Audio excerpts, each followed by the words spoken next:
drafting papers, and even creating educational content. However, they also pose risk to academic integrity if not used responsibly. What can AI do for us and to us? Today's discussion on these topics are crucial for advancing both our ethical standards and the quality of education in ophthalmology. I encourage everyone to engage actively, share your insights, and collaborate on solutions that uphold the highest standards of integrity while embracing the benefits of innovation. And by the way, for the sake of integrity and professionalism, allow me to disclose that this brief opening remark was generated by AI. So on behalf of the organizers, thank you for being here and contributing to this important dialogue. Have a pleasant morning. Thank you. Thank you, Dr. Prospero Tuanyo. So, Hi, thank you very yeah. much. So once again, on behalf of Makati Medical Center, welcome to our postgraduate course on ethics and professionalism. My name is Ken. Yes, and you can call me Christine. So I- we will be your moderators for the to day. keep you up this for this event till 4 o'clock in the afternoon or 3. Hopefully, yeah. Yeah, we would also like to greet our viewers, those who are tuned in Yes, on so we're Zoom. joined today by people on Zoom. Yes, also yes. YouTube, Good I morning. believe. So good morning to you Yeah. guys. You're very welcome to participate as well through our chat box. Yeah. Any questions that will come up, we do have an open forum after. No? Yes. So ethics and professionalism, broad topic. Like, how do you even start, right? I mean, I wouldn't even know where to start, to be honest with you. Yeah, because at the age of digital, everything is digital now, Right, and then we have access to it anytime, anywhere. For well, what does that mean? Well, But speaking of technological yeah. advancement, yeah, the human intellect nagpaparamdam. will still resurface. Right. And anyway, to start the ball rolling, we can call on for our next speaker, who will talk about ethics in eye care. So our speaker will be touching on topics related to ethics amidst technological advancements. So we are grateful for him to be here because he has traveled from Baguio City, from the city of Pines. Thank you for making time. And also to his residents who are present here. He is a member of the Philippine Board of Ophthalmology Accreditation Committee and currently the chairperson of the Philippine Academy of Ophthalmology Committee on Ethics and Professionalism. So let us give a round of applause to Dr. Lorenzo R. Fernandez.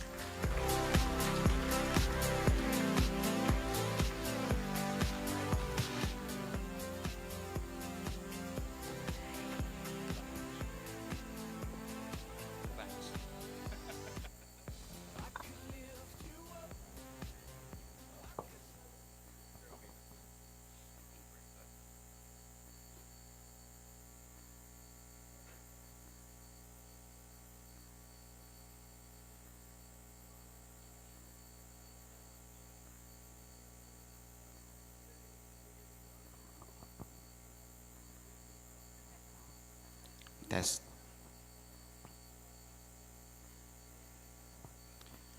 A wise man once said, "The true measure of progress is not the accumulation of wealth, but rather the development of compassion and the eradication of suffering." So, good morning. I am Renz Fernandez, and it's a privilege for me to start the show for you. We'll be talking about ethics in eye care, and let's begin our journey.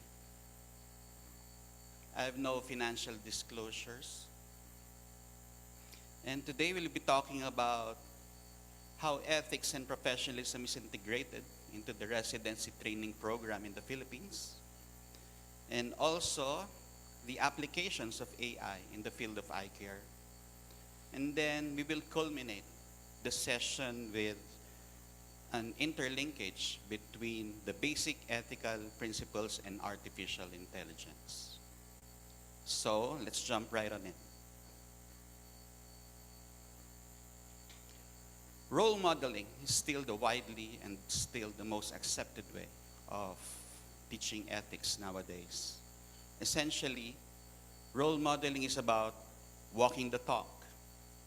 By consistently exhibiting ethical behavior, one can inspire their students to do the same. And then there's the hidden curriculum. It is where students essentially learn without explicitly being taught. It is where they learn from things they see, from things they experience, and what they realize. This can affect how students think what is right and what is wrong. And then there's the road less traveled on, formative learning. It is where we do as we say. Simply speaking, this is active teaching, active learning, making use of scientific methods in order to assess competencies. So this is what we aim to fortify in the PBO curriculum. Now, all these three aims to develop an ethically sound mentee, who in turn will become the role models of the next generation. Through the years, I've learned to love these two statements which I've learned while delving in the topic of ethics. First, it is now agreed that professionalism must also be taught rather than being caught. And from the generation of our learners nowadays, they don't respect what you expect, but rather they respect what you inspect. Hence, it is nice to delve into teaching ethics nowadays. Having all said that, this is where the PBO curriculum comes in. This is what we will use as our main vehicle in the formative learning of ethics, incorporated in the residency training program. This curriculum is basically aligned with the PAO Code of Ethics, so that what we teach is aligned with what we expect of what an ophthalmologist should be and how he should carry himself. Upon composing the PBO curriculum, we made it in such a way that it was simple, straightforward, doable, but at the same time, impactful in the development of ethical and compassionate eye doctors.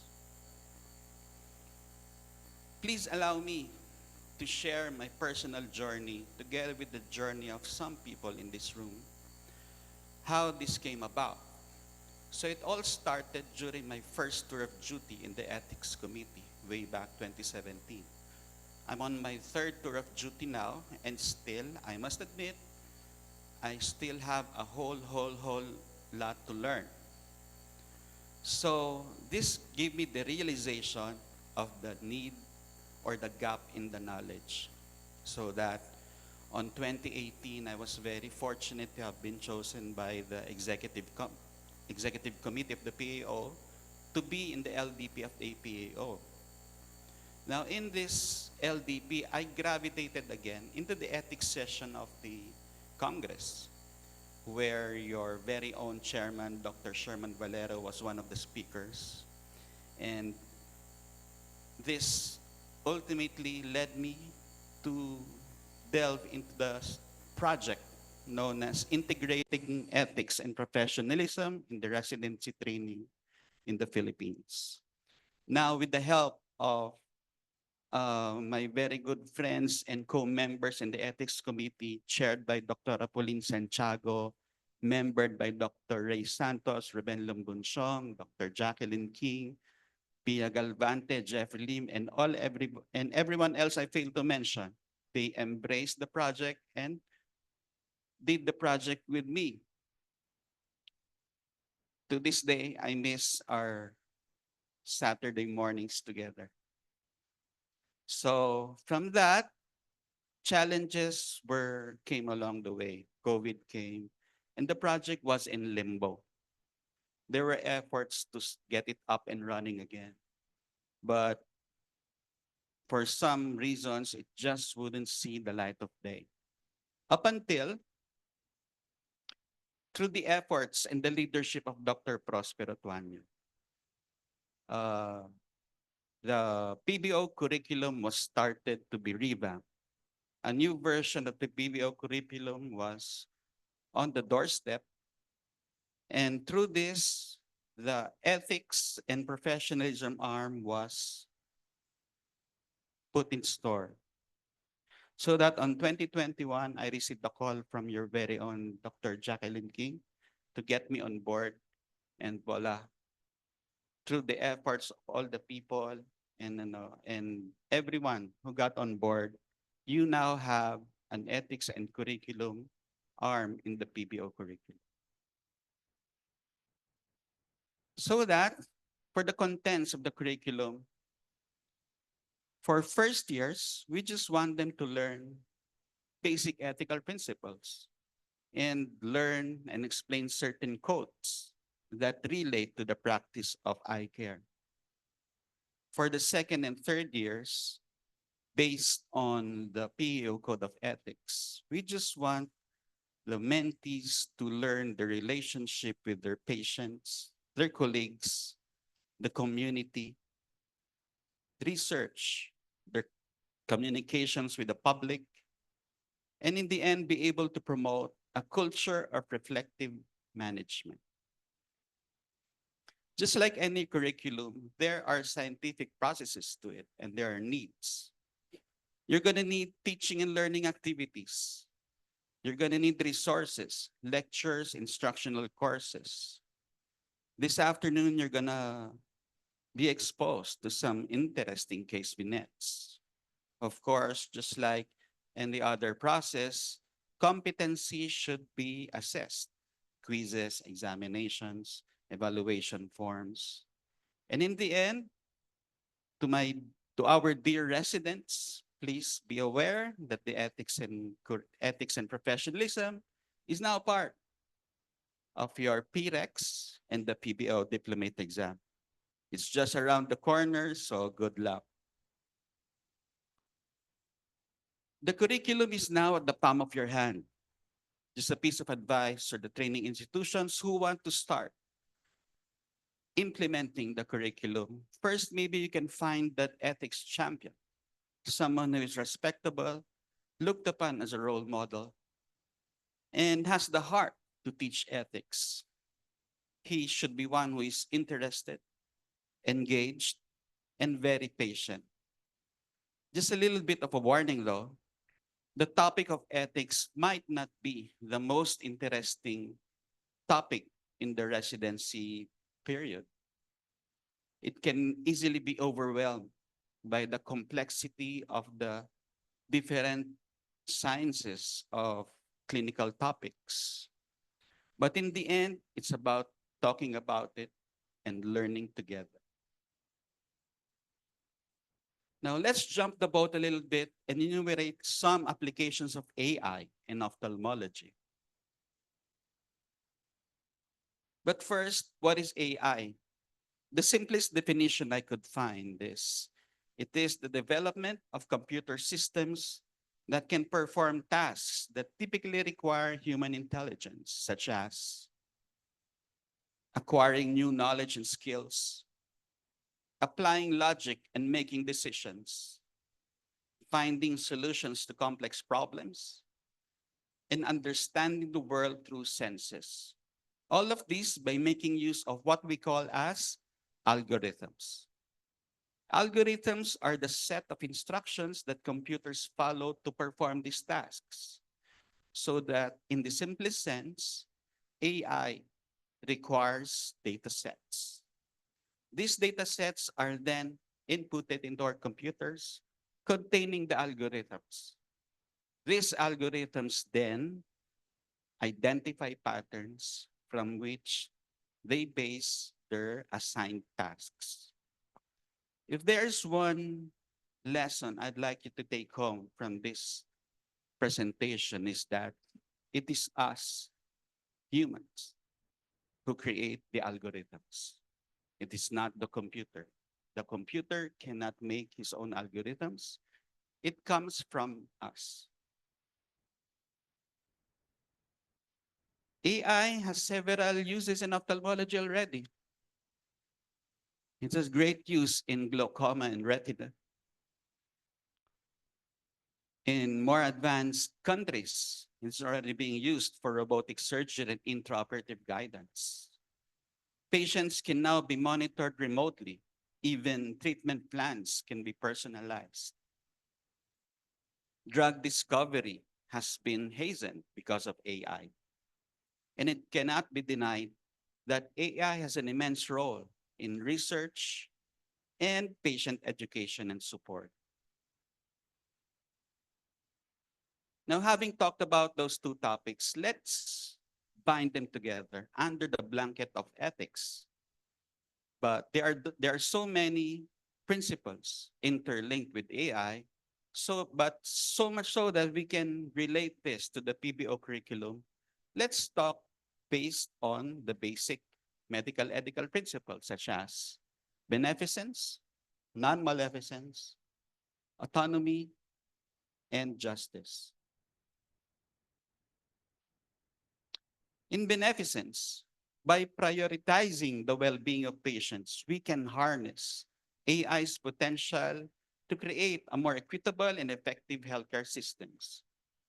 For instance, AI-powered tools can enhance patient care and diagnostic accuracy by analyzing medical images and data, leading to more precise treatment plans even in underserved areas. AI can revolutionize drug discovery and development. By the ability to analyze vast data sets, AI can accelerate this process. Moreover, AI can streamline the administrative tasks, reducing the cost and allowing healthcare professionals to focus on their patients. While the potential of AI is immense, balancing benefits with potential risk is essential. Developers of algorithms must make sure that it does not cause harm. Human oversight remains paramount to ensure that AI systems are deployed responsibly to minimize harm. To uphold non-maleficence, it is essential to implement safety measures and conduct thorough risk assessments. Likewise, AI systems should be able to mitigate and minimize bias. Detection and addressing bias is an essential capability the algorithms must have. Additionally, protecting patient privacy through robust data security and informed consent is paramount. Patients' basic right to security and privacy must be ensured. Furthermore, human oversight and clear accountability frameworks is very important. Who is to blame when the AI goes wrong, when it causes harm? That is the question, and that is the challenge. Just like beneficence, the human being must be the center of attraction, ensuring his safety and well-being. Autonomy demands respect to patients' choices. It is essential to provide clear information about AI systems. An explicit informed consent must be obtained, and patients as well as should be involved in decision making. The AI system cannot be left to fully take over.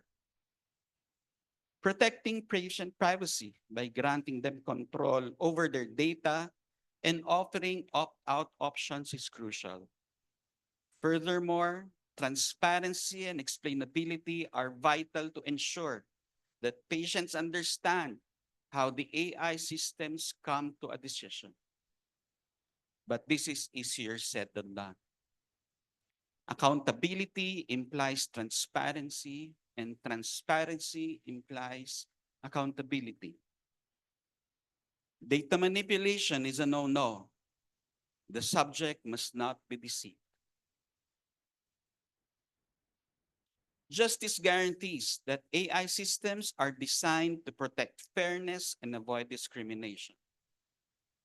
To avoid to uphold justice, it is essential to mitigate biases in AI models, ensure equal access, and maintain transparency in AI decision making.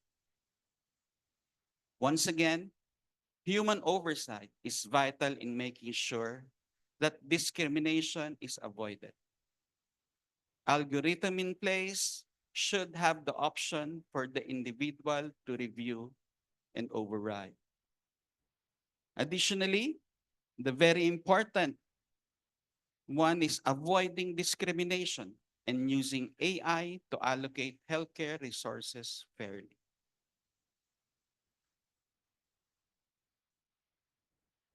As we have delved into the intricate relationship between ethics and AI, the paramount role of education has become abundantly clear. By cultivating a deep allegiance to the art of healing, we can equip healthcare professionals with the necessary tools to navigate the complex ethical challenges posed by AI. The urgency of emphasizing ethics in AI cannot be overstated. Only by prioritizing ethical considerations can this be done. That serves, we must make sure that AI serves as a powerful ally in healthcare, safeguarding the sacred trust between you and your patients. Ultimately, the human being, as the guardian of his fellow, must remain at the center of our healthcare system.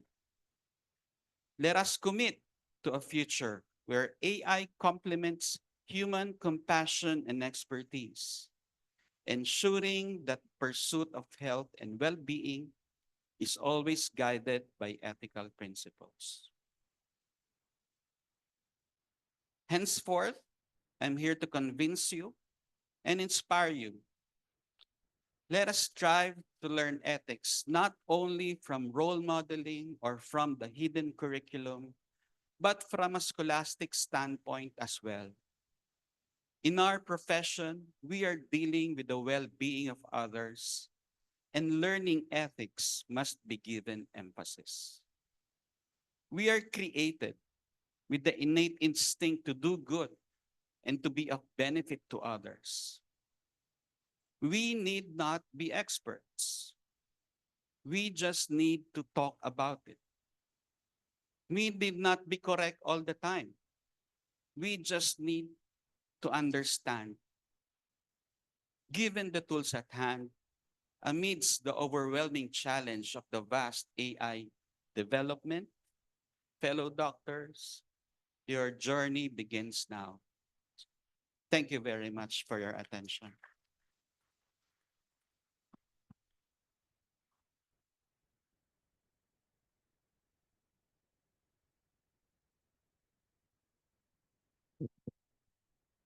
Thank you, Dr. Renz, for it.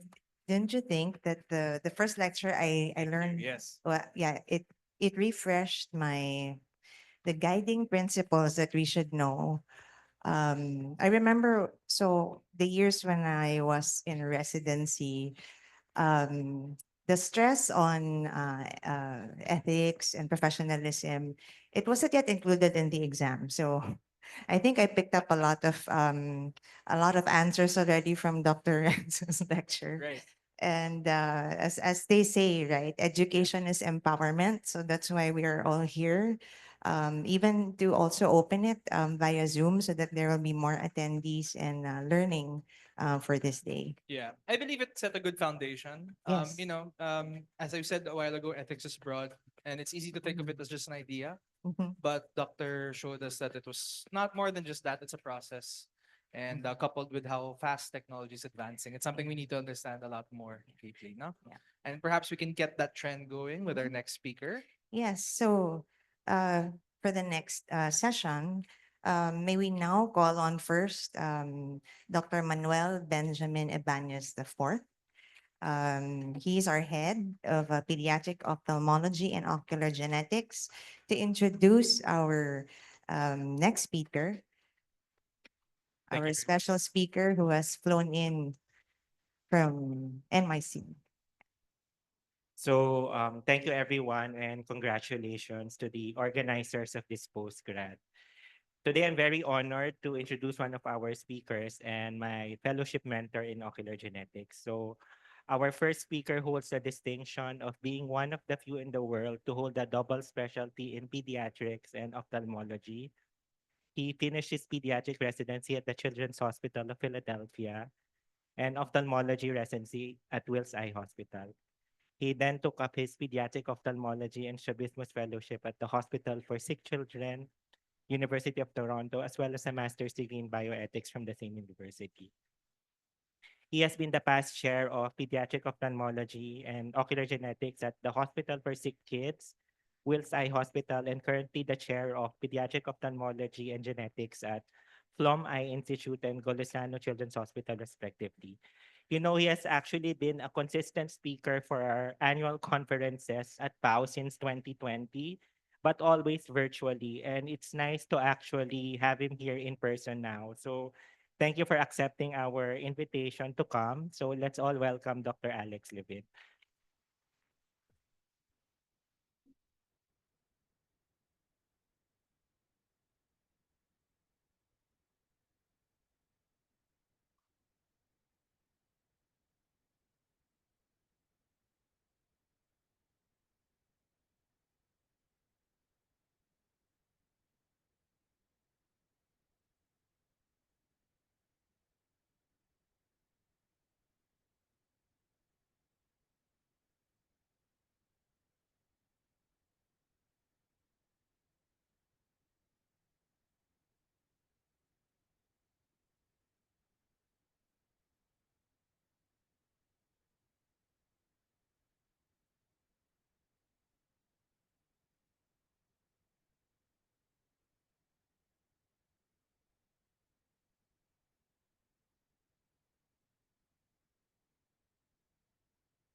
Great. Thank you very much. Thank you all. It's great to be here. I really appreciate the invitation. It's wonderful to see old friends, old fellows. And I want to begin by congratulating you. This is really an internationally leading conference. The idea of having an ethics conference is so important. Every department of ophthalmology around the world should be doing this. Every department of medicine should be doing this. And we just don't see it enough. Because I would argue that of all the fascinating rare diseases we talk about at educational sessions, ethics touches every single patient we see. And therefore, we should be talking about it more because it is more important than anything else in ophthalmology. It is the foundation for our care of patients and all of medicine. So congratulations on putting this together. It's a wonderful attendance and audience, and I'm really pleased to be here. Ethics is a plural word. There is no one ethic. Each of us has our own ethics. We come to the table with our own religious background, our own raising, our upbringing, our experiences. So there is no correct ethics. One of the great things about teaching ethics for the last several decades is you can never be wrong, right? But there's no right answer. But we can give you some principles, as was our last speaker just did, to help us guide ourselves in our behavior and make our decisions. What is research? Research is designed to answer a question and to do so in a way that uses the scientific method, but also prevents harm to patients. It uses a methodology which helps us power our research so that we can distinguish between observations that are real, statistically significant, let's say, or by chance. Why do we do research? We do it to improve patient diagnosis and care. Also to improve financial and health outcomes. We want to decrease the cost of medicine. We want to make it more accessible to people as well. We want to bring gene therapy to the Philippines at a low cost, if not for free. Not $1 million therapy like it currently is in the rest of the world. These are important aspects of research. We do it to make medicine better. That sounds great, right? Very easy. The problem is there are some problems and there are some challenges, and those are what I'd like to speak to you today about. One of the biggest pitfalls in research is the researcher. What do I mean by that? Well, we all show slides that say we have no conflicts of interest. We see them at conferences all the time. I have no conflicts of interest to declare. The fact is that we all have conflicts of interest. Every single one of us, whether we like it or not. It's part of human nature. And they come in three forms. There's financial conflicts of interest. And financial conflicts of interest can be subtle. I'm here in the Philippines. My hotel room is paid for. It's a nice hotel room. That's a financial conflict. We get our financial benefits in many ways. You came here to this conference today without a registration fee. That is a financial conflict of interest, right? It's a wonderful thing, but it isn't a form of conflict of interest. We have academic conflicts, publish or perish. We want to advance our careers. We want to go from assistant professor to associate professor. It looks good on our CV when we do a presentation. And lastly, we have personal conflicts of interest. You know, I kind of like being up here. In my house, no one will listen to me for 2 seconds, let alone 20 minutes. That's an ego, personal conflict of interest. So we all bring these conflicts into play every day in patient care and in research. And the researcher has to guard himself or herself against these conflicts. Because you see, disclosing the conflicts, as I just did, it protects you, but it doesn't remove the conflict of interest. It just discloses it. The next step, of course, is how to manage it. Don't be ashamed. Figure out how to manage these conflicts, how to present yourself and do research in a way that transcends the conflicts that are naturally there. And we can disclose and manage many ways. We can mask our research so that we don't know whether a patient has received therapy or hasn't received therapy when we evaluate outcomes.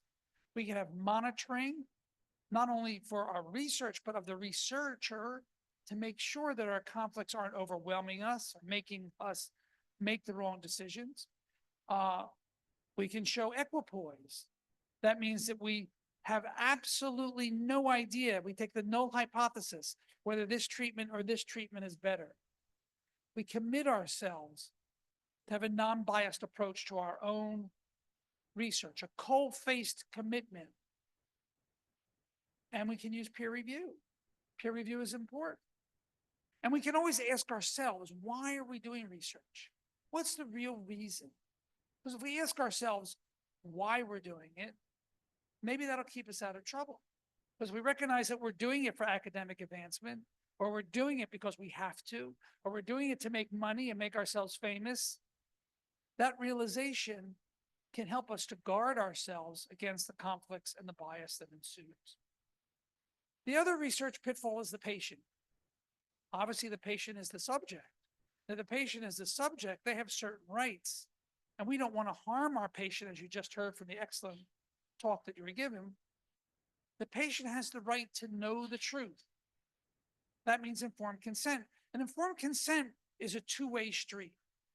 We are tasked with giving information for the patient.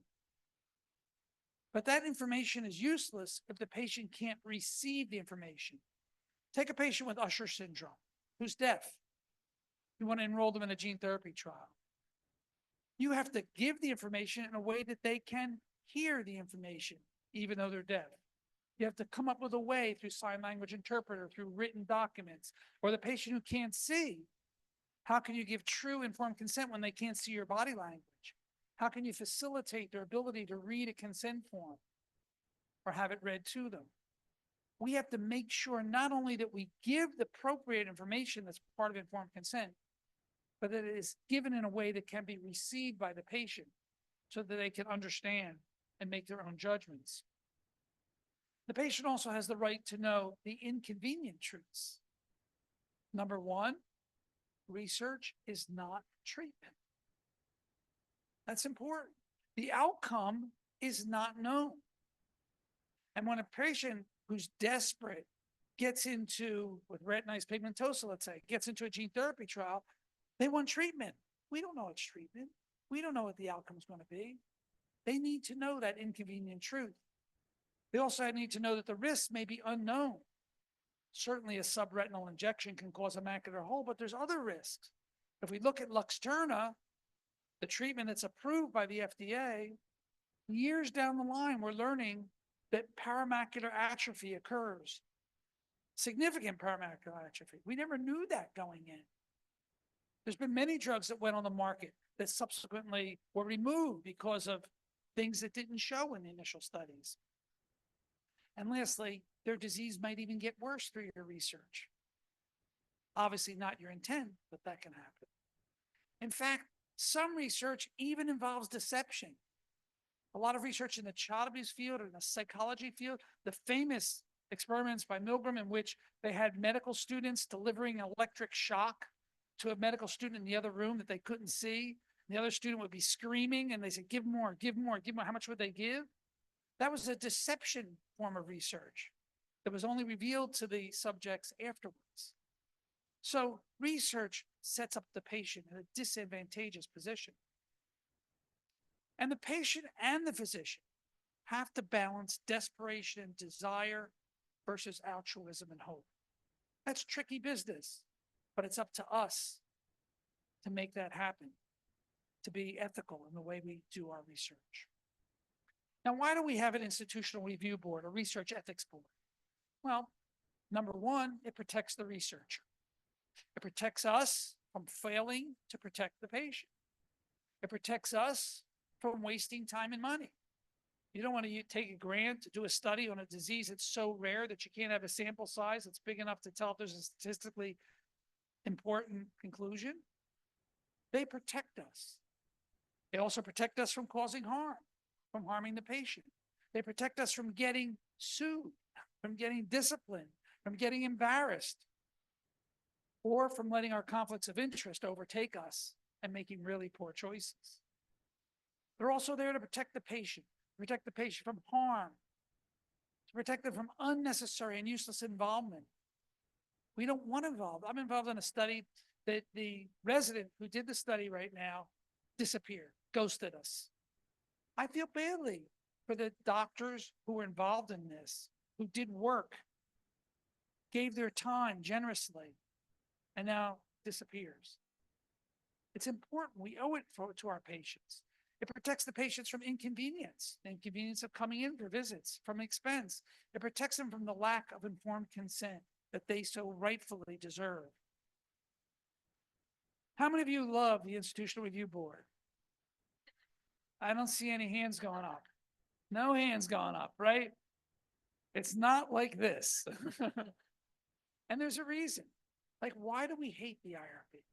We hate it because it's time consuming. It's costly to go through that process. It's obstructive sometimes. It's ridiculous sometimes. I'm battling right now with my own IRB. You know, we have people making judgments about our research, obstetricians and orthopedists that don't know about our research. They don't understand. And sometimes we just say it's too much ethics. We live in an over-ethicized world. But it is important. Is it a necessary evil? But remember, they're protecting patients and they're protecting you. We need them. We need that process.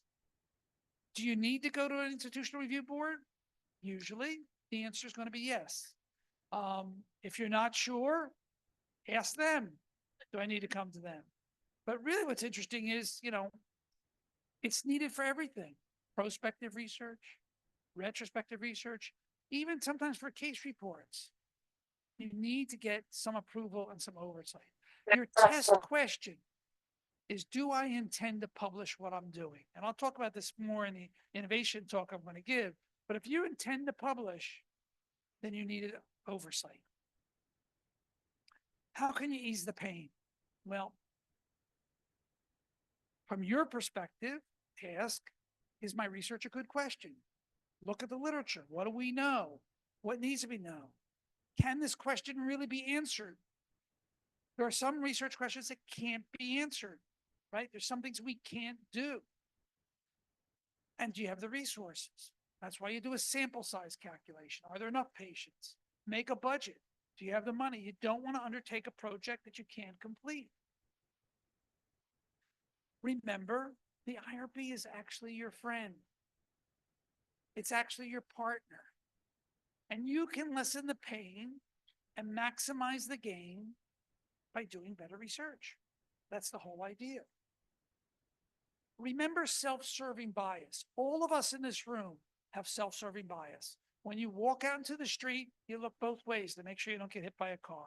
That's self-serving bias. We all make decisions and do things to protect ourselves from harm. Well, we also have self-serving bias in terms of our own advancement academic. We want to get further. We don't want to purposely do a bad project that gets us demoted or kicked out of the residency. We want to do good, but we always want to do good for ourselves, and that you have to be careful of. If your perspective is that I do research because I have to, that'll get you into trouble, because then you're going to do things to complete the task without thinking about how you're completing the task. You should change your perspective to, I have to do good research. And doing good, not harm, is the foundational element of research. So I would argue, is research ethical? I would say to not do research is unethical.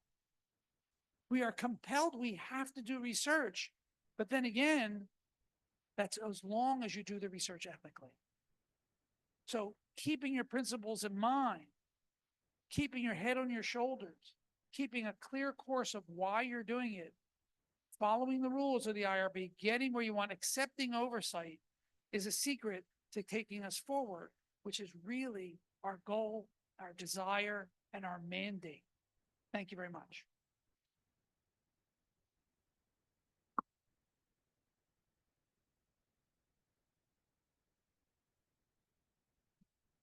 Thank you, Dr. Levin, for that. So, for those who are conducting research, yes, it was a very insightful lecture, Dr. Levin, for giving us the foundational elements in research. And I think the most takeaway that stuck to me is that IRB is your friend. Right. Yeah. Yeah. The most takeaway for me is I'm glad I'm not a resident anymore. Okay na. Yeah. Yeah. All right. So, So to get the ball rolling again and to start us off and to segue more, I guess, into more practical applications such as artificial intelligence, we'd like to call on our very own consultant and graduate from Makati Medical Center. yes. She's also the service head of our ethics and professionalism here in the Department of Ophthalmology. Yes, she actually holds ethics very close to her heart. She completed her master's in bioethics at the Graduate School of the University of Santo Tomas in June 2023. So let us now welcome Dr. Elaine Bain Saraneta to talk about implications of generative AI on academic integrity.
Okay, good morning, everyone. Um, Thank you for the introduction, Dr. Tuanyo, on generative AI. It's basically what this is all about. And also Dr. Renz This is very important for all the residents here. You know, it's part of the curriculum. And Dr. Levin, that was very good. I like what you mentioned about researchers and the pitfalls. So this is basically on research. Okay. Good morning, everyone. Thank you for joining us today. With the rapidly evolving landscape of high-tech innovations and artificial intelligence, my topic is particularly relevant to all of us. This is the outline of my talk. Please don't be overwhelmed, but we have to dwell a bit on ChatGPT for those who may not know much about it. Okay. In the beginning, God created man. With the passage of time, man invented machines and tampered with the artistry of those who have gone before him.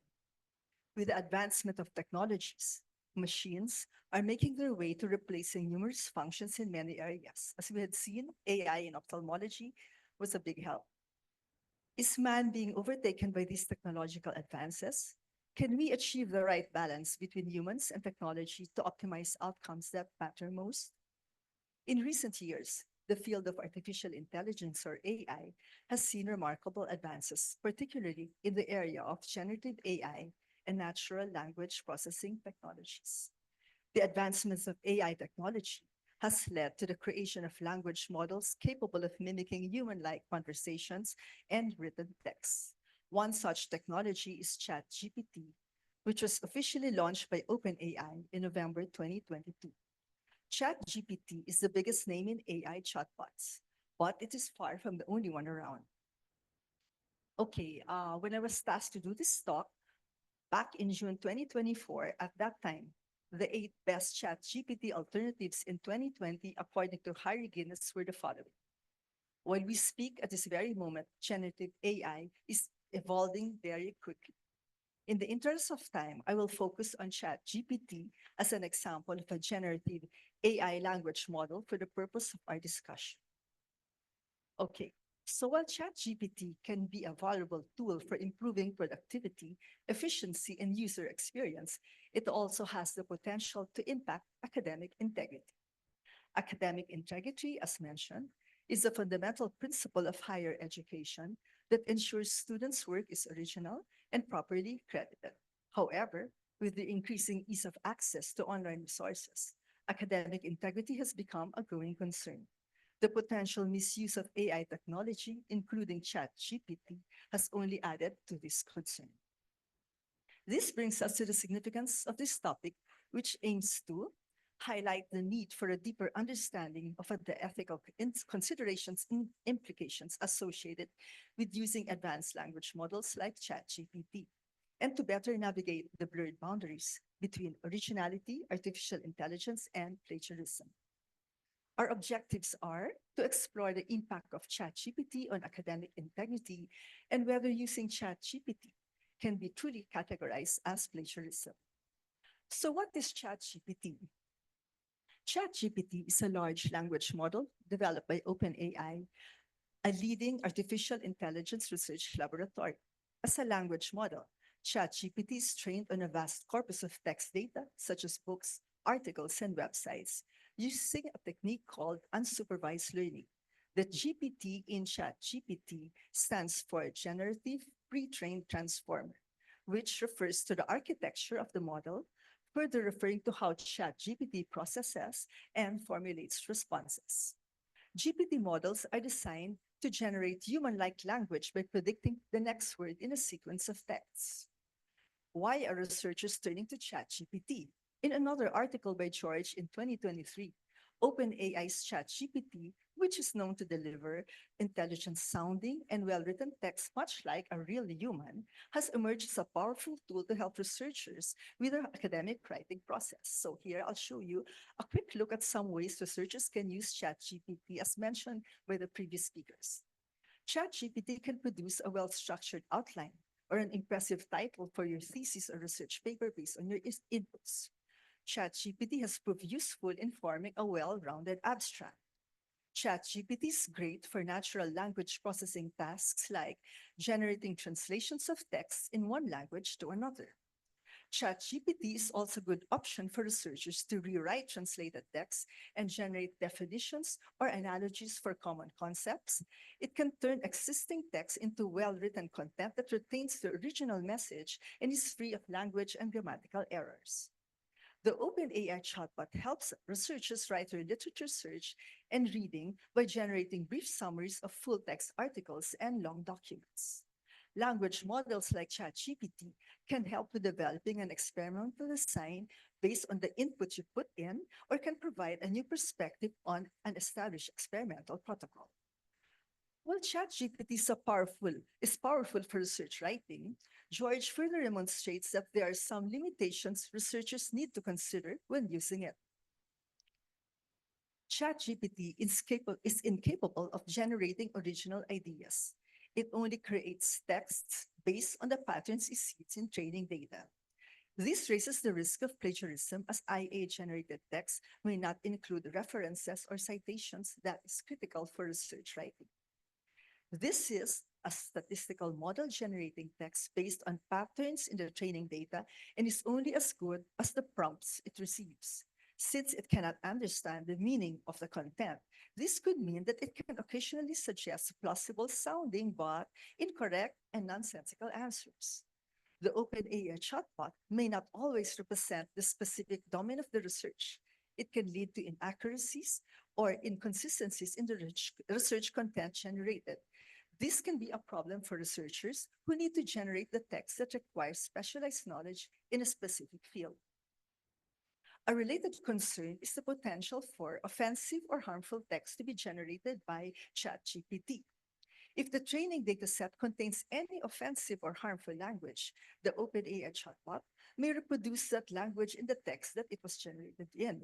This can be a problem, especially for researchers who are responsible for ensuring that the text is respectful and inclusive. Lastly, ChatGPT can automate academic writing and even generate citations and references, but it does not guarantee that these are reliable quality research. So academicians must always be mindful of this deficiency and carefully edit the automated text to make sure it is reliable, replicable, scientifically accurate, and meets all the stringent quality standards required for submission of research papers. This summarizes the ethical concerns of the use of ChatGPT for academic writing according to the article by George. According to Alex Lashkov, there is a debate surrounding ChatGPT and plagiarism. Does utilizing ChatGPT cross the line into plagiarism?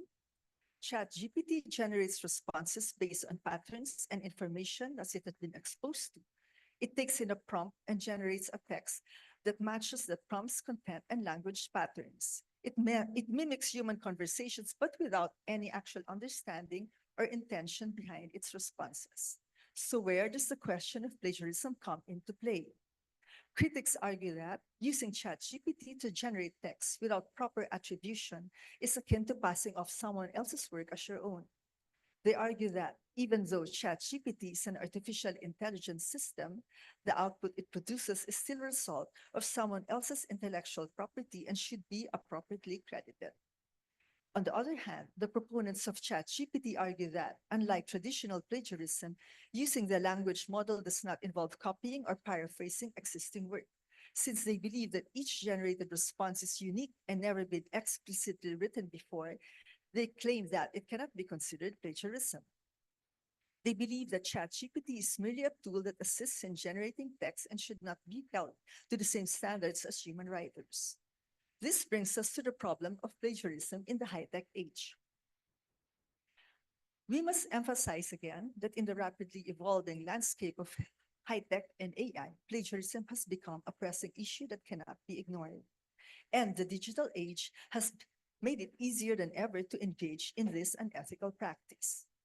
There are different forms of plagiarism that we should know about, all of which share the common thread of presenting someone else's ideas, words, and work as your own. The most blatant and obvious form is copying, pasting directly from a source without any acknowledgement or citation. I'd like to present scenario one. This is very common. The time crunch resident who knowingly uses plagiarism. This resident is facing a tight deadline for a research paper due tonight and feels overwhelmed with the workload. He finds a similar paper online and decides to copy and paste sections, making minimal changes to avoid detection.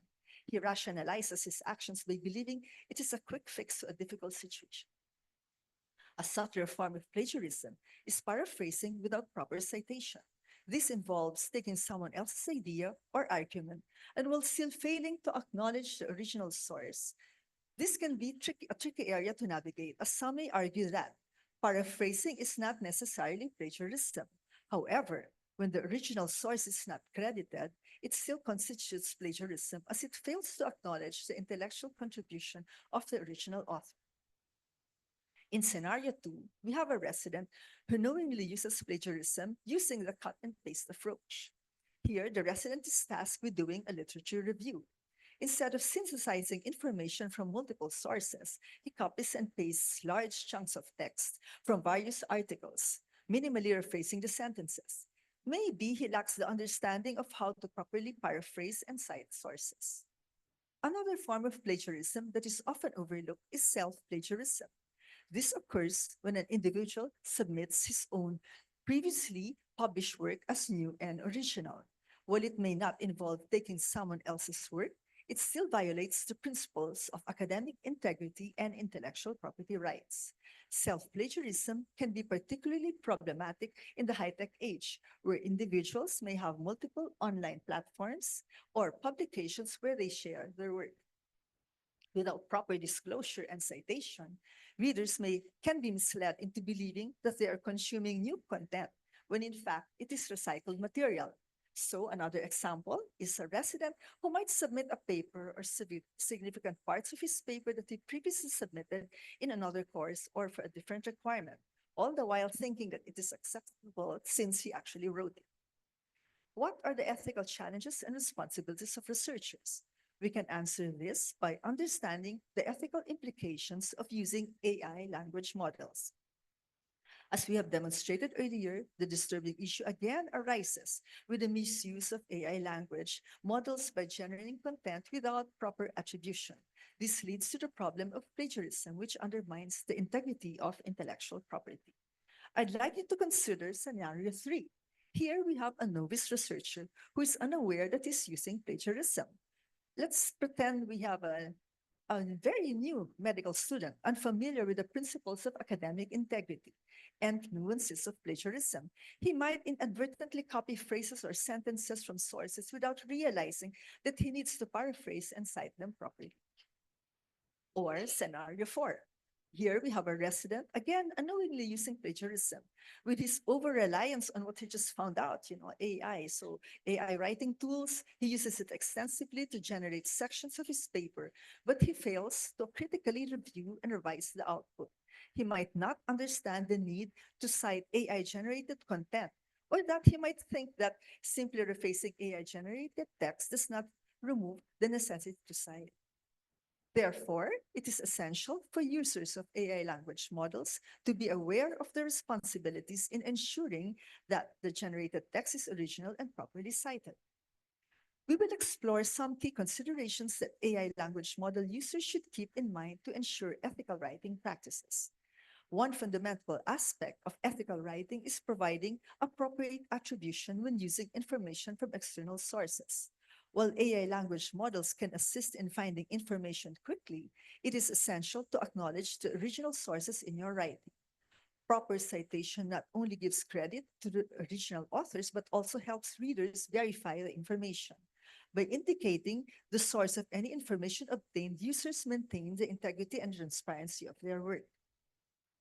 It is crucial for users to employ paraphrasing and summarization techniques to present the information in their own words. This ensures that the original ideas are properly integrated while providing a unique perspective. By paraphrasing and summarizing, users demonstrate their understanding of the material and avoid potential plagiarism issues. While AI language models have come a long way in generating sophisticated and coherent text, it is important for users to acknowledge their limitations. These models are not infallible and are still prone to errors, biases, and factual inaccuracies. Users should exercise critical thinking and corroborate the information generated by AI models using reliable sources. Recognizing the limitations of AI-generated content helps maintain the accuracy and credibility of their writing.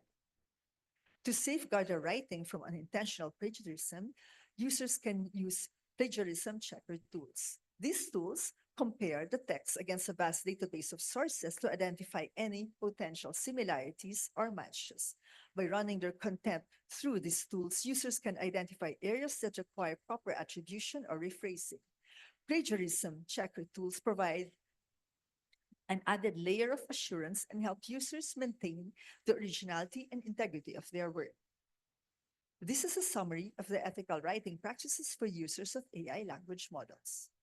One of the primary limitations of plagiarism detection tools is their inability to detect subtle forms of plagiarism. Another limitation of plagiarism detection tools is the dependence on existing sources. These tools compare the submitted content with a database of known sources to identify similarities. However, if the submitted content is original and not yet published, it may not have any matching sources in the database. This can result in a false negative, where the tool fails to detect plagiarism even if it exists. Consequently, relying solely on automated plagiarism detection tools may lead to inaccurate results and missed instances of plagiarism. Plagiarism detection tools are valuable resources in the fight against plagiarism. However, it is essential to acknowledge their limitations and the need for human review to ensure accurate results. While plagiarism detection tools can efficiently flag potential instances of plagiarism, a human reviewer can critically analyze the flagged content for any subtle forms of plagiarism that the tool may have missed. Plagiarism can have significant consequences in academic settings. Turnitin, a lot of educational institutions have been using this, and GPT-0 are two plagiarism checkers that offer valuable tools to help students maintain academic integrity. Turnitin scans the submitted document and generates an originality report which highlights any sections or phrases within the document that closely match existing sources. Additionally, Turnitin provides a percentage indicating the overall similarity between the researcher's work and other texts. GPT-0 is an AI-powered plagiarism detector that offers an advanced approach to checking for plagiarized content. It has the ability to provide an AI likelihood score based on the AI's analysis of the text and is a comparison with a wide array of sources available online. The higher the AI likelihood score, the higher the possibility of plagiarism. Ultimately, the choice between these tools depends on the preferences and requirements of training institutions and individual students and researchers alike. To ensure the ethical use of ChatGPT to avoid plagiarism concerns, several guidelines should be followed. Just to emphasize, first, it's important to attribute the assistance of ChatGPT by making it clear that the text was generated with the help of an AI language model. By doing so, the writer acknowledges the role of ChatGPT in their work and avoids any misrepresentation. Second, ChatGPT should be treated as a reference rather than as a source. The writer should use ChatGPT to complement their own research and ideas, ensuring that the final output represents their originality. Fact-checking is another crucial aspect of using ChatGPT to avoid plagiarism. While ChatGPT can provide useful information, it is essential to verify and validate the information obtained. Cross-referencing the information from reliable sources helps ensure accuracy and credibility in the written word. However, it's important to be aware of the limitations and challenges associated with using ChatGPT. Over-reliance without critically thinking Over-reliance without critically engaging with the generated text can lead to unintentional plagiarism. It is vital to strike a balance and apply one's own critical thinking skills to the information provided by ChatGPT. Lastly, ChatGPT may not always provide accurate or comprehensive information. Therefore, fact-checking and validating the information obtained from ChatGPT is crucial to prevent the spread of misinformation. How do we combat plagiarism in educational and training institutions? The author suggests that one of the key measures that training institutions should implement is the development and enforcement of strong anti-plagiarism policies, which should clearly outline the consequences of committing plagiarism. This could be achieved by establishing a formal framework to deter and address instances of plagiarism. Furthermore, it is crucial to educate students about proper citation practices, such as providing workshops or training sessions on proper citation formats, teaching the importance of giving credit to the original authors and sources. Ultimately, combating plagiarism requires more than just implementing policies and educating students. It requires the creation of a culture of academic integrity. By nurturing a culture of academic integrity, by fostering an environment that values originality, training institutions can empower researchers to take ownership of their work and uphold the highest standards of ethical conduct. What is the role of ChatGPT in academic integrity? As we have seen in the era of advanced technology, the boundaries between what is created by humans and what is generated by artificial intelligence are becoming increasingly blurred. While ChatGPT itself does not engage in blatant plagiarism, it is the potential misuse of such AI tools by users that poses a threat to the principles of academic honesty. When users rely on it to generate essays instead of creating the work themselves, this gives rise to concerns about academic integrity. It is crucial to understand that using AI tools like ChatGPT should never replace the need for critical thinking and personal input. These tools should be seen as aids to enhance one's writing skills rather than the means to automate the entire writing process. In conclusion, as we further explore the capabilities of AI and integrate it into various aspects of our lives, it is imperative that we develop a comprehensive understanding of the ethical implications that come along with it. Plagiarism, as we know, remains an ongoing challenge in the high-tech age, and it undermines academic integrity, creativity, and intellectual property rights. As we continue to navigate the ever-expanding landscape of high-tech and artificial intelligence, it's imperative that we address the issue head-on and promote a culture of honesty, integrity, and originality. It is crucial to remain vigilant and ensure that the use of AI in combating plagiarism is guided by sound ethics and principles. Technology alone cannot replace the importance of education, awareness, and fostering a culture of academic integrity. Responsible and accountable use of generative AI technology like ChatGPT for writing research papers should be emphasized to ensure that it's used in a manner that upholds integrity and respects intellectual property rights. By implementing proper safeguards and regulations to prevent the misuse of AI systems, researchers must make the best decisions for the research by understanding that these tools are meant to enhance the researcher's capabilities and not replace them altogether. I'd like to end with this analogy, quoting Pedro Domingos, the author of Master Algorithm, in an article by George. It is not man versus machine. It's man with machine versus man without. Data and intuition are like horse and rider. You don't try to outrun a horse, you ride it. We should be able to control our own researches. Thank you very much for your attention. These are my references. Thank you, Dr. Elaine, for that extensive, excellent lecture Thank you, Tom. on the applications of ChatGPT. It's actually a Very good, very yeah. interesting lecture. Yeah. I think it will be very helpful, not just for residents, but as for us, to guide us in our everyday, not just also outside medicine. I think I caught myself guilty on some of the cases there. So anyway. The irony is not lost on me on AI checking AI. Mhm. So it's good that they're kind of busy fighting. Yeah, and like a It'll check keep and balance. Yeah, Yeah, that's true. yeah. Hopefully they don't rise up against people, but Yes. that will not be a concern. For our next segment, we'd like to call on the former chairperson on our Ethics and Professionalism Committee from the Philippine Academy of Ophthalmology.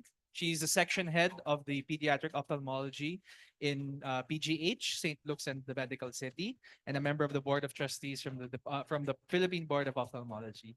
Let's please all welcome Dr. Alvina Pauline Santiago.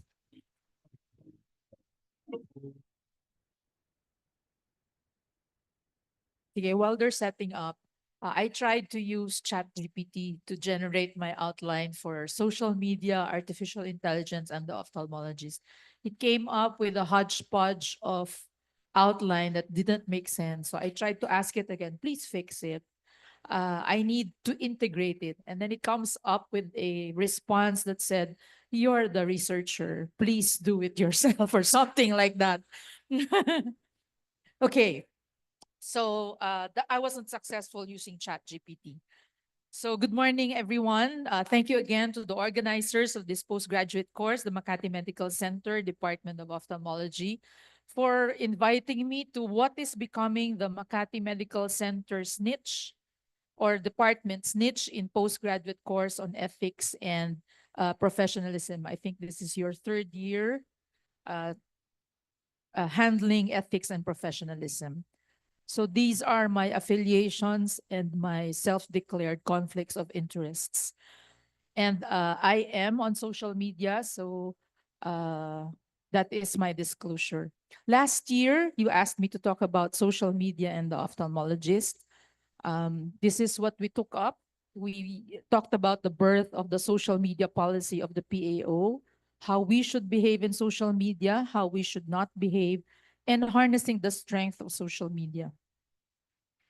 We taught you where the PAO social media policy is. It can be accessed through the PAO app and probably also on the PAO website. So, and then finally, we also talked about how to harness social media. You can use it to do all these things. Okay.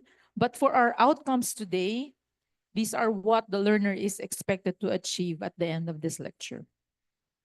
So I'm not sure we still need to define social media, but for purposes of completion, it's when social media consists of internet-based tools that allow individuals and communities to gather and communicate, share information, ideas, personal messages, images, videos, and other content. It permits collaboration with others in real time and allows social networking. So is it your friend or is it your foe? Let me share a little bit about friendship. I think we can apply this on social media. It provides the comfort of knowing that you're never facing a problem alone. To have someone rooting for your success while you do the same for them. Even if days go by without a word, or actually a like or a reaction or an emoji, this bond always remains unbroken. There is no need to spend money on professional movers ever again. When a like or an emoji are enough to motivate your supporters, or when a helping hand or a good time are just a text away, and when you feel at home in places where you are not even paying the lease. Okay? So it is your foe when it's the opposite of friendship. It's your enemy, your opponent, and it can sometimes be obsessed with your destruction. So there are now 87 million internet users in the Philippines. So our population is about 100 million. 87 or close to 90 million are internet users. So that's close to 90% usage. No? 29,000 of whom are physicians and 1.5 thousand of whom are IMDs. So for our purposes today, let's look at social media as our friend when we do professional networking, when you use it for professional education. We can use it for organizational promotion, patient care, patient education, and public health programs. So in the US, there is a social media networking site called Sermo that doctors use. No? They're for doctors only social media network. So the doctors use it for getting second opinions or giving second opinions. They use it for casual talk or jokes. They use it for practice management advice. They view and send medical images. They use it to search for a job, refer patients to peers, and even look for partners, I think. Okay. One of the professional networking sites is LinkedIn. I think many of you are also on LinkedIn. It is a site where you can post your curriculum vitae and maybe even some of your professional work and research. You can also use social media to put together a bunch of specialists from different parts of the world. No, a third world country like us, or maybe are we second world now? Third world for purposes of the World Ophthalmology Congress, I think we had to pay second world or first world rates. Okay, but we are able to connect with specialists like Dr. Levin in the World Society of Pediatric Ophthalmology and Strabismus site. We're able to exchange cases. They're able to give us um, their opinions about certain cases. We use it for organizational promotion. This is a grab from your Facebook site, Makati Medical Center. You can enhance image and visibility using social media. And our consumers, at least locally, also think that your social media presence can influence their choice of institution because it's perceived that hospitals that have social media presence and are proud to be on social media probably offer cutting edge technology. So it's here to stay because it can attract patients. Okay. Our own Philippine Academy of Ophthalmology is also on social media. I hope you know all this. We are on social media for patients as eye care. This is our public service page. And these are some examples of our posts that you can always reshare on your own social media page. Philippine Society of Pediatric Ophthalmology is also on social media. We use it to talk to patients and to debunk some myths. This is one of our more famous posts. Are you scared of blue? So there was a lot of upselling of blue light filter capable lenses or eyeglasses, but you all know that's a myth. So it has been translated to Chinese and Malay by our Malaysian counterparts in Malaysia. Okay, you can also use it to make your practice known. During the height of the pandemic, many of us turned to social media to conduct our telemedicine and teleconsults, although that's not the best platform in protecting your patient privacy. Many of our patients have better facility using the existing social media platforms like your Facebook and Messenger. Okay, but when you use social media to make your practice known, please remember that the PMA and the PRC has a combined code of ethics, and this is what they say. Your posting should only contain the name of the physician, the field of specialty, office hours, and office or hospital affiliations. Okay. In the physician-patient online interaction, the physician can answer the question or emphasize his advice. This interaction has proven that patient adherence, especially those with chronic diseases, is improved. So you are improving patient care and health outcomes and even improving patient satisfaction. So it is a good medium for making your public health programs known. This is a post of the DOH when it conducted vision screening to grade schoolers of La Union. Okay. So you have to be on social media, but you have to be responsible in social media. If we're not on these social media platforms as health professionals, then the conversation might be dominated by people who do not have the appropriate training, or worse, give the false information. Okay? So when is social media your enemy? If it gives you unreliable information, it will damage your professional image.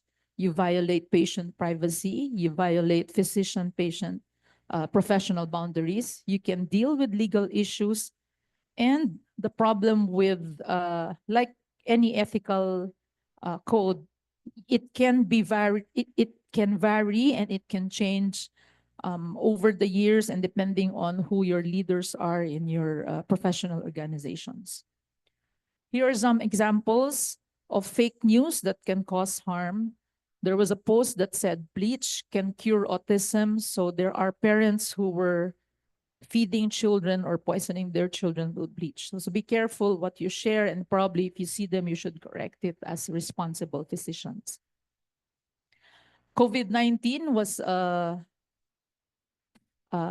party for social media fake news. Here are some examples. You can hold your breath for 10 seconds and you can self-test if you have the coronavirus or not. Okay, vodka is supposedly if as effective as your homemade sanitizer, or you can put it in your, you can use it as an ingredient in your homemade sanitizer. Okay, so these were a lot of, it was a party as far as fake news is concerned for COVID-19. You should fact check before reposting. So I saw this obituary of Steven Spielberg, but he's actually still very much alive. Okay. This is Dr. Mike, who is a famous social media influencer, as they call it. He puts everything on his page, including this party at the height of the COVID pandemic.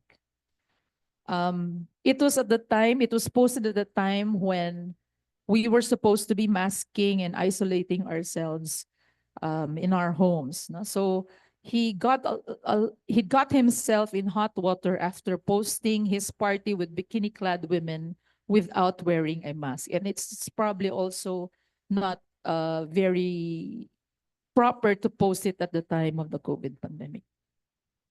So these are some of the other ways that you can be unprofessional when you find yourselves doing this online. When you violate patient privacy, you use profanity, you use discriminatory language. There are images of sexual suggestiveness, images of intoxication. You post negative comments about patients or your health facility or PhilHealth.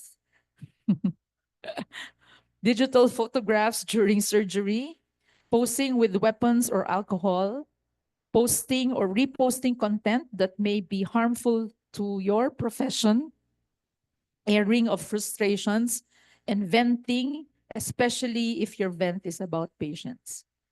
Now, some argue that I separate my personal from my professional page, but that is actually easier said than done because you will have overlapping network of friends, family, and colleagues. Although there are some privacy settings that you can change so that you can customize content and who can view your content, you still cannot identify completely your overlapping network. So as a healthcare worker, you are also advised that maybe you should search your own name and information to ensure that your social media presence maintains to be professional. Okay, so here is an example of unprofessional content. The footage shows the moment doctors held a New Year's party inside the operating room while there is a woman screaming, giving birth. And this was posted on social media.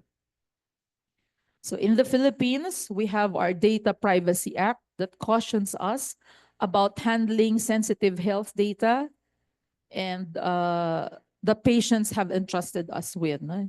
There is a very hefty punitive clause and fine, and it's actually a criminal act, so you also spend jail time.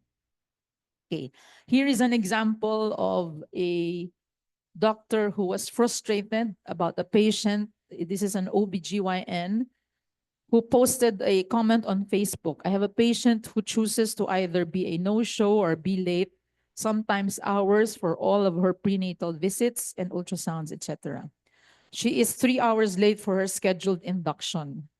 So the doctor says, may I show up late for her delivery? While this is supposedly her private page, other patients saw it and reposted it in the mommy page of the hospital that she works in.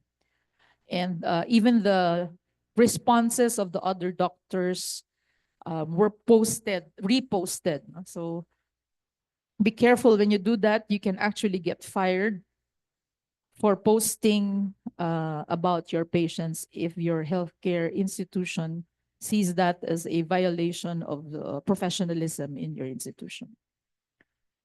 So there is another doctor who took photos of a friend who got intoxicated and posted it supposedly in their social media circle. But because many of us, when we apply for work, when you applied for residency, I'm not sure if Makati Med does that, but I know we do that in PGH. We stalk your social media. We try and look for what you post on social media.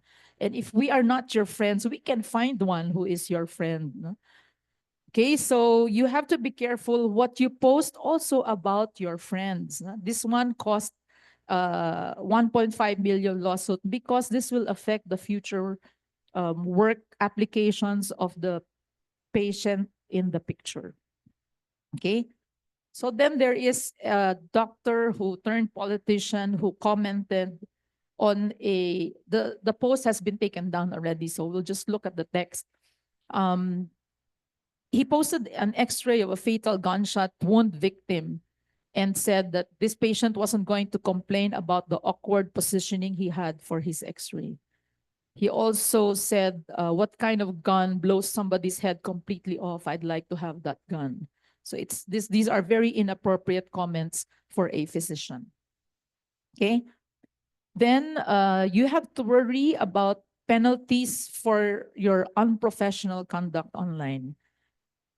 It can be a reprimand, it can be a fine, but you can even lose your license or get suspended for your unprofessional conduct. No? So for us, we have to worry about the Professional Regulatory Commission, the PMA, and the PAO. Okay, here are some legal issues that may make social media your enemy. You need to balance your freedom of speech to another person's right to privacy. Any wrong post can be considered libel or bullying. In the Philippines, these acts committed online have a higher degree of punishment under our cybercrime law. You have to look at our honor codes and confidentiality clauses in your institutions and affiliations. Your information on social media can be used to conclude anything about a person's personality or character, and you expose yourself to lawsuits when you decide to give medical advice in a social media post. Okay? There are a lot of situations where there are no clear recommendations. It can depend on which generation you are talking to. We have social media natives, like many of our residents are, who grew up with social media. Or you have a little bit of the older generation who make rookie mistakes on social media. There can be cultural differences. A post may be acceptable in the US, but not acceptable in our country. So whose rules are you following? Which board are you looking at? Which organization are you looking at in terms of your code of ethics? In the US, there was a study that conducted that showed 10 vignettes to different state medical boards. And there was a high consensus for triggering an investigation if you post misinformation or misrepresentation on a doctor's website, if you use photos without consent, especially if the patient had undergone treatment. And I was surprised about this. You contacted a patient through a dating app. Okay. Then for the moderate and low triggers to an investigation, obviously these are the gray areas where your doctor is clearly intoxicated, your patient narratives with potential identifiers, or even those without potential identifiers, your discriminatory language, you're disrespectful of your patient, and doctors who are drinking but not clearly intoxicated. So these are how some of the photos look. No? But when you post about your drinking or someone else's drinking, do you appear intoxicated? Does it appear like it affects the level of patient care that you provide? Are the doctors in a formal event? So those are the things that you have to look at when you post something about your drinking or your friends drinking or your colleagues drinking. How should you behave in dating apps? I'm not sure if I'm not in the dating app. I'm not sure if you are in the dating app. But these are some of the types of posts that we saw in the dating app. Do you want yourself to be seen as the more professional doctor, or do you want to show yourself, show your assets better in the other app, in the other picture? Okay. So how much are you willing to allow your patient to cross your boundary?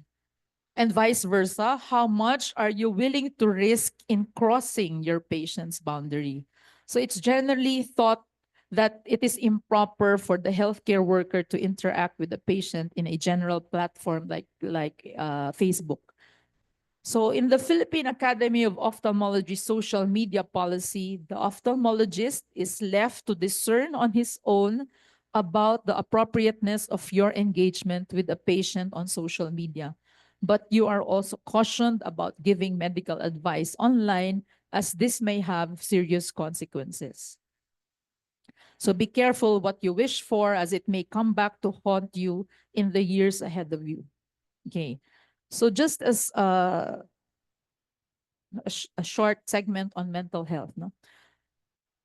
Consider your engagement in social media and how it affects your mental health. Do you find yourself in this situation when all you need is to get more likes or get more emojis? So this is an advice from a series of advice from Miss Claudia Dupe. Be self-critical. Resist the urge to use social media all the time. Stop refreshing your feeds. Cut the crap. Unfollow, unsubscribe. Have a social media hiatus. Be in the present and refocus on the important things. I think that's my last slide, and thank you very much. Shameless plug, our books are still available. Thank you.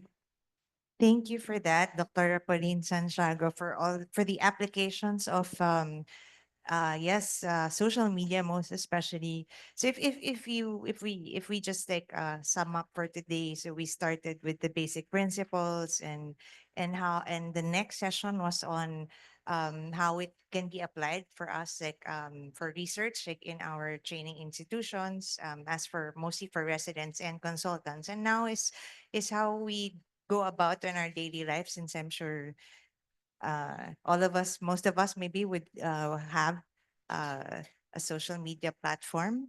And so now we will move on to Yeah. the next session. The next session. Yes. So as you said, we laid down the foundation, talked Mhm. about what we have, and maybe now we look a little further into the future. Yes. And so we'd like to reintroduce again our next speaker. You've met him already, Mhm. Dr. Alex Levin. Let's give a hand again for Dr. Devin.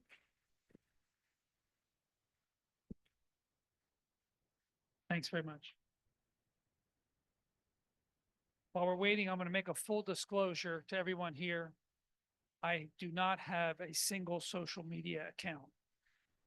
No Facebook, no anything, just email.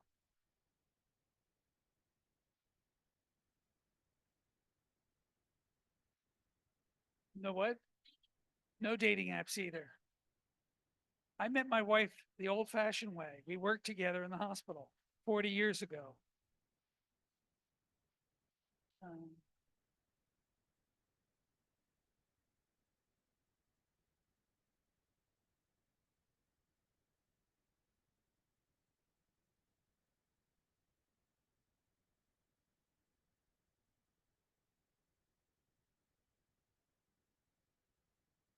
Great. Well, we've heard a lot about innovation, and AI is a new thing, and a lot of new things, right? And the question is, can we do whatever we want? How far can we push the boundaries going forward? Who likes to innovate? Raise your hand. Who likes to innovate? We're in ophthalmology. I can't believe there's not more hands going up. I mean, why'd you go into this field? We're one of the most innovative fields of all of medicine. All this cool stuff we're doing, gene therapy, and now it's about robotic eye surgery and new medicines. I mean, we're amazing, right? Take cataract surgery. We have spent hundreds and hundreds of millions of dollars to take a 2020 operation, cataract surgery, and turn it into a 2020 operation. with new IOLs and new this and new that and microscope. I mean, we are the innovators, right? So what is innovation? If we go to Webster's dictionary, it says an introduction of something new. That's what innovation is. And we innovate in different settings. Sometimes in emergency, we do have an innovation. Let's say you have an explosive hemorrhage. You're going to do anything you can. You'll use your shoelaces if you need to sew up that globe as quick as possible. You're not going to wait for the nurse to get the perfect suture. You just want to close that globe. Sometimes we have a planned innovation. We're going to do something different, but it's urgent, but it's not emergent. We have some time to think about it. Some of our innovations are completely elective. Say, maybe I want to try and do this cataract surgery with one hand tied behind my back and one eye covered, and think about it, you know? So there's different phases of timing for innovations. They also come in different sizes. For example, if you want to tie a knot a different way, instead of 3-1-1, you want to go 3-2-1. That's a tiny innovation. There's very little risk.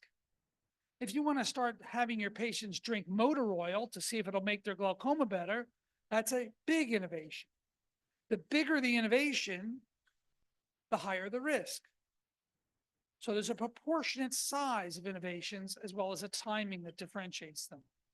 And there's different thresholds. Sometimes you do something new because you heard it in a peer review publication, New England Journal. Sometimes you do it because you heard about it in some throwaway medical newspaper, right? Maybe you heard it at a presentation. Maybe it was a friend who said, hey, you know, I tried this and it worked. Say, I'm going to try that too. Sometimes you wake up in the middle of the night, this brilliant idea that's going to change everything. You say, I'm going to try that new innovation. Can we just do these things? Some innovations are new to medicine. No one's ever done it before. Some are new to a particular situation, like putting an intraocular lens in a child. I was part of the generation when we were just doing that. I was part of the first IOLs that went into kids. And there's many things that succeed in adults before we do them in kids, obviously because kids can't consent. And then there's some things that are new to you. I remembered I was in the generation where we learned phacoemulsification. There was a learning curve. All of us learned phacoemulsification while we were doing cataract surgery. So innovations come in different styles, different timing, different venues, affect us in different ways. Why do we do it? Well, it's like research, right? There's many ways why we do it. You have to ask yourself, are we innovating for the patient to make patient care better? Or are we innovating to make our life better? Now, it's okay to make our life better. It's okay to have surgery go quicker. It's okay to have a greater throughput so more cases can be done. Is it okay for us to make more money? That's why we're innovating. Is it okay for us to innovate so that I can get my name on an instrument, the Levin, whatever, or to have a procedure named after me? There's nothing named after me, by the way, except my children. So, you know, what's our motivation of why to innovate? Ultimately, it should be for the betterment of patient care. We talked about what is research, but the question is, how does research differ from innovation? Innovation is when you say, I'm going to try this new operation. And then 10 patients later, you pat yourself on the back, you say, no one died, you write a paper and say how good it was. That's different because research is designed to answer the question of your innovation using that scientific method, right? To rule out chance in your observation. But at the same time, research is designed to identify problems before they occur. That's why we have pilot studies, why we have monitoring data safety management boards, so on and so forth. So when we innovate and we're doing something new without oversight on our innovations, we start to wander off into a very dangerous world where we can get into a lot of trouble. Research is the way to protect us from trouble while we are innovating. Now, we all know about innovation disasters. They are always discovered in retrospect. We do something new, and then we got to pay the price. The most famous was closed loop anterior chamber intraocular lenses. I'm sure people in this room remember them. These were anterior chamber lenses that proved to have such a high rate of pseudophakic bullous keratopathy that when I was a resident, we had to take healthy eyes and remove these lenses before people lost their cornea. Hydrogel episcleral implants, 2016. Everybody thought it was great innovation, pulled off the market. How about CyPass, microstent, pulled off the market. Remember, these innovations, they sound great. They even had some research behind them. And then they turn out not to be so great. And this refers to Scott's parabola. Scott's parabola is a fascinating concept, and we're all familiar with it. What happens is, you can see my pointer up there? Yeah. You get an idea, right? You say, I'm going to do this idea. And you say, that sounds pretty good. Maybe we'll just do it for research. But then there's a couple people who went out there and innovated encouraging reports, right? And then all of a sudden, before you know it, everybody's really excited about it. And it gets such strong media pressure and universal that if you don't do it, like if you don't put intraocular lenses in kids, or you don't do laparoscopic gallbladder surgery, or you don't do robotic surgery for your prostate surgery, then you're like, no one's going to come to you. It gets to be so much a part of it that it's standard treatment. Sometimes with good research, sometimes just with kind of the natural flow of things. Do you know there was never a prospective randomized trial for laparoscopic gallbladder, for intraocular lens implantation in children? Never. It just kind of caught on and people started to do it more and more and more till you had to do it. But there's another half of Scott's parabola. All of a sudden, doubts creep in. There's a damaging survey, a bad case report. Someone gets sued. And then before you know it, you're sitting there and you're thinking, can you believe we used to do that? I was once in a medical antiquities store in London, and I came across, I was playing around with some old medical stuff, and there was a instrument. It was a long metal rod. And when you turn this handle on it, the metal rod went like this. It was actually two rods that separated.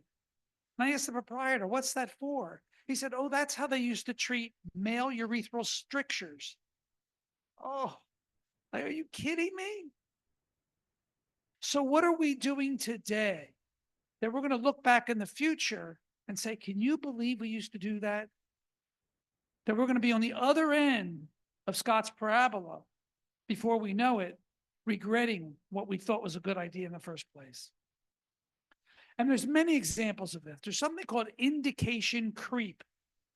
It's a term a long time ago that was brought up about drugs that have an initial purpose that eventually get more and more used for different things, right? Some of them resulted in lawsuits, like the gabapentin became illegal marketing, and the increased death rate from activated factor 8, risperidone, increased off-label use, increased deaths. Wow. That would never happen in ophthalmology, would it? Just walk by the retina clinic. I mean, you can't walk by the clinic without getting an injection of Avastin, right? We're using it, good thing, great drugs, done a lot of good, but we're using it for more and more and more and more. One day I was reviewing for a journal, and at the same day, I got 3 different case reports from 3 different countries about Avastin for Best disease. Is there a role? There is a role in some patients, but it's just catching on. And the authors concluded, wait a second, why is it okay for doctors to do it if companies go to jail for doing it? But we're doing it all the time, pushing. And as I told you, these are all examples in ophthalmology, DSEC, femtolaser, many of our medications, where we just keep pushing the boundary. It sounds good, but we have to remember Scott's parabola. There's a wonderful book, White Coat, Black Hat. It's about the pharmaceutical industry. And it talks about how some drugs, the company is looking for an indication, and therefore they create a disease. One of the most famous examples of this is the taking of a disease that affects every woman on the face of the earth menopause because they had a drug, estrogen. They needed a use for this drug. So menopause became a disease to be treated. And estrogen treatment proliferated and proliferated for decades until we found out that there was great harm to that. And now it's cut back significantly. Who are the people doing the innovators? You all told me you want to innovate, right? Well, there's initiators at the left-hand side of the curve. There are cowboys and cowgirls who are out there trying to do it and do their, we all know who they are, right? They're out there, they're doing the new stuff, the great stuff. And then there's the old fuddy-duddies who stick to old practice. They want to have more evidence before they do something new, more confidence before they do something new. Wayne Gretzky was a famous hockey player. He's the best hockey player of all time. And when asked why he was so good, he said, I skate to where the puck is going, not to where the puck is now, right? It applies to soccer, football, whatever, to be ahead of the game. Sure, that makes you great. But caution is simply a different kind of risk, someone said. Is that really true? I don't know. You see, innovation is sexy, right? It really is. If you got a web page, you got social media, you want to put out there that you're doing the newest thing, the best thing. And when you ask yourself, what do our patients want? Do our patients want the newest, best, greatest thing? Sure. They say, I want the latest. I want the newest. I want the best advanced. I want the robotic this, the robotic that. I want the laparoscopic this, the laparoscopic that. Then we might ask the question, what do trainees want? What do you want, guys? When you go to a residency program or something, do you want to go to a program where all the surgeons are doing the stuff from 20 years ago? No, you want to go see the latest, greatest, sexiest, right? You want the same thing. So we're driven by innovation, perhaps rightly so, but perhaps dangerously so. We have to remember the conflicts of interest that I spoke about before. These are the conflicts that regulate innovation as much as they do research. Our desires can outstrip our common sense. Equipoise, once again, becomes important. Do I really believe that what I'm doing is randomly, I don't know, as good as something else? That's equipoise. And when you got equipoise, the way to answer the question is not to push ahead and just do it, it's to do it with a research mentality. What does valid mean? Valid means strong, effective, capable of producing the desired result. That's interesting. Can you imagine going to a patient and saying, Mrs. Jones, I'm going to take care of your cataract. I'm going to use a new, sexy, greatest thing. It's on the market. I just heard about it. Friends have told me it really works. It'll be great. Well, that's an unvalidated treatment. Would you say to that same patient, Mrs. Jones, I'm going to try a non-validated treatment? That doesn't sound as good, right? Innovative sounds better, but it really is non-valid if it hasn't stood the test of a research examination. And then we ask the question, is informed consent even possible? Or is informed consent enough? There was a study that was done by my ethics mentor, Martin McNeely, on patients with esophageal cancer. And they went around asking them, tell us about the consent process for your esophageal cancer. And they said, what consent process? Doctor said I had to have my tumor cut out. I said, go for it. I didn't ask any questions. And can a patient really be informed? They didn't go to medical school. They didn't do an ophthalmology residency. But we have to attempt informed consent. If you're doing innovations, and I'm going to ask you to raise your hand, how many people have seen an innovation done in the operating room in ophthalmology without the patient clearly being aware that it hasn't been subjected to research? Raise your hand. No one? Come on. The hands of the honest people are going up, because we all have. Do we need innovation? Absolutely. That's pushing the world forward. Gene therapies, innovation, pushing the world forward. We are curing blindness. It is amazing. but it is, and it should be, hard to do. Not everybody's an innovator. This book, Saving Sight, is one that everyone should read. It's a book that's written about innovations in ophthalmology. There's a chapter about Louis Braille, a chapter about Harold Ridley and the first IOL. It's about the trials and tribulations. When Harold Ridley got up at a conference and said he was putting implants into human beings, Duke Elder got up and walked out of the conference. He found it so objectionable that someone would do this. It isn't easy to innovate. It is important to innovate, but we have to innovate in a way that keeps our patients safe. This is a great quote. New technologies are changing the way healthcare is delivered, but the regulations, standards, and guidelines are not yet fully established, and legal precedents do not yet exist. That was 2007, almost 20 years ago, and the situation is still the same. We are still out there innovating without regulating, without trying to make sure that our conflicts are in check, that we're doing the best thing for patients. How long do we have to wait? You know, if you have a patient with RP, how long am I going to wait? Like, I'm going blind here.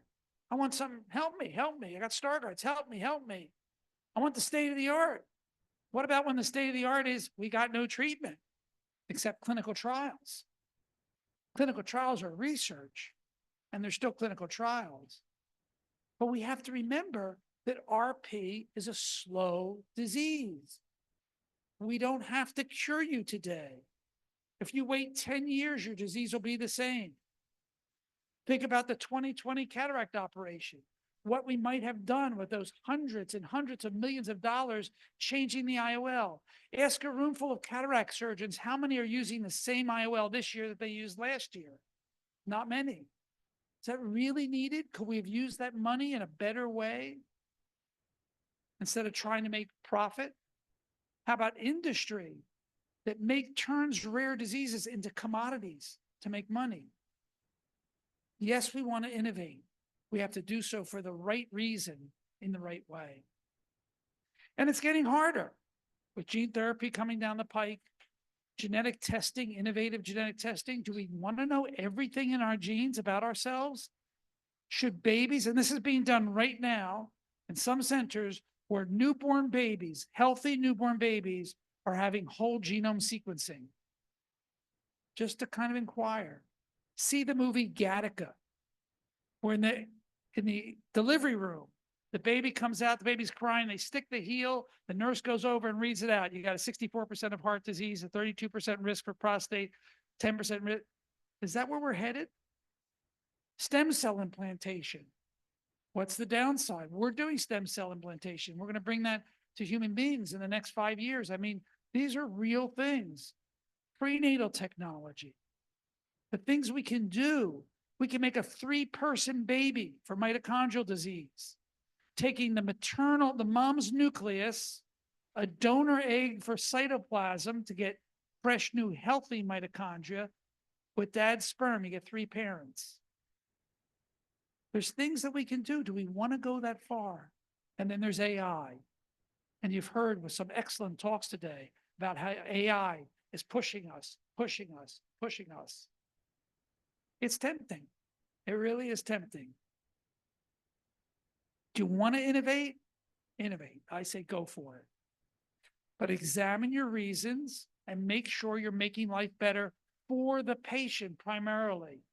It could be indirectly for the patient, more cases done in a day. And innovation must always be better than the standard that you have. That's the whole purpose of innovation. If you want to innovate, be honest. Honest with yourself and honest with the patient that you're innovating. If you want to innovate, do research. Turn your innovation into research.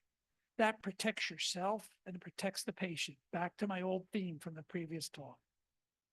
I'll leave you with this quote.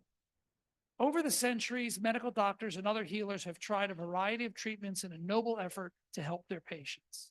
More often than not, the treatments were ineffective and sometimes were harmful.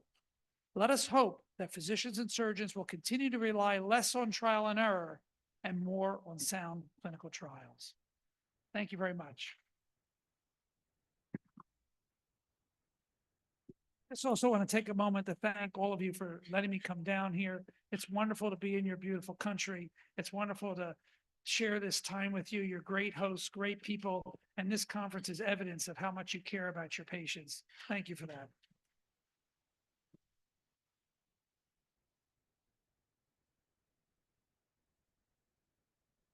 Thank you very much, Dr. Levin. That was a very sexy lecture. All right. So on to how's everybody? Everybody doing not too much information so far? Any questions that you would like to ask? You can take note Maybe of reserve them first. yeah, for So later. open So forum later. yeah, so on to is it the last session for the The morning? last session for the morning. Yes, and- Yes. So we'll be introducing our next speaker. Yes, so our next speaker is is a consultant of the Department of Ophthalmology. She is the former vice chair of training here in our Department of Ophtha. She's the head of bioethics and educational committee under the Department of Education and Research in Makati Med. Currently, she is a chairperson committee on ethics in the Philippine Board of Ophthalmology. So let us now welcome Dr. Jacqueline King.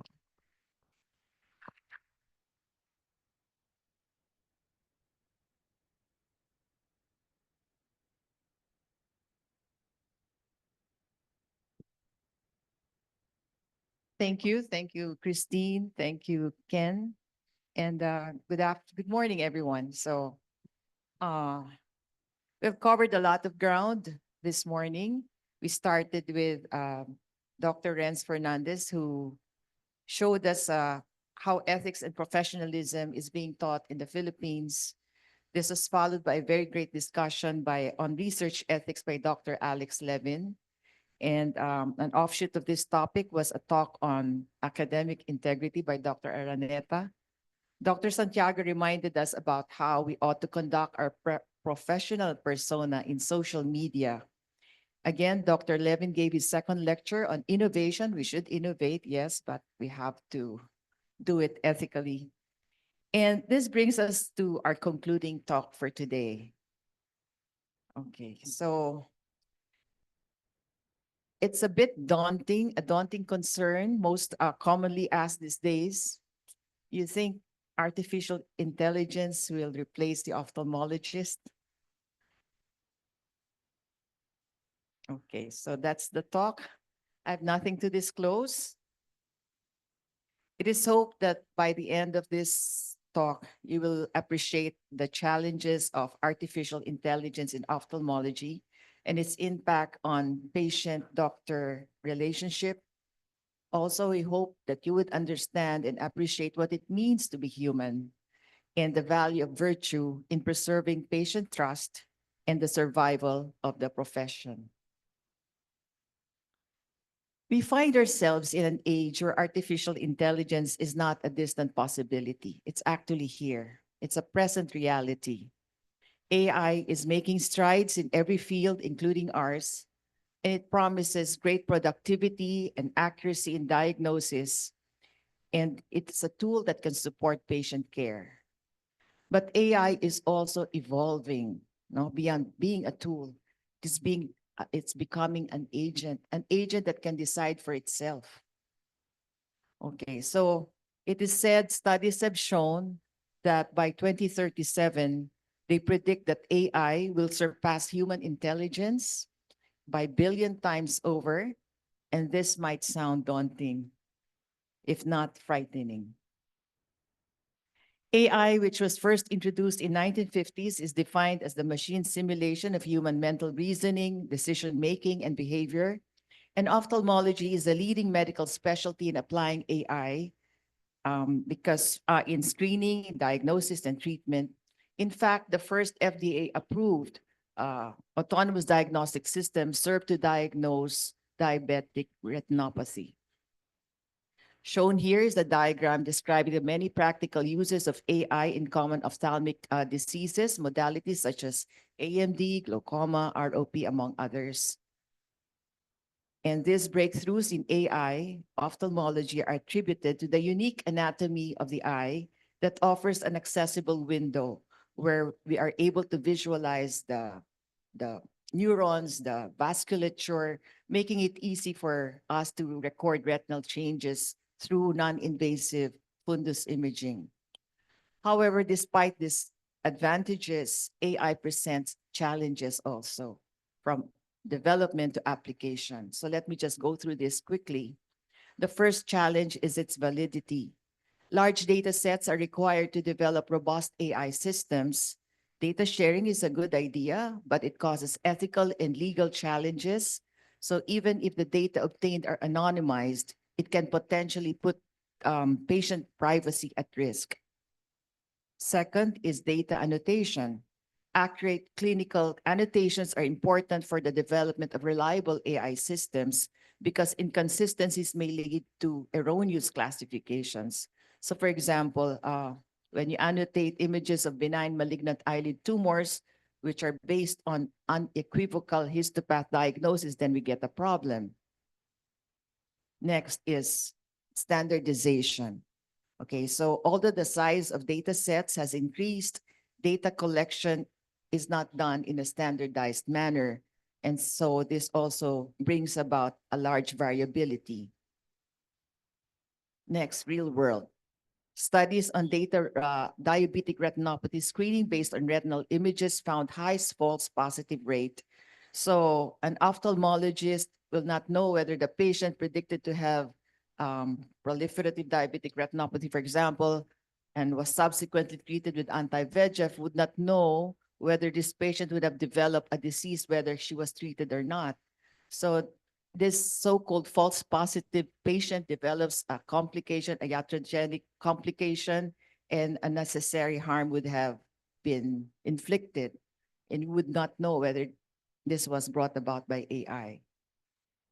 Another one, okay, so most AI-based medical devices had not yet been authorized for market distribution.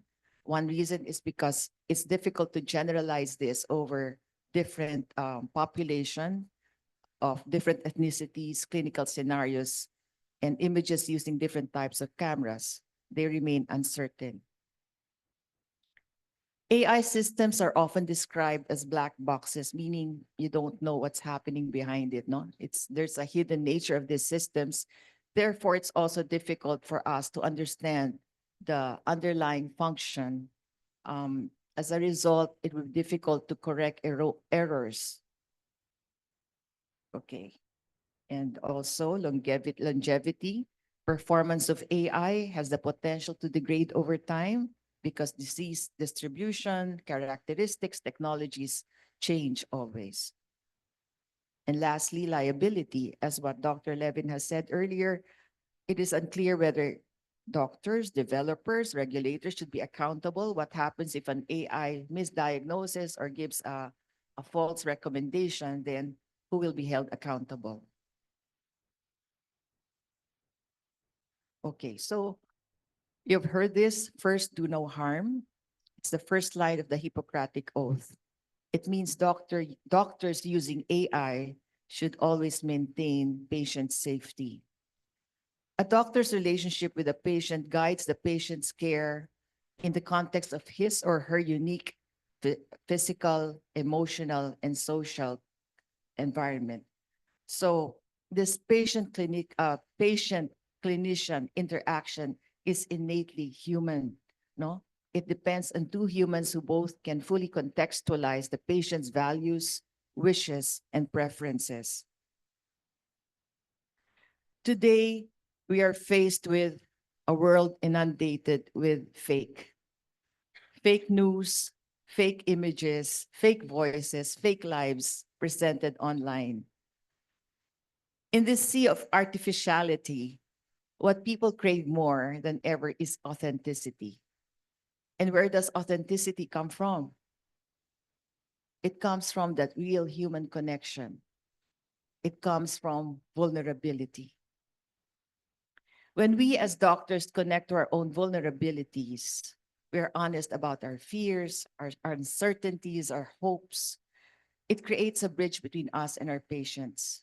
And it is in these moments of honesty that the patient can connect with us.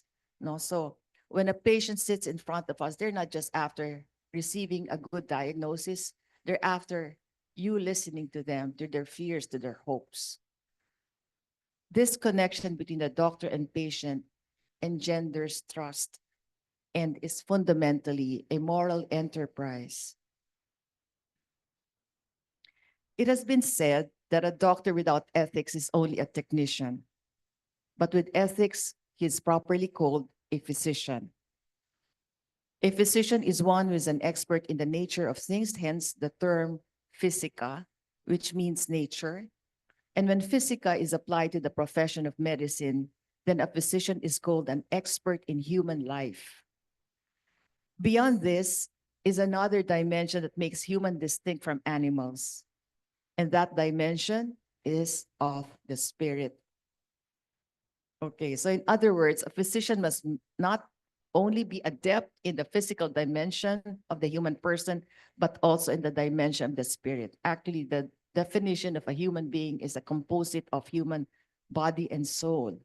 Okay, so a physician can only respond to that spirit if the physician is knowledgeable not only in the technical aspect of his art, but also in its ethical aspect. Therefore, a physician who is both technical and ethical is a complete professional healer. He ennobles not only his person, but his profession.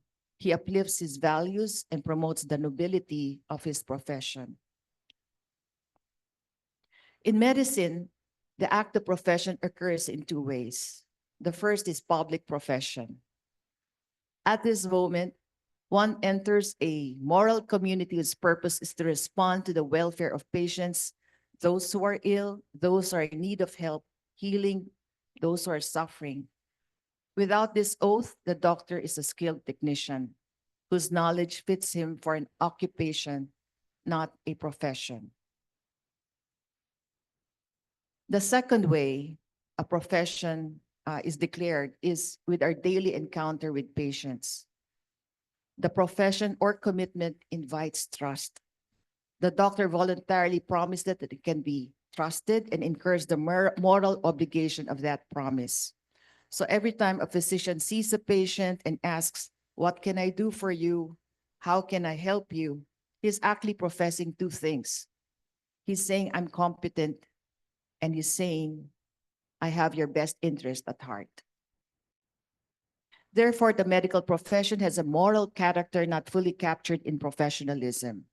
The ends of doctor-patient encounter is to heal, to cure, and to care. And it is these ends which give content to virtue ethics in medicine. As machines gain dominance in our practice, it has never been as important for physicians to recognize the human aspect of the profession encapsulated in the art of caring, rooted in virtue. So when patients select physicians, they rely heavily on bedside manners and trust rather than on measures of outcomes. And this has been proven in many studies. Clearly, how we care matters to the patients and is important to them. Patients can actually recognize a virtuous doctor. So, would you know the characteristics of a virtuous doctor? The first one they say is fidelity to trust. It is because the physician has invited trust, the patient cannot avoid it, and it is essential if healing has to begin. Benevolence, because the prime precept of medical ethics has always been acting for the good of the patient and avoiding all harm. Intellectual honesty, as Dr. Elaine has mentioned, because medicine is a powerful instrument for good and for harm, depending on how we use this medical knowledge. Knowing when one does not know or having the humility to admit it and to obtain assistance are crucial to avoiding harm. Next, courage. We've seen that in the last pandemic because the physician must expose himself to the dangers of contagion, the possibility of physical harm in emergency situations, even to political retribution in some regimes. So, and a lot of deceptions of various kinds. it takes courage for a physician to act up, practice his craft. It also takes courage to be the patient's advocate in a commercialized and industrialized system of care. Compassion, because in any chronic illness or decision, the physician must enter the predicament of the patient to feel something of the patient's plight if his clinical judgments are to be morally defensible and suited to the life of a patient. Truthfulness, because the patient is owed the knowledge necessary to make informed choices so he can make plans for his own life and when disease disrupts those plans, and also to assess his doctor's competence and to undertake what he proposes.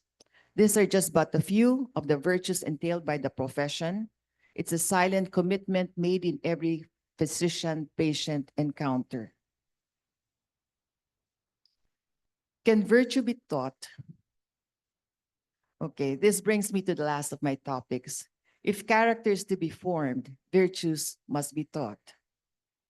Most medical schools and training programs allocate more time in the curriculum to memory work, analysis, tasks that will become less demanding as artificial intelligence improves. We can see that now. We don't have to memorize because we can easily open our phone and get the classification, can have the guidelines. But the art of caring, such as communication and empathy, is what makes a physician virtuous. And sadly, teaching this is mostly left to chance. One of the most influential ways to cultivate physician virtue is through the process of mimesis, learning by copying the behaviors and attitudes of role models. And as such, it is important that we look for, if not assume, the role of a virtue exemplar. We also learn by constant practice, by following a virtuous person. Educational activities such as what we're having today can also shape doctors, raise awareness, and inspire critical reflection on what a physician needs to be in order to be good. Physician virtue cannot be taught in a purely technical curricula. AI, in fact, may be used to teach these competencies, but only virtue can preserve the fundamental nature of the medical profession. Only virtue can endow the ophthalmologist with enduring dispositions needed to survive and succeed in a technology-driven world.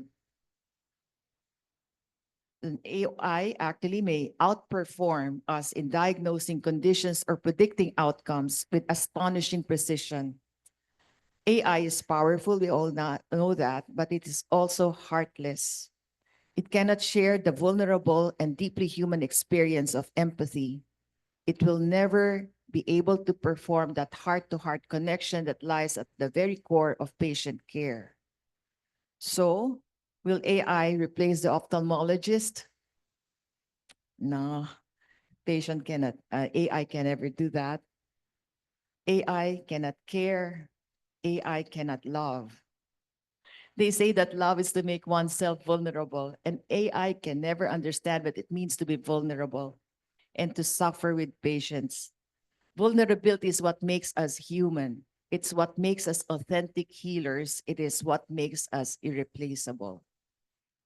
Empathy is not just a skill or an algorithm.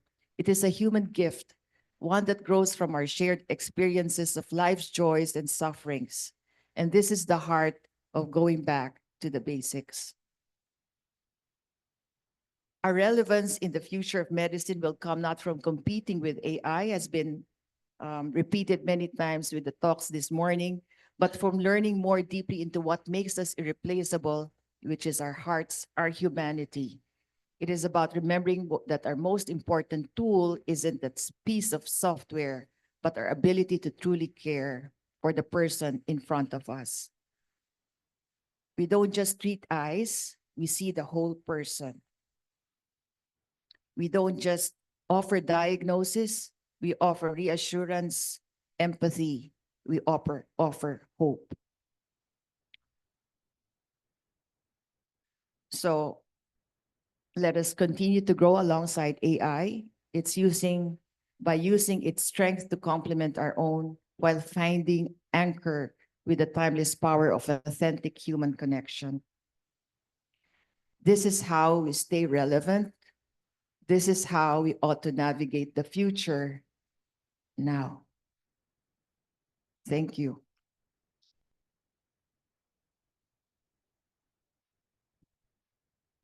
Thank you, Dr. King, for wrapping all our lectures for this morning. So uh, from the basics, from our mind to our actions, and last is through our heart and soul.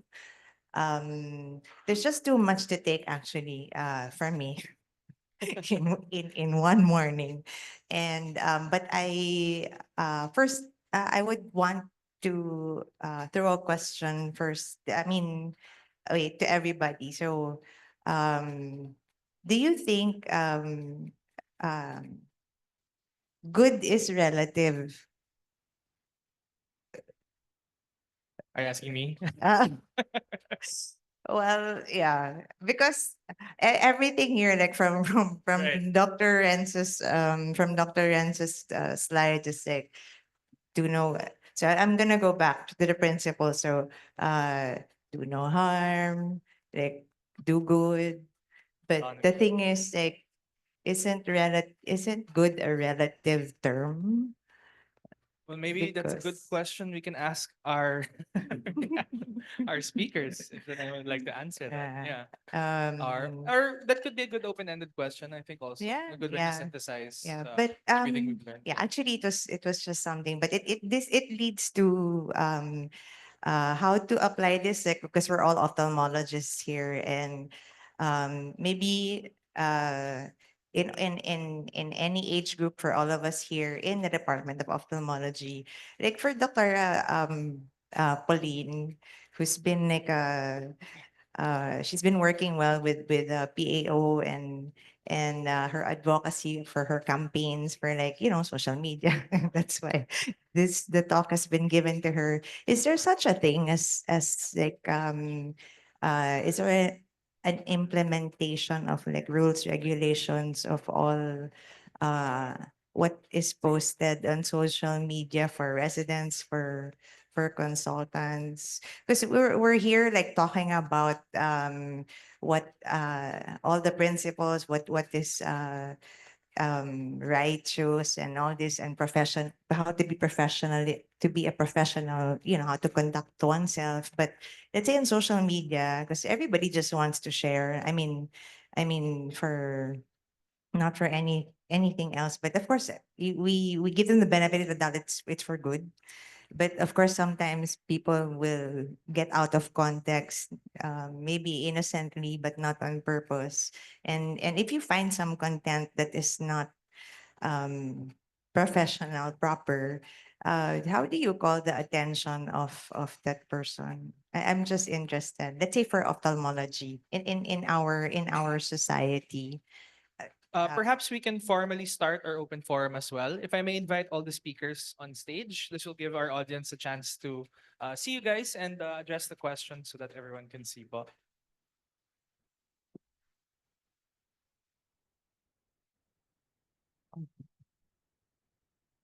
Thank you. Thank you. While they're coming up, let me answer that so that we save time.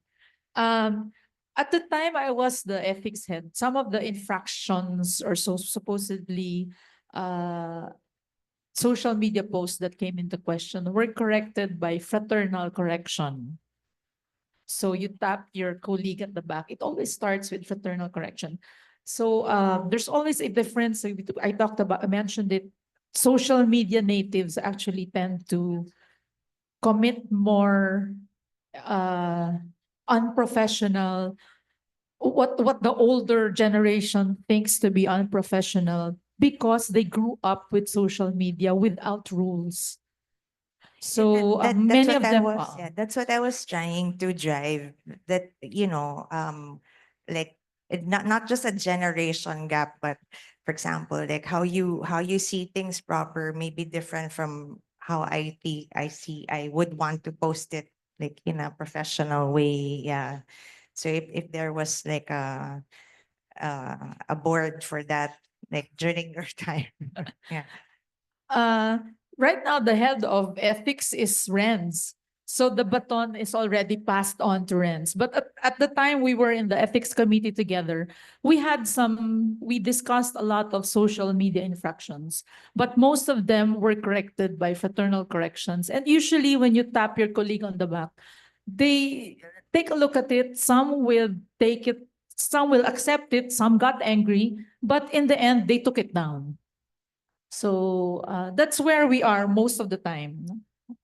And then maybe we hope that after a longer time of contemplating on it, maybe you can realize that the reason why we asked you to take it down. Maybe Dr. Renz now, who has now the baton, can maybe what usually are the trends of postings that maybe you would find not appropriate. Yeah, that came us to a discussion earlier about how far would trainers go into checking what your residents post or what they show in their social media.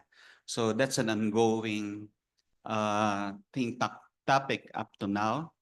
But I think what we can advise the institutions right now, PAO has its own social media policy. But in order to set things straight or put a line there, I think one recommendation is that each institution should start developing their social media policies. So when you define that line, then the next is, when to tap, how hard you tap, and how you react well to that person's reaction. I think we can also follow the example of the state medical boards that I showed earlier, where several vignettes would trigger an investigation. These are misrepresentation and misinformation and posting patients without consent. Those are the non-negotiable infractions and will probably be met with suspension or a reprimand at least. No? But all the other gray areas, I think we can all do that with fraternal correction first. Yeah. So before we will ask Dr. Levin about like how he does it back in the US, maybe we would also want to hear from Dr. Elaine. If you have any comments on like, do you notice like any postings that are unprofessional for you when it comes to like, well, ophthalmology, or maybe you don't encounter any Well, in anything? ophthalmology, I don't really encounter that much, but colleagues in derma, that's what I hear more of. They have a big problem with that because they've told their younger colleagues not to post, but they have a different way of thinking that even if they were told, they it's like They still blogging, they insist. still do. Yeah. That's more their, for us, I don't think it's that much of a problem because they endorse products. That's the difference. Dr. Levin, how does it go back in the US, like in for ophthalmology or for your colleagues at least? It's interesting hearing this conversation. First of all, when you live in the US, you're living in the land of lies and fake news and but this is a great example of the fact that ethics is a plural word. And we each have our own ethic and our ethics change over time. And we have we don't use leeches anymore. We have a changing world. And we have a world where 2-year-old kids come into my office swiping on iPhones. And where my granddaughter doesn't like to look at a book, she'd rather look at her tablet, It's a changing world. And we have to adapt to a changing world. Doesn't mean change is bad, but we have to adapt. And I think that when we adapt, we want to keep in mind what are the core values of humanity that we want to preserve: trust, love, kindness, caring. And in social media and all these innovations and things, our ethics, if we can remain true to those values that really drive humanity and made us go on from day to day. Some days you say, gosh, after hearing the news, I just want to move back to Canada, If we can use those values to govern how we adjust our behaviors, That's where we're gonna be. I don't know there's a right or wrong answer, Yes, but I yes. think if we stick to our values, we'll do the right thing. So actually, yeah, that's very true, and it all will go down again to what Dr. King said. Like, with all that, you'll be able to filter what is negative, what is not bad, even for your mental thoughts that you would think harm to others. But yeah, it'll go down to being authentic and professional and aligned moral beacon in everything that you do every day. So we are From the is audience, are there any yeah. questions? I'll be on the floor here. Thank you, Dr. May Singson, for Hello, coming good from the south all the morning. way here. Thank you for joining Thank you. us. Actually, dapat Dr. Jan King should be in front because the question is for her. So anyway, I would like to thank all the lecturers. I am so grateful that I was able to attend your lectures, and you have really brought back humanity in our practice with your lecture. So thank you, first of all. Secondly, the lecture of Jan, I wish that it could be really taught to all medical schools in the entire world, Yes, not agree. only the Philippines, because truly with the onset of AI, it has become very unhuman and uncaring in the medical field. And we know this because people will just say, oh, ito lumabas sa printout, ito yun na yung ano, di ba? So, I'm sorry, English. So we see the printouts in our official readings, and they take it as is, and they will say to the doctor, even quarrel with the doctor. But here in Google, they say that it's like this. So us being ophthalmologists, we have the duty to put things in proper perspective when it comes to AI and it comes to Google Research, Chat GPT, and all that, because we are the ones who were given by God the knowledge to know what's happening in the human being, not them. So not internet. So we have to put our perspective a little above that, and that's why the the lecture of Jan and the lecture of Elaine was quite important to be taught to our younger generation. I'd call ourselves the transition doctors. We are the transition doctors. Why? Because we trained in a different system when we were young. We trained in a different world when we were young, but now we practice in this world. And so the new generation, our young generations, they don't know that. They don't know where we came from. They don't know how it was to be a human physician. And it is, I think, our duty as the ones to be mentors to these young individuals to know their position in life, not to be um, dependent on AI, but rather to be on top of it and tell them that this is a tool, but you have the knowledge because you studied medicine. So again, I hope this will grow. I hope this way of bringing out the humanity in our will grow more worldwide. Thank you.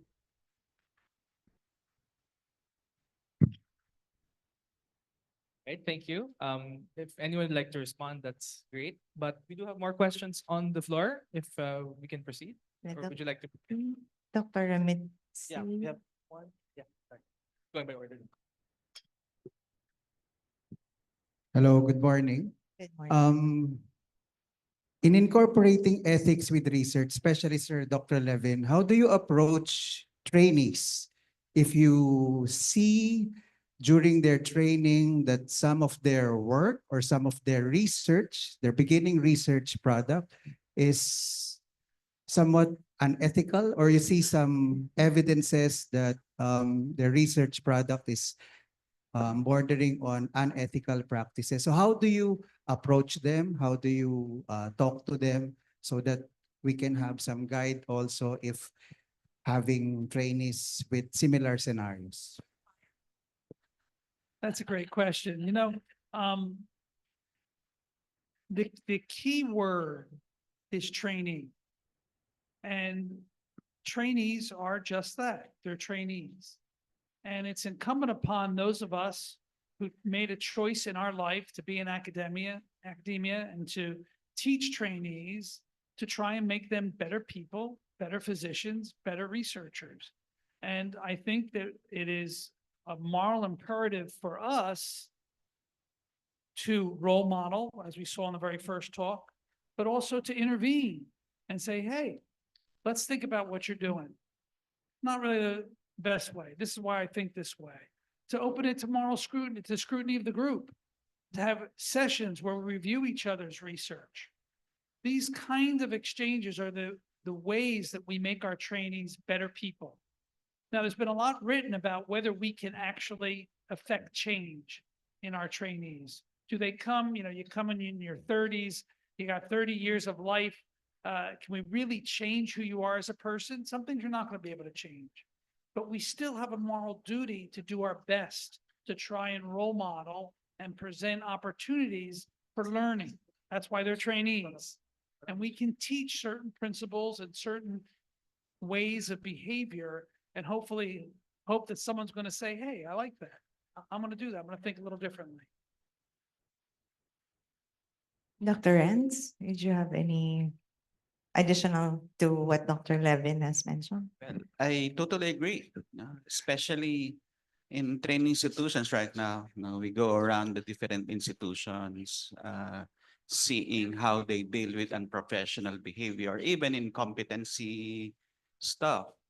Sometimes we get to a point when we train that for every violation or for every incompetence, there is a corresponding punishment like that.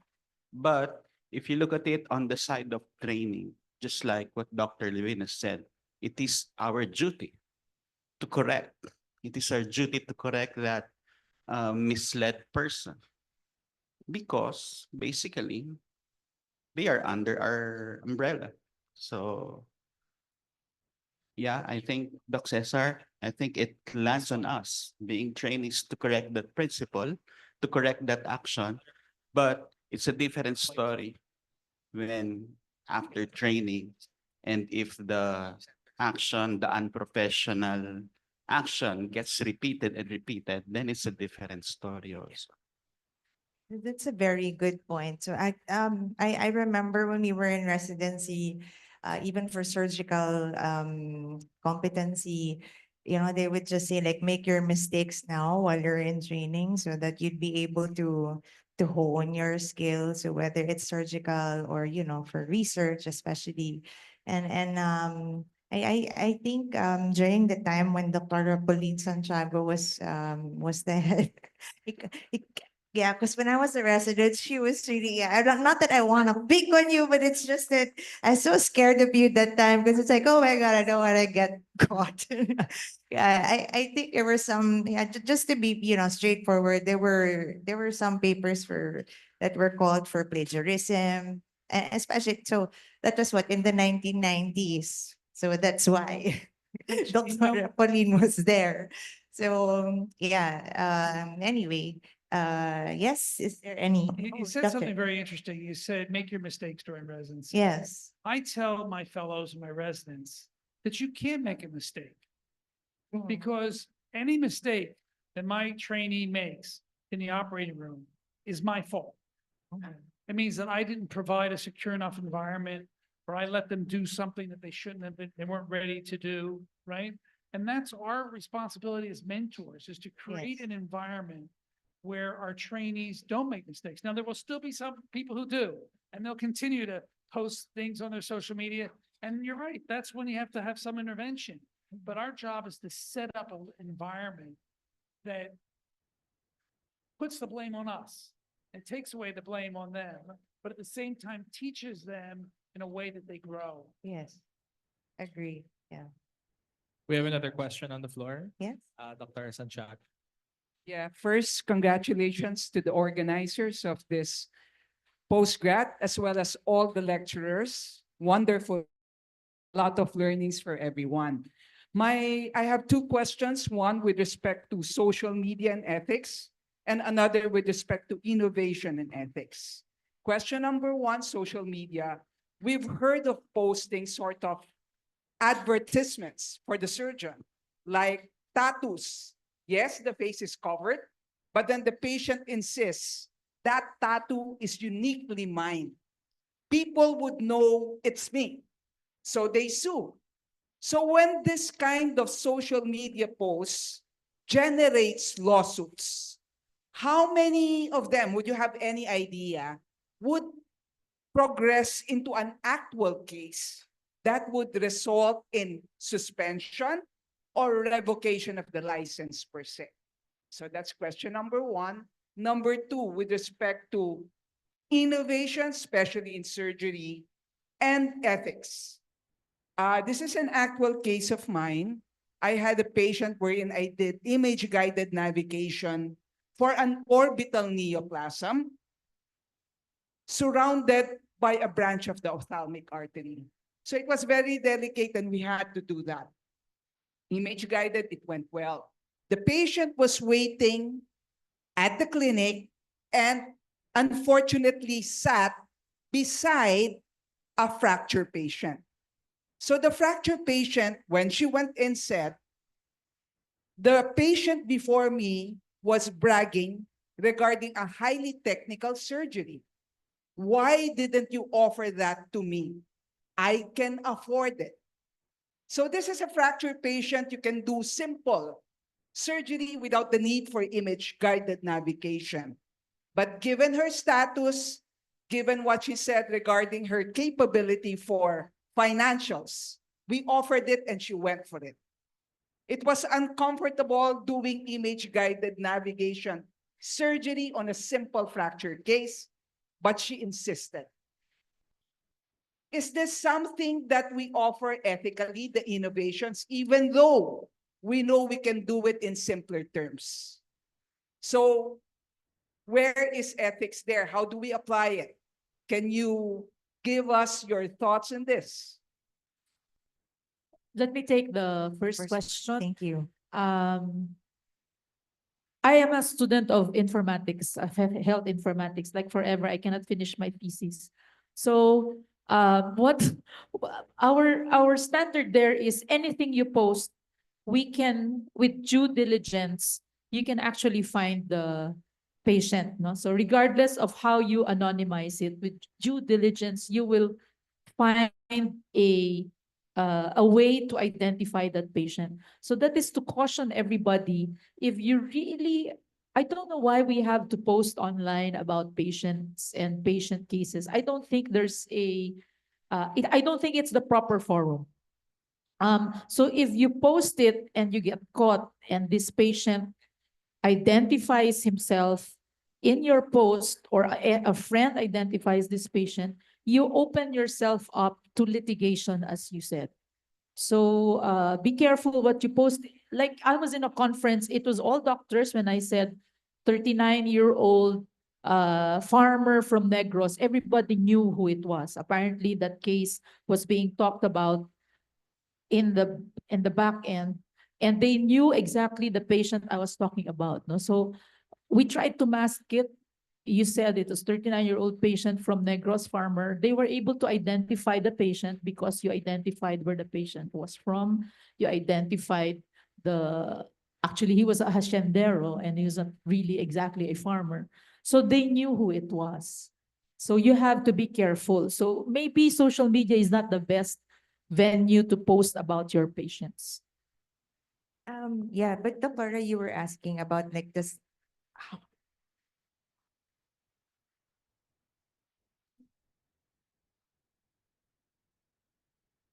I don't know the figures, but it can all potentially lead to that.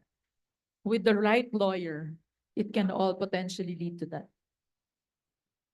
And remember, a good lawyer can win a bad case and a bad lawyer can lose a good case. So there's a lot more to the law than there is to whether someone actually sues. They can sue for anything. In answer to your second question, it gets back to the basic principles. Patients are human beings. Patients have different They're different human beings. Some can afford, some can't afford, some this or that. If you are presenting the option of an innovation, any option you should present to a patient should take into effect who they are, right? But you don't want to be innovating for a purpose other than making money or making fame and fortune. So you want to try and be as egalitarian as you can to your patients, taking in mind that not all patients are the same. Some patients you can't offer something to. There's exclusion and inclusion criteria in research. Taking a research approach, though, is interesting because that protects you from bias in patient selection, right? For example, you can't exclude men from a research project unless the research project is on ovarian cancer, right? If it's on an eye problem, men and women are equally affected. They have to be equally exposed to the research. You can't use financial ability in a research project to determine who's in.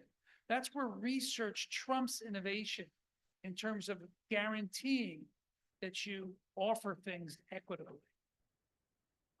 In the operating room, I was once having a minor surgical procedure, and I was sitting in a chair next to the next patient, and the surgeon came out, intercalated himself between the two of us. His back was to me, and I hear him say to the patient who's having the same procedure as I am, "I'm sorry it didn't work the first time. I promise you it'll work this time." I'm thinking, what am I doing here?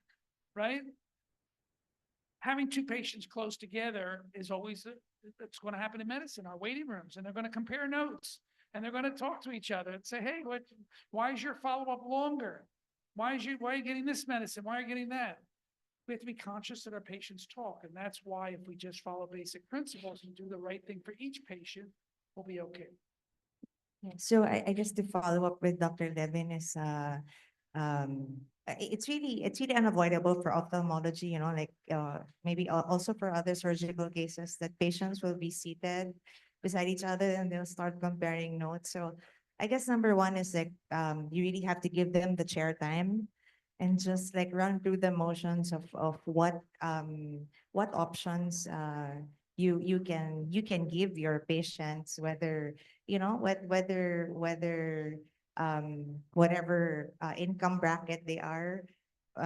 One, we shouldn't judge. Number two, it's like if we use option A, B, C, I think we should also like present it to anybody else that we have option A, B, C as well, so that just to avoid like circumstances, I think also like what Dr. Adona mentioned, so that there's lesser comparing of notes, and in the end, like the patient will just like think to himself that I should have chosen option A, which is like the high tech innovative machine then.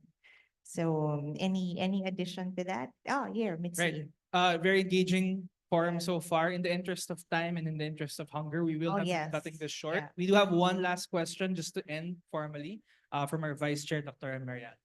I hope the answers to this question will be short. This is more for the ethics committee.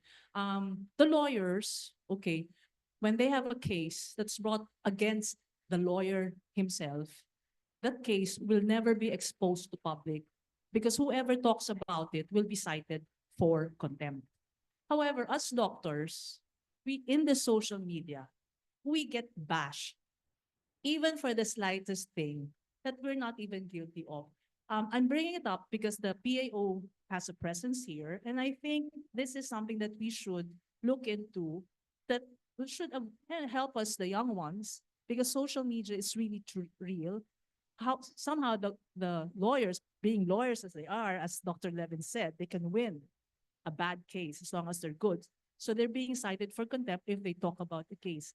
I don't know if there's an answer for this, but I'm just bringing it up for the PAO because they're here, that maybe we should look into this and protect our community as well. That's all. Thank you. When we had issues like that before, we always admonish the involved person to take, if you have to engage the person who bashed you take it out of the platform. You talk to him privately, you don't discuss it openly in social media because it will reflect badly on you, not on the person that bashed you. And so take it out and take the conversation outside of the platform.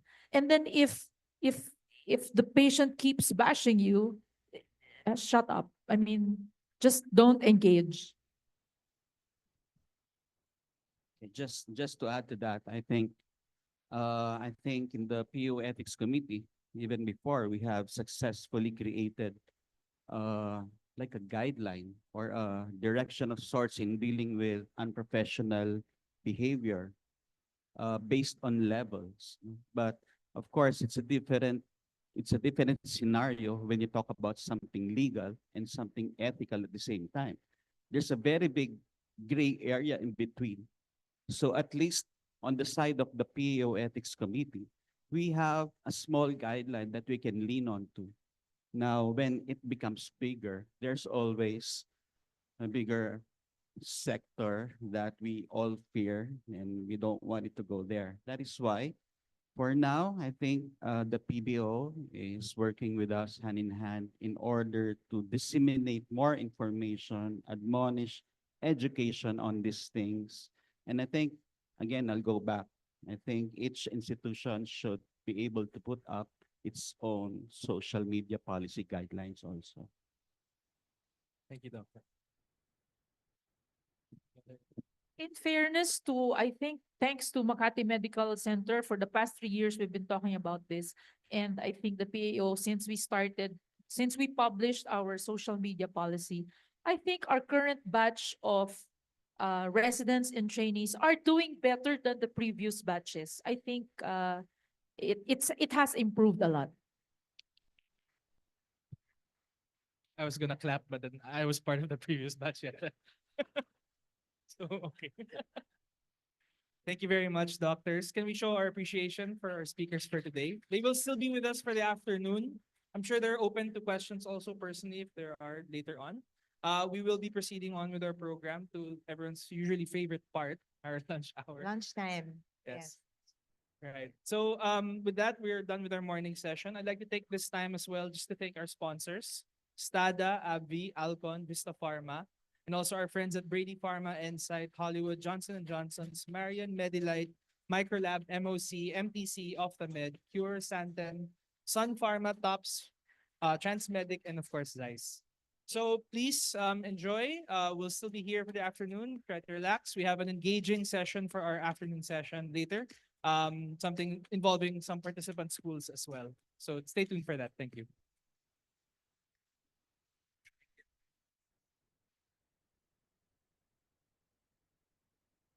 Wow, dami ko na. Oh. Thank you.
I messaged Andrea na she has sent me this denim long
you in fellowship? No, right now, private practice. But doc, I've been doing like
vicious cycle of dry.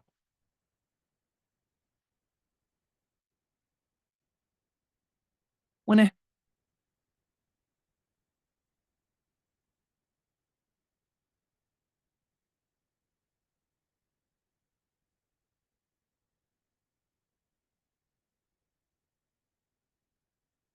healthy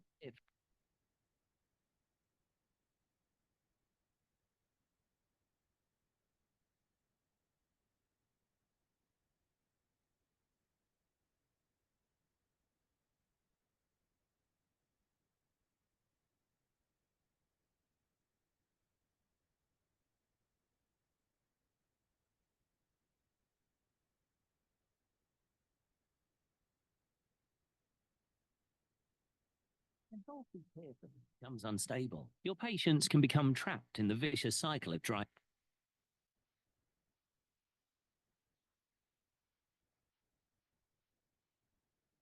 When a healthy tear film becomes unstable, your patients can become trapped in the vicious cycle. Dry eye disease.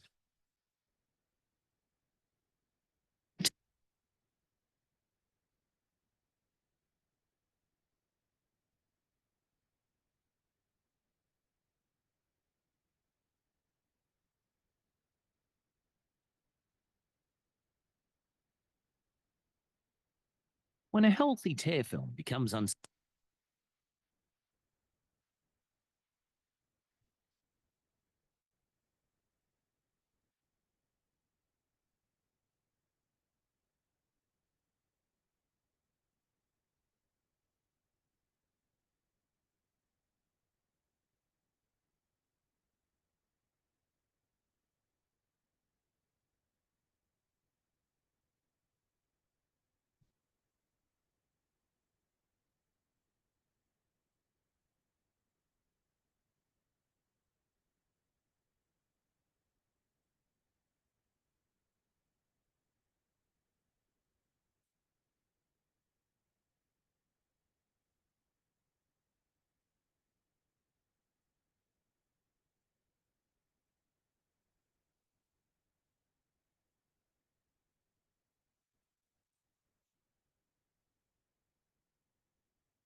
dry eye disease. When a healthy tear film becomes unstable, your patients can become trapped in the vicious cycle of dry eye disease. Optive Fusion's power of 3 can help you do more for your patients. Optive Fusion contains osmoprotectants, hyaluronic acid, and carboxymethyl cellulose, which work together to target tear film instability and combat dry eye disease. I'm a fixer, one of the osmoprotectants in Optive Fusion. I target hyperosmolarity and help halt the vicious cycle of dry eye disease. I restore cell volume and protect ocular cells against hypertonic stress. I'm the carer. While the fixer gets to work, I lubricate the ocular surface to soothe dry eye symptoms and increase tear film thickness to protect against evaporation. I'm the anchor. I'm known for my excellent comfort skills, but I'm also one of the strongest mucoadhesive polymers around. I bind to corneal cells and increase retention time on the ocular surface to provide comfort and maintain symptom relief. Together, we work to fight dry eye disease. Recommend Optive Fusion's power of 3 to your patients today.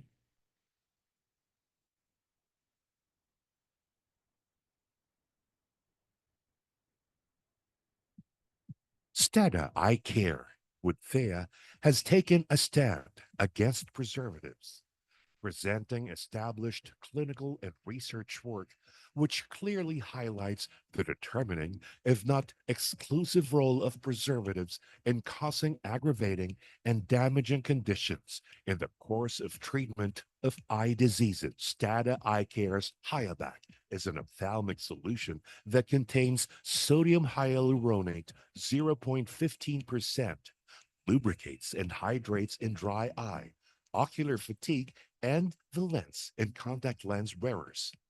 Higher back is hypotonic, restoring the natural balance of the tear film. Higher back is viscoelastic, enabling better lubrication and repartition of the ocular surface.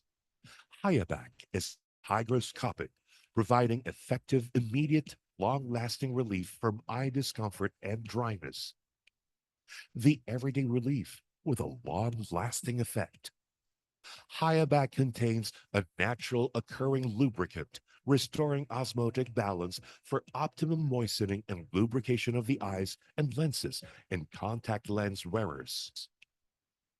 Stada Eye Care, a stand against preservatives, a stand against inconvenience, a stand against wastage.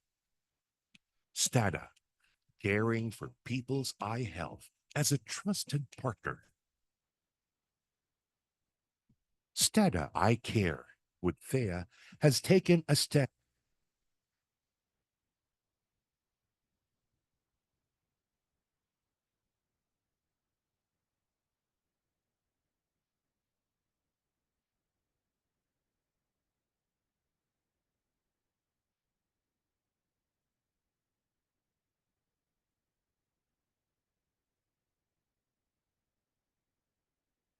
In everyday routine, moments of heroism often remain unnoticed, visible only to the trained eye. But every mundane action can become extraordinary. Let your patients see the world with clarity and precision. Give your patients the opportunity to gain exceptional vision and complete spectacle independence with the best medical technology awarded, most implanted trifocal IOL worldwide. Let them see the world through the eyes of a champion with Clarion Panoptics and unleash their inner Olympian.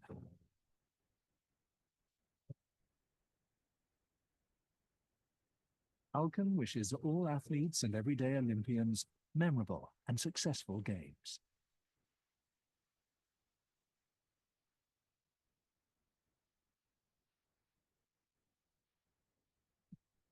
Stada Eye Care with Thea has taken a stand against preservatives, presenting established clinical and research work which clearly highlights the determining, if not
When a healthy tear film becomes unstable, your patients can become trapped.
Hello, good afternoon. Don't worry, this is not an interruption of your lunch, merely something to add on.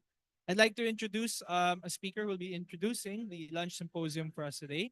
He's our resident training officer here in Makati Medical Center, Dr. Victor Efraim V. Paulino.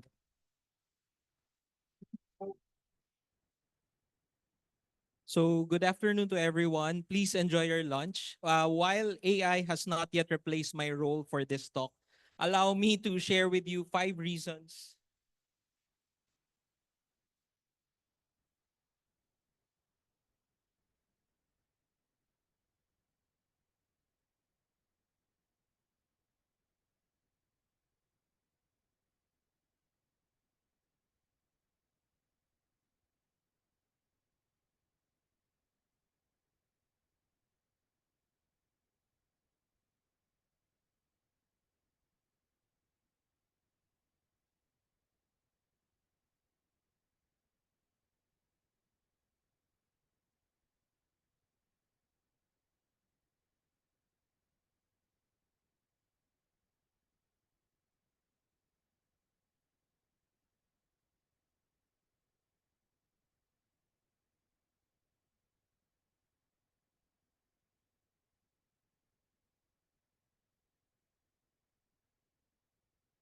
So allow me to share with you 5 reasons why we as ophthalmologists should consider preservative-free formulation in the management of glaucoma.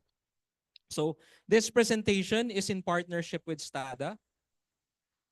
So the objective of my presentation is to provide some key points of coexisting ocular surface disease and glaucoma, the effects of preservative-containing eye drops versus the benefit of preservative-free formulations, and how it affects our glaucoma management.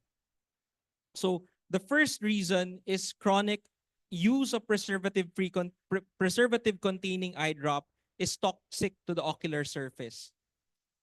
Most of our medications are formulated with preservatives because they may prevent microbial contamination, enhance penetration, and most importantly, prolong viability and shelf life.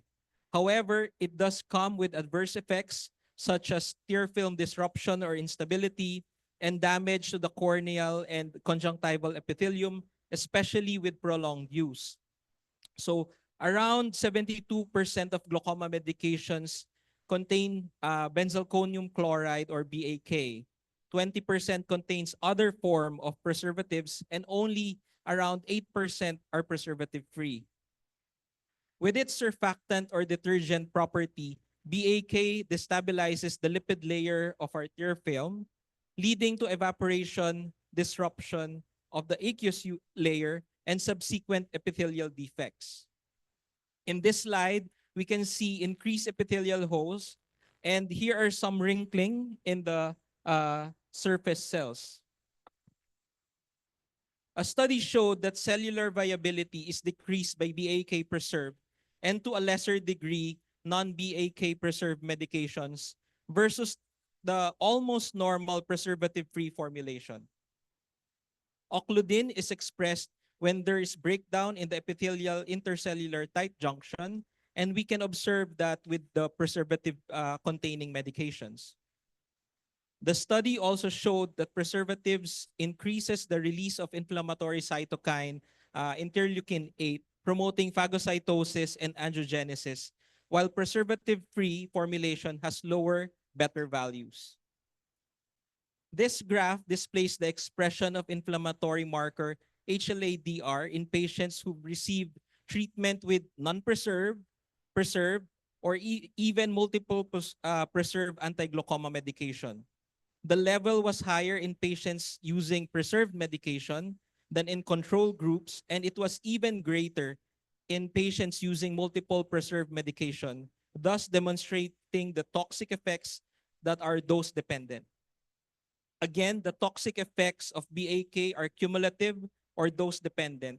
And this presents a problem for prescribing ophthalmologists because glaucoma is a chronic progressive condition that requires treatment to be given over the course of a patient's lifetime, and it may ultimately require multiple treatments. These preservatives accumulate in the cornea and conjunctival epithelium and may act as a reservoir. So this slide presents the cascade of dose-dependent effects of preserved medications. So the preservative containing medications definitely can cause tear film instability. It increases the epithelial permeability and disruption of the cell membranes and induces cell degeneration, which can again cause tear film instability, causing disruption in the causing tear hyperosmolarity, and then causing inflammation, loss of goblet cells, and eventually may activate subconjunctival pro-inflammatory cytokine and subsequent fibroblast. So this is a vicious cycle that is happening to almost all our patients, especially those applying anti-glaucoma medications. So the PESO study, which analyzed the impact of BAK on the time of trabeculectomy failure, showed that the addition of BAK-containing drops used daily increases the risk of surgical failure by a factor of 1.21. Thus, there is a big reason for us to decrease the preservative load, especially in our glaucoma patients, or seek better alternatives such as preservative-free medications, other drug delivery system or preparations, lasers such as selective laser trabeculoplasty, or even minimally invasive or microinvasive procedures. So the second reason is that ocular surface disease and glaucoma often coexist. So both would most commonly affect the same age group with an OSD prevalence of 59 to 88% among glaucoma patients, especially those on medications. And more symptoms of OSD are seen among those applying preserved anti-glaucoma medications.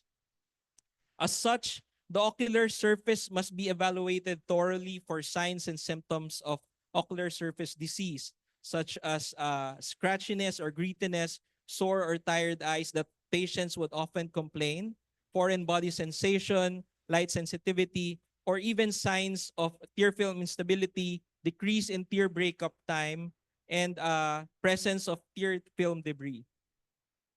So, and prudence in management should be made to consider the best treatment for our patients, not just solely based on the properties of the drug, but of equal or greater importance is how it suits or affect our patients. Chronic use of preserved glaucoma medications can aggravate ocular surface disease or may initiate it to those who are at risk. Let us not add fuel to an already burning fire. So 3, preservative eye drops can compromise tolerability and quality of life. Most of our glaucoma patients are asymptomatic until we start giving them the medications. Even if we explain to them the necessity or importance of applying all those anti-glaucoma medications, some are really just unhappy and uncomfortable. So preserved medications may compromise tolerability. It will add additional burden or worsen their quality of life. and would definitely compromise adherence and glaucoma control, especially in patients who had already an ocular surface problem. Take note that in glaucoma, all measures are done to maintain the best quality of life for our patients, not just sight preservation, but must include holistic well-being and comfort. We must weigh the benefit versus the harm of our every option, and as a general rule, the use of the least amount of medication with the least side effect to achieve our target pressure. And when talking about side effects, another reason to consider preservative-free formulation is due to its lesser side effects. In a study comparing ocular symptoms following a switch from preserved to preservative-free timolol, we can see a significant reduction in irritation, dry eye, visual difficulties, and eyelid symptoms in favor of preservative-free formulation. Likewise, after 84 days on preservative-free timolol, there was a significant reduction in conjunctival hyperemia, follicular reaction, punctate keratitis versus the traditional formulation. In a cross-sectional study involving over 9,000 subjects, patients using preservative-free eye drops were significantly less likely to present with ocular symptoms than those patients using preserved eye drops. The same study was also investigated the prevalence of ocular signs with the use of preserved versus preservative-free formulation. And there's a fewer patient receiving preservative-free eye drops had an ocular sign. Lastly, when patients are comfortable and can tolerate the medication, they are more likely to be adherent to therapy with preservative-free formulation. In a survey conducted to determine the adherence to treatment, 87% were compliant to preservative-free formulation compared to just 68% taking preserved medication. Non-compliant patients taking preserved medications are more than double than those of the non-compliant preservative-free formulation patients. This is the usual unit dose packaging of a common preservative-free formulation, but we also have the multi-dose option. And our partners from STADA are utilizing the ABAC system in their medications such as in Timolol, Timabac, and lubricant Hyabac to provide over 300 drops that can last up to 3 months after opening. I personally share the same sentiments by our patients that prefer the multi-dose bottle because it's easier to carry with less medication wastage, relatively safer from contamination, and more environmentally sustainable. So in summary, I've shared with you the 5 reasons why you should consider preservative-free option in our management of glaucoma. Again, chronic use of preserved medication has a dose-dependent toxic effect on the ocular surface. It induces changes in the corneal, conjunctival, and subconjunctival tissues and may aggravate or initiate ocular surface disease. OSD and glaucoma often coexist. That is why the ocular surface needs to be evaluated and considered in all our glaucoma patients. Preserved medication can negatively affect tolerability and the quality of life, while that of preservative-free formulation has a lesser side effect. Lastly, patients are more likely to be adherent to therapy with preservative-free formulations. So thank you again for your attendance for today's activity. Please enjoy your lunch and enjoy the rest of the program.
When a healthy tear film becomes unstable, your patients can become trapped in the vicious cycle of dry eye disease. Optiv Fusion's power of 3 could help you do more for your patients. Optiv Fusion contains osmoprotectants, hyaluronic acid, and carboxymethyl cellulose, which work together to target tear film instability and combat dry eye disease. I'm a fixer, one of the osmoprotectants in Optiv Fusion. I target hyperosmolarity and help halt the vicious cycle of dry eye disease. I restore cell volume and protect ocular cells against hypertonic stress. I'm the carer. While the fixer gets to work, I lubricate the ocular surface to soothe dry eye symptoms and increase tear film thickness to protect against evaporation. I'm the anchor. I'm known for my excellent comfort skills, but I'm also one of the strongest mucoadhesive polymers around. I bind to corneal cells and increase retention time on the ocular surface to provide comfort and maintain symptom relief. Together, we work to fight dry eye disease. Recommend Optiv Fusion's power of 3 to your patients today.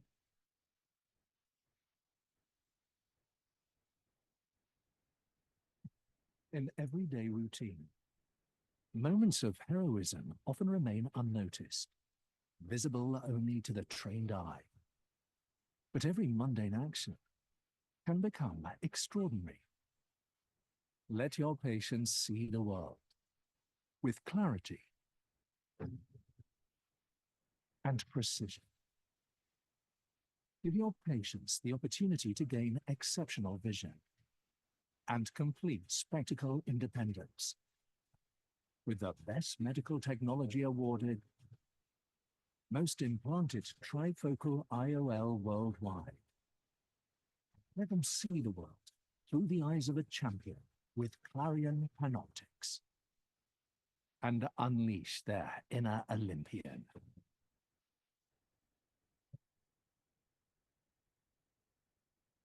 Alcon wishes all athletes and everyday Olympians memorable and successful games.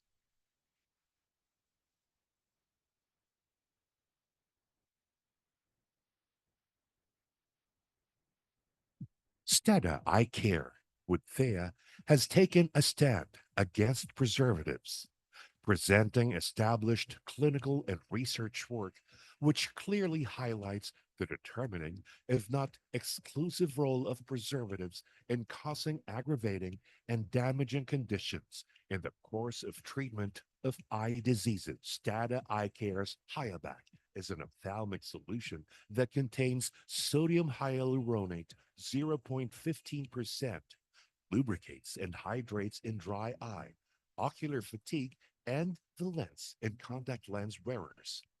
Hyabac is hypotonic, restoring the natural balance of the tear film.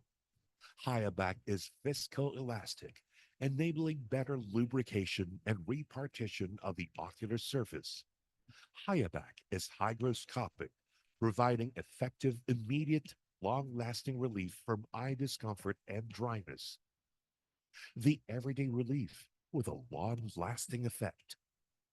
Hyabac contains a natural occurring lubricant, restoring osmotic balance for optimum moistening and lubrication of the eyes and lenses in contact lens wearers.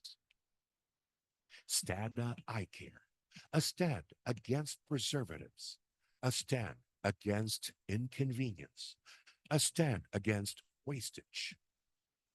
Stada, caring for people's eye health as a trusted partner.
When a healthy tear film becomes unstable, your patients can become trapped in the vicious cycle of dry eye disease.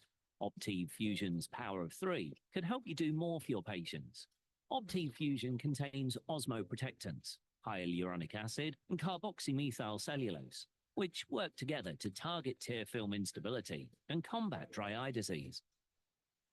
I'm a fixer, one of the osmoprotectants in Optiv Fusion. I target hyperosmolarity and help halt the vicious cycle of dry eye disease. I restore cell volume and protect ocular cells against hypertonic stress. I'm the carer. While the fixer gets to work, I lubricate the ocular surface to soothe dry eye symptoms and increase tear film thickness to protect against evaporation. I'm the anchor. I'm known for my excellent comfort skills, but I'm also one of the strongest mucoadhesive polymers around. I bind to corneal cells and increase retention time on the ocular surface to provide comfort and maintain symptom relief. Together, we work to fight dry eye disease. Recommend Optiv Fusion's power of 3 to your patients today.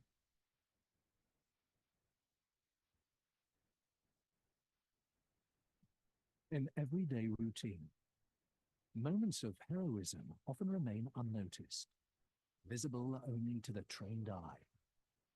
But every mundane action can become extraordinary.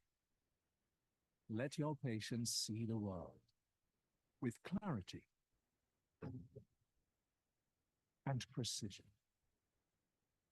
Give your patients the opportunity to gain exceptional vision and complete spectacle independence with the best medical technology awarded, most implanted trifocal IOL worldwide.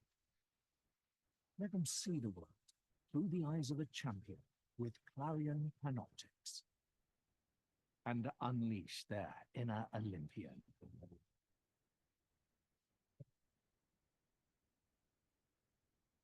Alcon wishes all athletes and everyday Olympians memorable and successful games.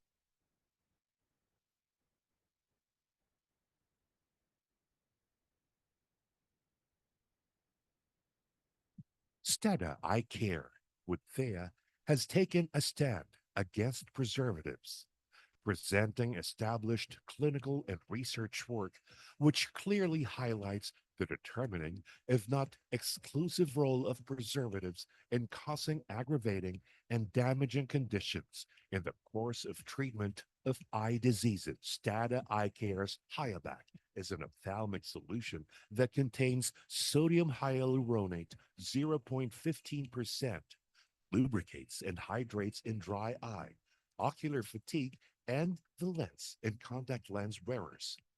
Hyabac is hypotonic, restoring the natural balance of the tear film. Hyabac is viscoelastic, enabling better lubrication and repartition of the ocular surface. Hyabac is hygroscopic, providing effective, immediate, long-lasting relief from eye discomfort and dryness. The everyday relief with a long-lasting effect. Hyabac contains a natural occurring lubricant, restoring osmotic balance for optimum moistening and lubrication of the eyes and lenses in contact lens wearers. Stada Eye Care, a stand against preservatives, a stand against inconvenience, a stand against wastage. Stada, caring for people's eye health as a trusted partner.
When a healthy tear film becomes unstable, your patients can become trapped in the vicious cycle of dry eye disease. Optiv Fusion's power of 3 can help you do more for your patients. Optiv Fusion contains osmoprotectants, hyaluronic acid, and carboxymethyl cellulose, which work together to target tear film instability and combat dry eye disease. I'm a fixer, one of the osmoprotectants in Optiv Fusion. I target hyperosmolarity and help halt the vicious cycle of dry eye disease. I restore. Hello. Hi, good afternoon, everyone. How's everyone doing so far? Okay. I'll take silence as happy. We'll be starting shortly on our second segment for our session. Take your time, but for those of you who are outside, you might want to start coming in. We'll be resuming our afternoon session in 5 minutes, okay? Thank you.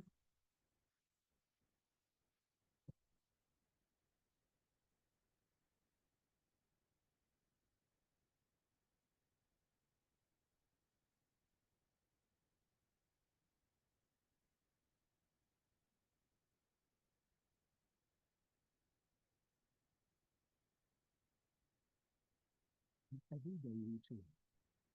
Moments of heroism often remain unnoticed, visible only to the trained eye. But every mundane action can become extraordinary. Let your patients see the world with clarity and precision.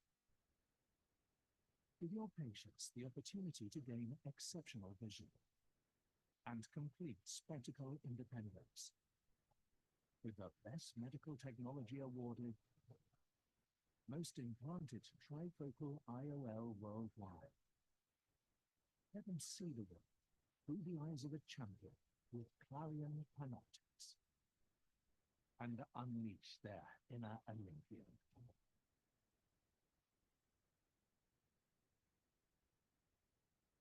Alcon wishes all athletes and everyday Olympians memorable and successful games.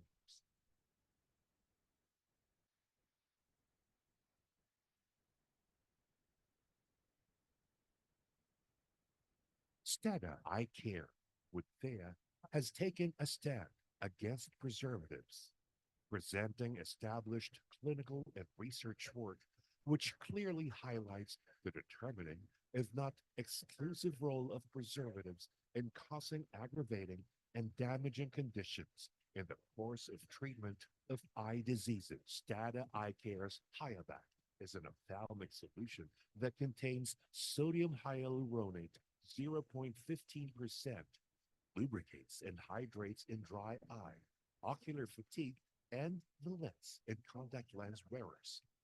Hyabac is hypotonic, restoring the natural balance of the tear film. Hyabac is viscoelastic, enabling better lubrication and repartition of the ocular surface.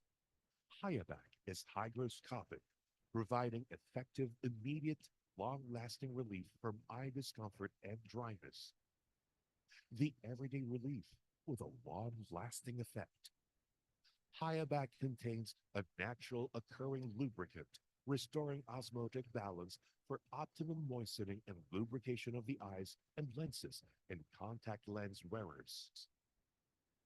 Stata Eye Care, a stand against preservatives, a stand against inconvenience, a stand against wastage. Stata, caring for people's eye health as a trusted partner.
When a healthy tear film becomes unstable, your patients can become trapped in the vicious cycle of dry eye disease.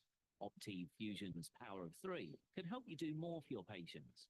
Optiv Fusion contains osmoprotectants, hyaluronic acid, and carboxymethyl cellulose, which work together to target tear film instability and combat dry eye disease. I'm a fixer, one of the osmoprotectants in Optiv Fusion. I target hyperosmolarity and help halt the vicious cycle of dry eye disease. I restore cell volume and protect ocular cells against hypertonic stress. I'm the carer. While the fixer gets to work, I lubricate the ocular surface to soothe dry eye symptoms and increase tear film thickness to protect against evaporation. I'm the anchor. I'm known for my excellent comfort skills, but I'm also one of the strongest mucoadhesive polymers around. I bind to corneal cells and increase retention time on the ocular surface to provide comfort and maintain symptom relief. Together, we work to fight dry eye disease. Recommend Optiv Fusion's power of 3 to your patients today.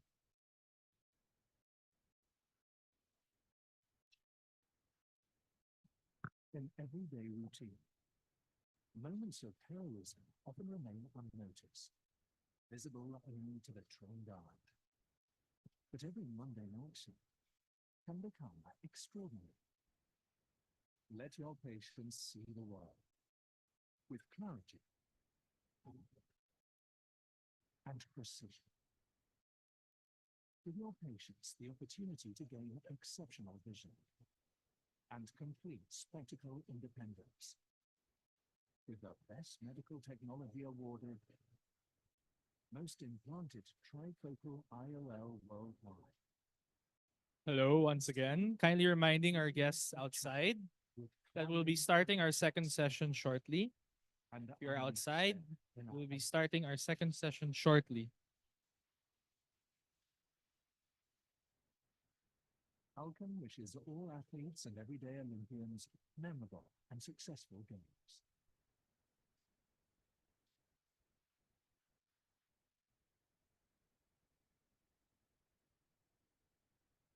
Steda Eye Care with Thea has taken a stand against preservatives, presenting established clinical and research work which clearly highlights the determining, if not exclusive role of preservatives in causing aggravating and damaging conditions in the course of treatment of eye diseases. Stada Eye Care's Hyabac is an ophthalmic solution that contains sodium hyaluronate 0.15%, lubricates and hydrates in dry eye, ocular fatigue, and the lens and contact lens wearers.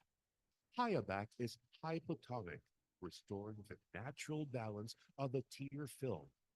Hyabac is viscoelastic, enabling better lubrication and repartition of the ocular surface. Hyabac is hygroscopic, providing effective, immediate, long-lasting relief from eye discomfort and dryness. The everyday relief with a long-lasting effect. Hyabac contains a natural occurring lubricant, restoring osmotic balance for optimum moistening and lubrication of the eyes and lenses in contact lens wearers. Stada Ike, a stand against preservatives, a stand against inconvenience, a stand against wastage.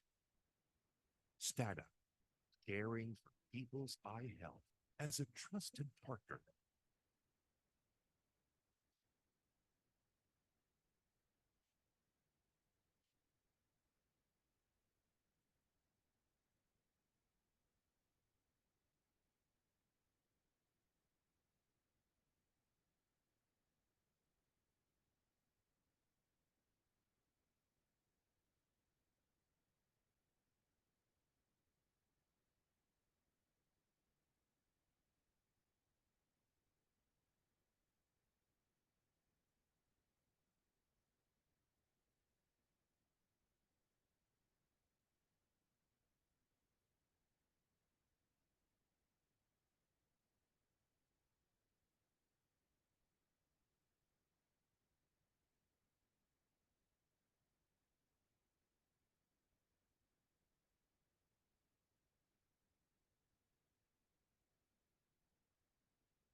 The most is pag ganyan. Like one line like this.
Hi, good afternoon, everyone. So hope everyone can settle down. We will begin the second half of our session.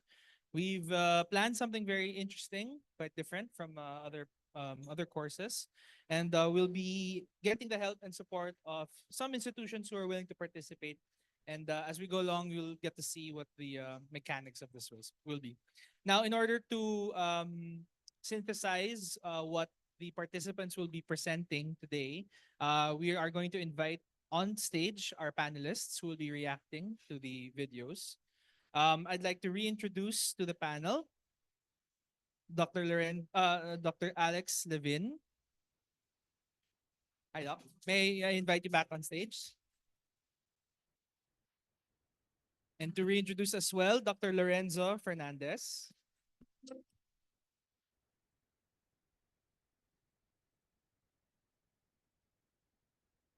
Joining the panel is the former president and chairman of the PAO and the former chair as well of the PAO Committee on Ethics and Practice Management, the long-loved chairman also of the East Avenue Medical Center, Dr. Reynaldo Santos.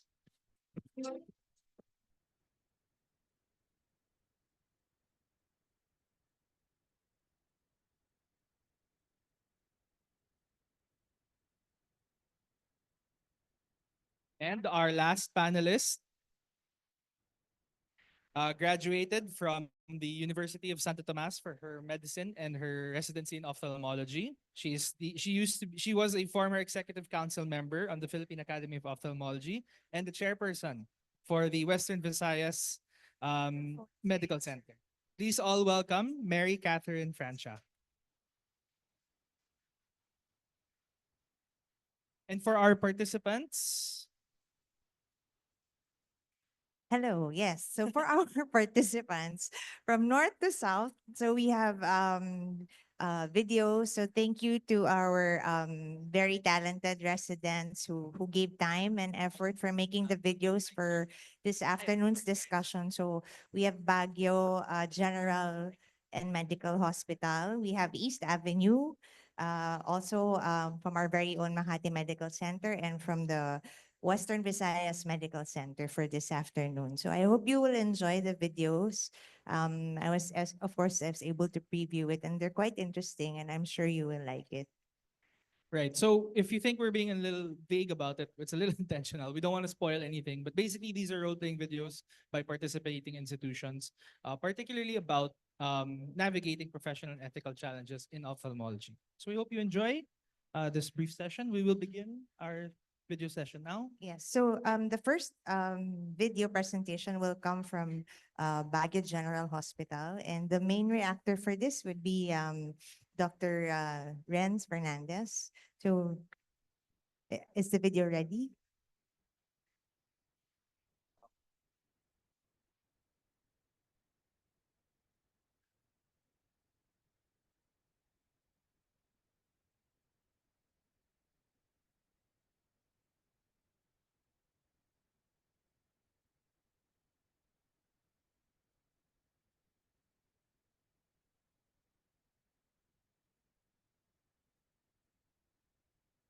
Hi, ma'am. Good morning po. I'm Dr. John, ophthalmology resident po. So, how can I help you, ma'am? Dok, pakita ko lang po sana yung mata ko. Parehas kasi malabo, Dok. Itong kanan, mas malala po siya eh. Parang aminag na lang po siya, Dok, pag tinitingnan ko po ganyan. Parang minsan nga po nadadapa-dapa na rin po ako sa daan. Nakailang balik na rin po kasi kami sa pagawaan ng salamin, Dok. Hindi nga po siya nakakatulong sa akin. Okay. Sige, I'll check your eyes, ma'am, ha? Patong po yung baba dito, nakatingin po yung ipakita ko sa inyo, no? Ito po yung findings natin. Meron tayong catarata, no? This is what we call the posterior subcapsular cataract. Most commonly po because of steroid intake. So mukhang steroid induced po yung inyong catarata. Okay, so for this case, the only thing that we can do is use your tool. Dok, parang papa-opera na lang po ako.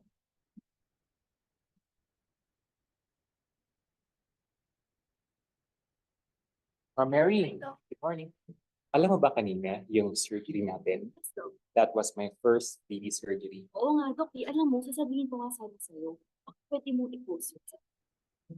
Social media? Ano ba yun? Sayang yun eh. First time, tapos naka-shades. Ma-i-enjoy niyo yung mga tao. Oo, no? Sa bagay, wala namang mukha ng patient. There's no name. Parang pwede, no? Dok, sayang yan. Propose ko. Tingnan mo, yung pinost mo video. Sabi sa'yo eh, 500,000 views na kaagad. Nice. Ayun po, Dok. Fatima ko from ABC Pharma. Narinig ko yung pinag-uusapan niyo. Sikat ka pala, Dok, ha? Uy, hindi naman. Actually, Dok, pwede namin i-sponsor yun kung gusto niyo. Talaga? Pwede yun? Yes, Dok. Magkano ba? Ano lang yun, Dok? Ate, tignan mo to, oh. Nababasa ko na siya, oh. Social networking. Wow! Ang saya-saya. At ano mo, gusto mong i-follow sa Instagram si Doc John. Sige. Ay, oo. Hindi mo mag-offer, ah. Kailan yan? Hindi na siya kahapon? May ino-offeran ba siyang iba kahapon? Alam ko, ako nun. Doc. Ma'am Rose, kamusta? Doc, ang liwanag na. May paper kayo kay na. Ay, meron pa. Check ko lang, ha? Oh, 2020. Perfect. Alright. Oo nga po pala. If nakita niyo po yung latest post ko, yun po yung video ng surgery natin. No? Bale, hindi naman po kita yung mukha, wala pong pangalan. Okay lang po ba sa inyo na pinost ko po yun? Sige, Doc. Sa ikaw? Hi, Crystal. Kita mo na ba yung post ni John? Diba trending? May ads pa, oh. Service station kaya yun? Hindi ko sure. I wasn't informed. Meron kaya siya? Tama ba? Pumayag ako.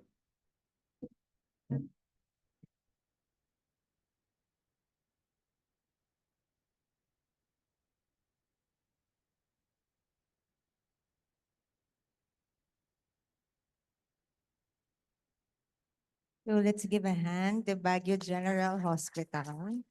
Yes, that was a very good a video, which I think is applicable like nowadays to most of us.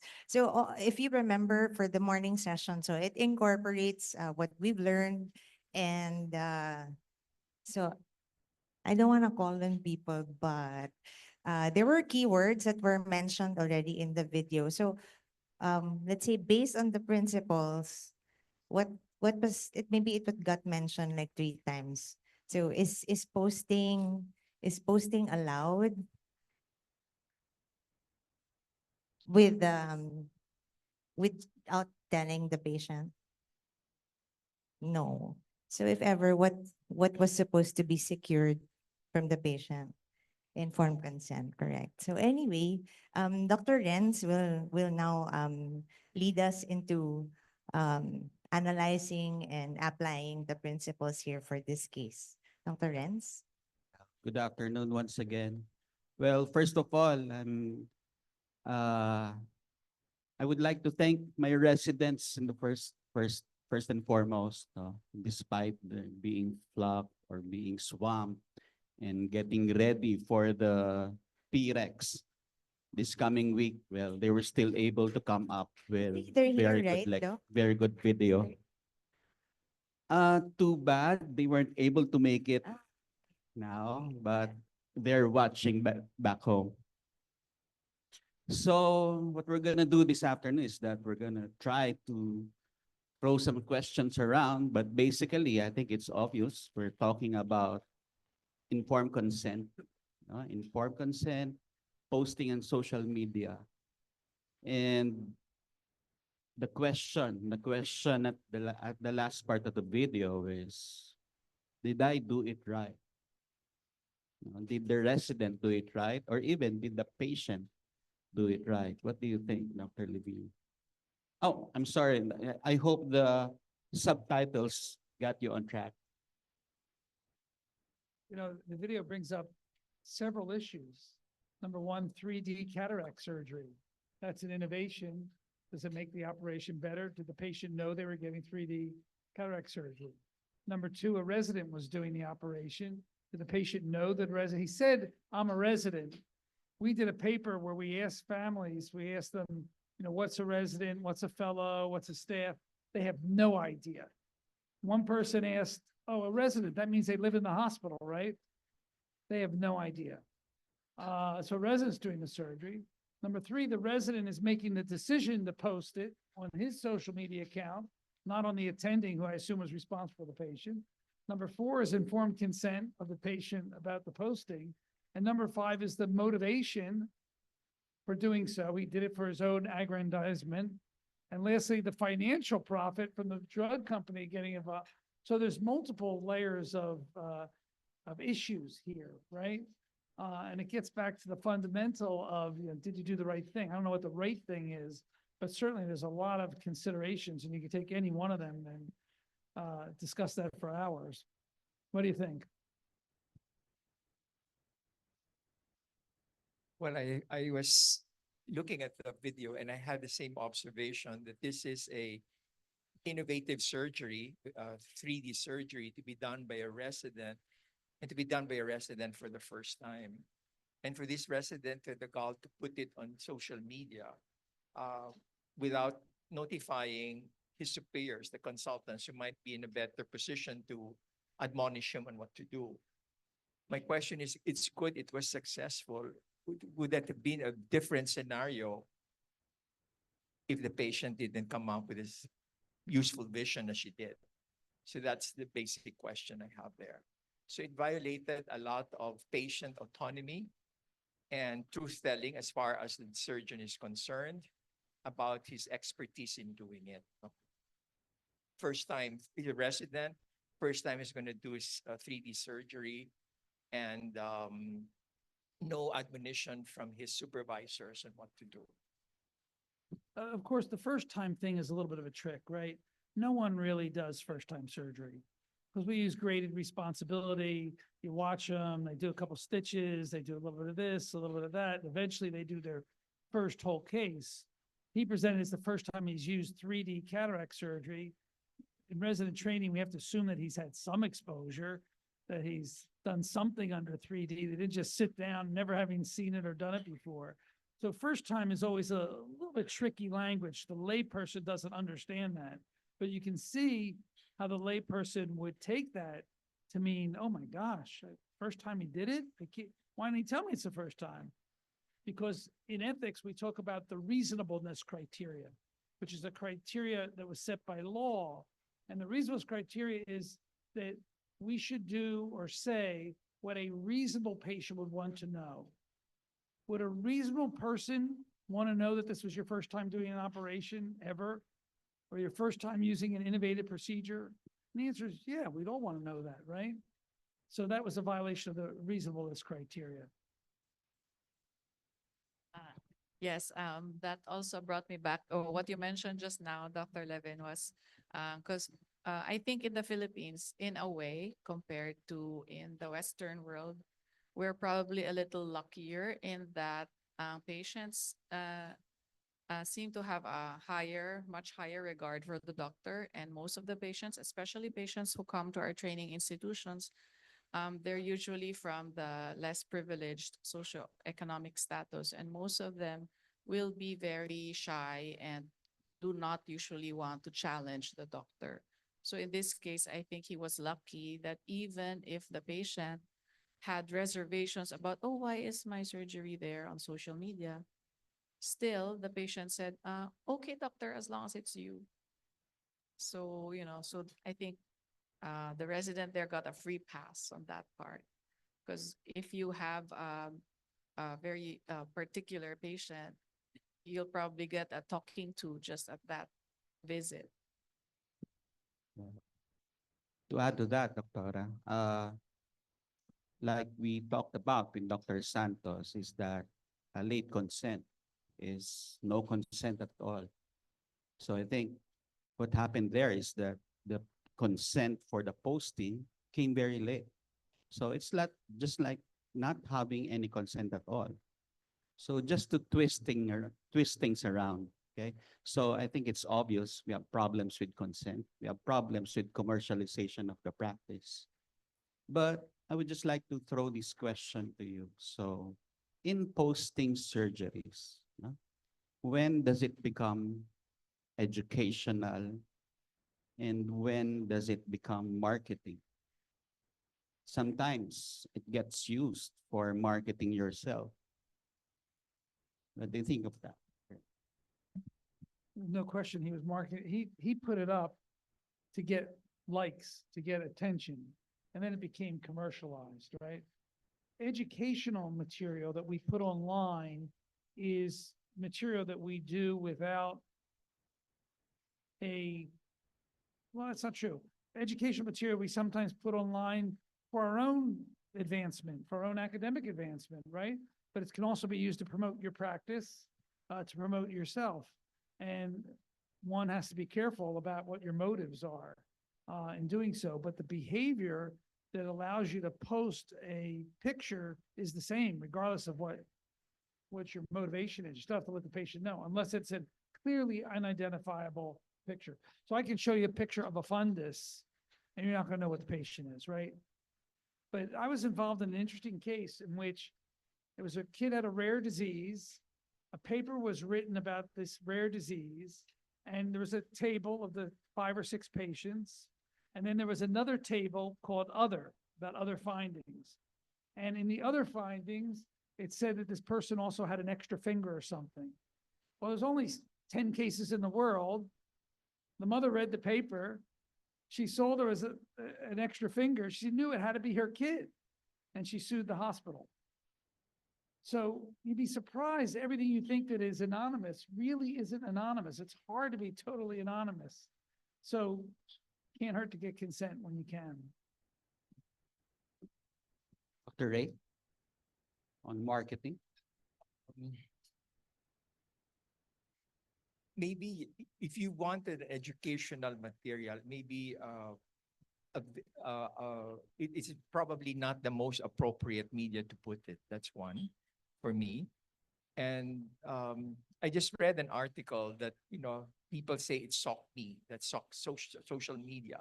There's one, I think it's a University of Oregon that said, alludes to it, the acronym SOME, social media. And I found that a little catchy because what exactly is the main intent of people putting things up in social media? The SOME, it's all about me. It's promoting myself. I think that's, if you look at all the postings there, it's really to promote yourself. You want to see how many likes you have. Like this doctor had 500,000 views already. And the patient doesn't even know. As a matter of fact, the patient was surprised. Look, she was so overjoyed that she could read and look at her gadget. And she's tried looking at the social media of a doctor. And then she found herself there. And when she went back to the doctor explained, it was the only time that the doctor explaining, by the way, have you checked on my social media? It even came from the doctor without the patient telling him that I admired you in your social media. The doctor called attention to the fact that I have 500,000 views already. And to me, that's, you can see the reaction on the patient's face. It was as if she didn't know how to react. She just said, okay na rin siguro, doc. That means in English, maybe it's just okay. But as Dr. Levine, as they don't understand. And as Dr. Karen says, maybe out of respect for the doctor, the high regard they give their doctors, it's always the patient who has to move back in favor of the doctor. But still, I think that violates patient autonomy on her personal information. And that's my view on the appropriateness of social media to educate. So there's always that veiled intent for me that you're promoting yourself rather than the education that you want to give patients. My view. I would like to double up also with regards to what we were talking about a while ago with due diligence. If you remember the video, the post, you don't see the face there. You don't see any name there. However, you have the hospital, you have the doctor, and you have the date and the time. Now, with due diligence, the identity of that doctor, of that patient can be identified. So that's what we mean when we say due diligence. And lastly, for Dr. Karen, we're both in training institutions, no, in government hospitals. How far do you think the training program should monitor the social media accounts of his residents?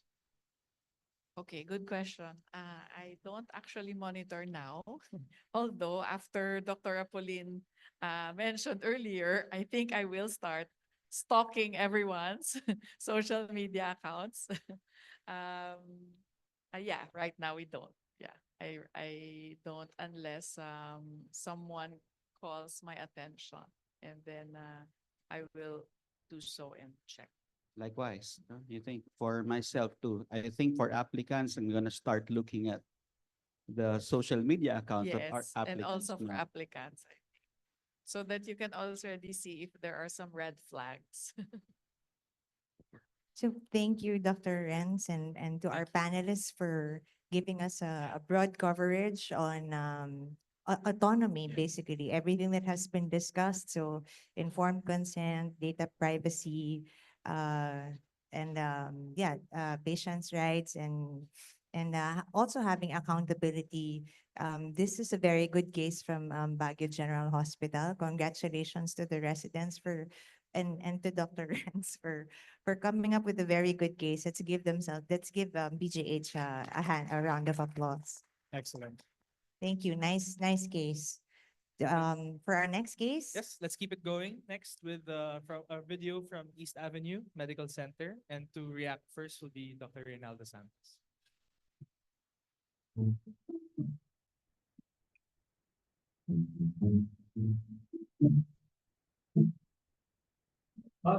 Malayo yung binahin natin, nakarating na rin tayo. Ay, grabe, ang haba ng pila. Buti na lang, sa loob na tayo. Oo nga eh, ang sabi, tatawagin daw tayo ng doktor, maghintay lang daw tayo dito. Patient Orlando Uy. Patient Orlando Uy po.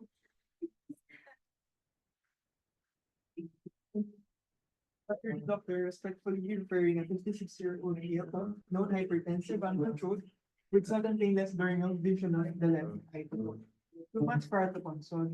No trauma or other symptoms. Here on the left eye, and OCT exam points toward suggest initiation po na antivenom. So, sir, ang problema po ni sir sa mata, kaya po nanalabo yung paningin, nandun po sa likod ng mata, yung retina, yung sa pelikula ng mata. So, kailangan natin mag-injection ng gamot upang mapigilan yung pagtubo. Kaya lang, hindi natin ito makukuha sa isang injection lang, no? Kailangan buwan-buwan, babalik po kayo para matuloy-tuloy natin yung paggamot. Ako, ganun po ba, Dok?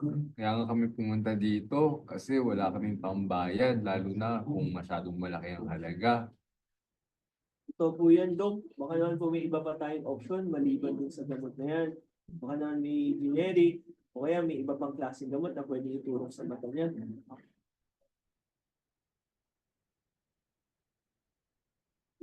Kamusta yung recent na studies niyo? Actually, Doc, based sa latest study abroad, inconclusive pa talaga yung results. So, we're actually holding a clinical trial here po, Doc, and we're recruiting patients in PCV. On their part po, patients' part, walang expenses, walang out of pocket or anything, no financial obligation po, Doc. So, we're looking forward to get these patients sana from you.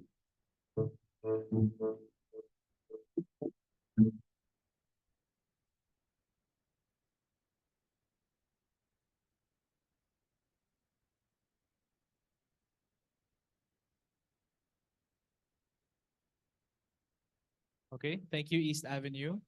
I'd like to ask first Dr. Santos as our primary reactor here. Anything that struck you from the video or that you'd like to comment on first? Okay.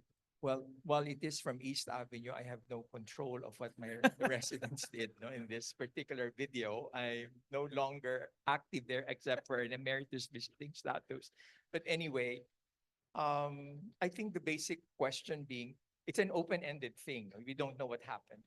Whether, I think basically the question that's premised is it ethical to recruit patients who are financially constrained on a clinical trial and a test drug with inconclusive efficacy as of yet, maybe based on previous study, on the premise that it will be given for free, no expense, no out-of-pocket expense for the patient. If you look at it by itself, I think it could generally be ethical. if such a protocol was submitted to the technical working panel of the institution that approved it and eventually passed on to the ethics review board to be ethical. So it could be. But I think what is most important here is what is the main ethical dilemma on these clinical trials. I think it is whether or not the patient has been fully informed or aware of the risks involved in her or his participation in a clinical trial, and the probability or the chances as that this patient will even benefit from the clinical trial. So that is what is not spoken here. I don't know how much inputs were given to the patient for the patient to make a decision. Because the patient, if you notice that, sige na lang doc, wala namang kaming pera. Readily the patient agreed to the deal. And I am of the view that simply because an ethics review protocol, a clinical research protocol has been approved by the ethics review board, does not guarantee that the process by which it will be accomplished will be ethical. And this is why I think there's an oversight function of the ethics review committee to go over the procedure of the research. No? What if there is no a voluntary disclosure of deviation from protocol? That's not said here. So, but here it's just the initial agreement of the patient to the trial. I don't think the patient even understood. Were alternative treatments given? What were the options? No? So I think I have more to say, but maybe I'd like the other panelists to see how they saw the clinical vignette of this particular case. First of all, I'd like to thank you for inviting me as a reactor, but not only as a reactor, but a translator as well. I was translating the whole time because of the video. But if we were listening intently this morning, I think the issue was very clearly answered by both of Dr. Levin's lectures. So thank you for the translation. Beautiful done. I don't know if you told me the right thing, though. You could be setting me up. We do this all the time with genetic testing, which is very expensive. So we have patients who cannot afford, their insurance doesn't cover for a genetic test, and we offer them research testing. What's wrong with that? First of all, we offer it equally to people who can afford and who can't afford. Number two, they get full informed consent that it is research and it'll have to be confirmed by a clinical laboratory if there's a positive result finding, that we can't do anything with the research findings. We need the clinical result confirmed. So, our job is to get care to patients. And this is an example of a vulnerable patient. You were talking before about vulnerable patients, the patients who can't pay. My job, I'd look at it, is to get care to everyone. That's my job. I want to get everyone care. I want to take care of everyone regardless of whether they can pay or not. And we have a research program that is completely, its very basis is that low cost, open access, not for profit treatment. And that's the way I'm committed to delivering care. But that's not the real world. We're on a research basis, right? We can do that. I think the thing here is if the trial is offered to everyone equally, it's okay. B, if you have a vulnerable patient because their lack of education, lack of finances, they want to see again, they're coerced into going. They're coerced by their very nature of who they are. And we can't change that. The only protection we have against that is true informed consent. Is there another option? So on and so forth. My question is this doctor getting paid to enroll the patient? Right? And that's sometimes the thing. And most IRBs will not allow us to get paid to enroll patients. So if you're to have nothing to gain and you're in an IRB, not doing it as an innovation, as an IRB approved project, it's given out equally with full informed consent that it is research, it's not treatment, then it becomes more acceptable. Thank you, Doctor. Dr. Francia? Yeah, thank you for those insights, Dr. Levin. I just like to probably ask you also for patients who are truly vulnerable, who don't have any other choice and they don't have any money to support any treatment. The question in my mind is the informed consent truly free? Because it's like when you do research on persons deprived of liberty or persons in jails, they're not truly free. I mean, in the sense that to consent because of their financial constraints. So um, uh, does that mean that you can still get a valid informed consent? Yeah, there are ways to do that. You can have guardian ad litems. You can have people represent independent people, social worker, whatever, assigned by the hospital to represent a patient to ensure that they make the right decision. But you can't take away the fact that the patient's desperate. Yes, You yes, can't make that's that right. go away. That's right. And they're vulnerable by nature of the fact that they are vulnerable, right? And they want to see again. And I think there are ways to do this under supervision, under monitoring, using true informed consent, sticking to the basic principles of ethics, that you can do it. You just have to do it in the right way at the right time. But again, does the patient really listen? Do they really get informed consent? Sometimes not, but you want to do the best thing and give them a chance. But you have to know, if you're doing research, this doctor has no idea whether that treatment he's offering is going to help. That's why it's research. He can hope it helps, but the patient has to understand that. Dr. Ray, any? Yeah. I just want to add a little thing. There's a take-home message for residents, most especially conducting research. I think the biggest ethical dilemma in clinical trials, as far as assuring patient safety and protection is concerned, are the considerations of the following. First, the voluntary participation of the patient. You have to make sure, and you have to make ways of how to make that really felt, that it is a voluntary participation of the patient. Second is the informed consent. You will have to talk about what the trial is all about, what the objectives are, what are the possible benefits, what are the risks involved. Then anonymity and confidentiality. Anonymity, that he is not a party or he was never a participant in the study, and confidentiality of whatever results will be garnered from the research. And then after that, I think it is results communication. How often do we communicate the results of the study by the end of the study to the patients? The patient's free participation and voluntariness is predicated on how much the patient understands what is in it for her. Is there any chance that she will even gainfully gain improvement from the disease that the patient is complaining about?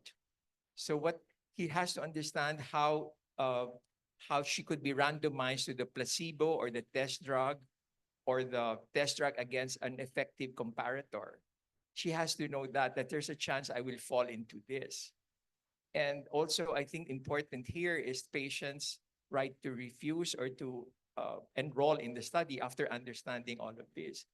And even if he had consented to the study, the right of the patient to terminate the participation in the study with no repercussions on what could be the effect on her.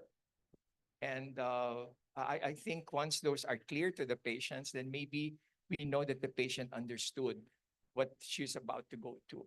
In this particular scenario, the patient readily said yes, because I don't think, as Dr. Levine said, he probably didn't understand.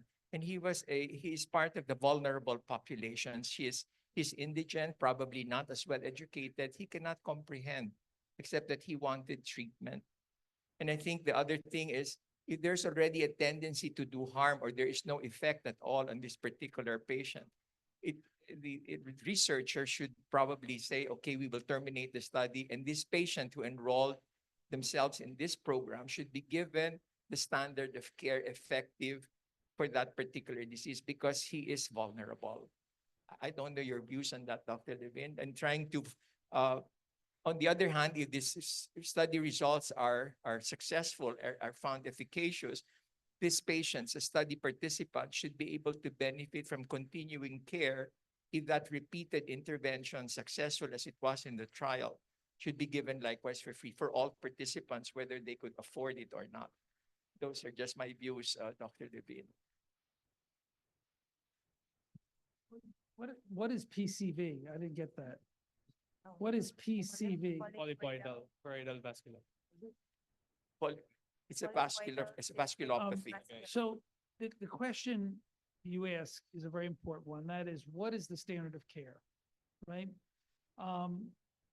If a disease has a standard of care, that has to be offered to the patient versus the research.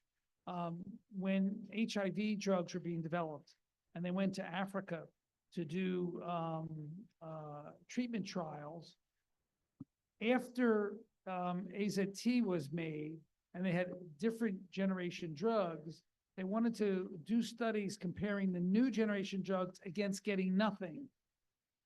That was not okay because there was something, AZT, right, that to compare it to the standard.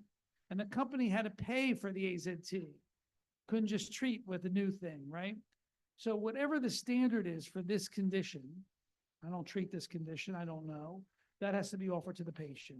And the patient has to know that there is a different treatment that may or may not help that you can offer to them.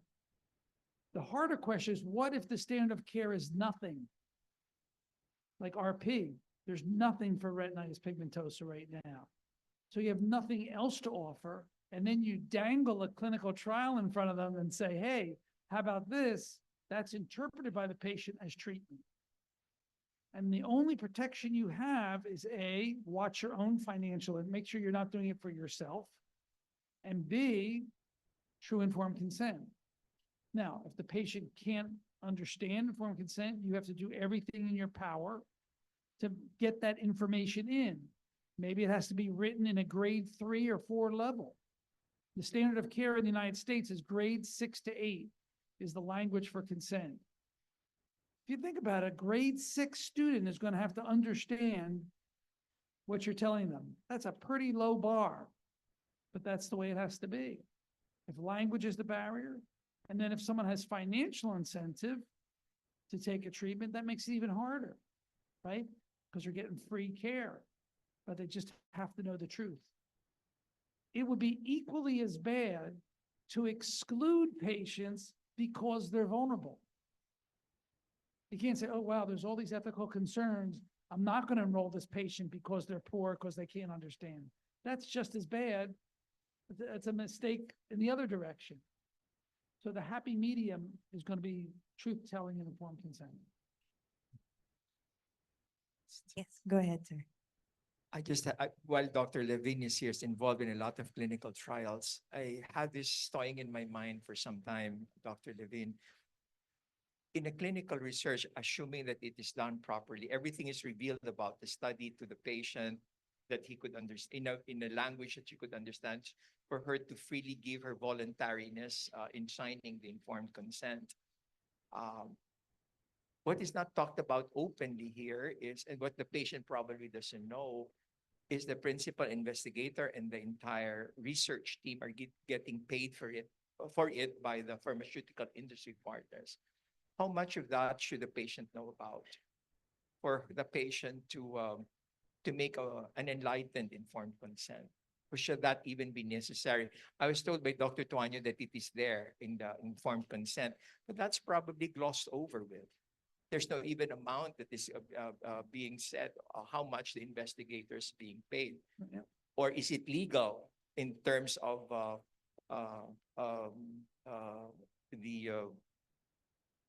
the standard, the contract that is based on their legals, but what sometimes is legal is not necessarily what is ethical.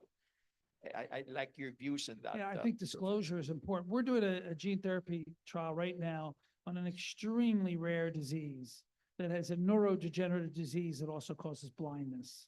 And we're doing intravitreal and intraventricular injections. It's sponsored by a company. The families know that it's sponsored by a company. They know that it's funded by the company. I don't get a single penny, nor do any of the researchers individually, but sometimes there are enrollment fees. This is so rare, and the patients have no opportunity. The kids are going to go blind and they're going to die. What can I say that's going to remove their desire to have their only chance at maybe something working, right? There's nothing I can say. That's in the patient. I can't remove that. All I can do is be as open and as informed as we can possibly be. I can't remove the patient's desperation. They're seeing their kid dying. So we wouldn't be having this conversation if we're talking about treating a wart on your finger. That's like not a big deal. But when we're talking about big leagues like gene therapy for blindness, it's a difficult question. It really is. And that's why we chose to eliminate all pharmaceutical involvement so that we don't, not in that particular therapy, but in all of our other therapies, so that we don't have this problem. And we do that through philanthropy. So there are ways to get around it. But if you're going to climb in bed with the drug company, you got to disclose, I think. All right. Thank you very much. Yes. So speakers. yeah, this is a very interesting case on one about how the circumstances are, because East Avenue left this a bit hanging, just to exercise your minds also, and it's also education for all of us. I think, yeah, conflict of interest and all that, and being truthful about it. But I think the primary thing is like just do no harm again to the patient, and justice also for I the think patient. there's an important undertone also of Yeah. ethics being a process. Mhm. And the challenges that come along the way, that's when we need to look into what standards are guiding us along that. So it's not just an idea that we say, I'm ethical, I'm not. There's a whole Yes. process behind Yeah. it. So thank you for the synthesis. All right. We'll proceed with our next video, this time from Makati Medical Center. And we'll be calling on Dr. Levin as a first reactor.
present a genetics case to Dr. Levin. So that's, can we get your opinion or anything that struck you from the video that you'd I like want to discuss? that video. That's fantastic. That is great. Very good. That's really wonderful. You know, genetic testing is a wonderful thing. It tells us what we've got, what we're dealing with. It can define a condition. Let's take labor optic neuropathy, which is a great example. First of all, the patient now has a diagnosis. We can explain that diagnosis. We can talk about the natural history of the diseases that that patient may get better, as some do with labor optic neuropathy. So there is some hope left, and we've given the patient some hope. There are clinical trials for one of the mutations that are available right now. There are drugs that the patient should avoid to help worsen the condition. We know that if you have a mitochondrial disorder. Smoking and drinking can help, and it can also help siblings, right? And the mother, if the mother does carry this, it could have been new in the child, but if the mother does, we can lessen the expression rate in other family members by them taking the correct precautions. So it's really a good thing. And rather than focusing on the negatives of it, if we focus on the positives of it and change our, we have to change the tempo of the dialogue with our patients to not one of negative, but one of positive. They know what they have. We can help prevent it in family members. There are actions we can take. There's treatment on the way. These are the positives that we're trying to deliver to patients. If you have RP and we get your diagnosis today, that puts you like first in line for gene therapy when it becomes available. So you're no longer just RP, you have this form of RP. So genetic testing is helpful. What this brings up is another issue, which is when you have powerful information which could affect a family member, let's say it's retinoblastoma, and that family doesn't want to share that information with other family members, and then what do, right? And when you do genetics for a living and you take enough family trees, you see that families are broken in this world. People don't talk to people, this one doesn't talk to that one, divorce and so on and so forth. So it's hard. Now, I cannot contact my patient's relative. That patient has to tell that relative, and that relative has to contact me. That's really hard if I know I'm holding on to information which can benefit that person. So we work with families to try and figure out alternate ways. I recently had a woman who's in a situation just like this.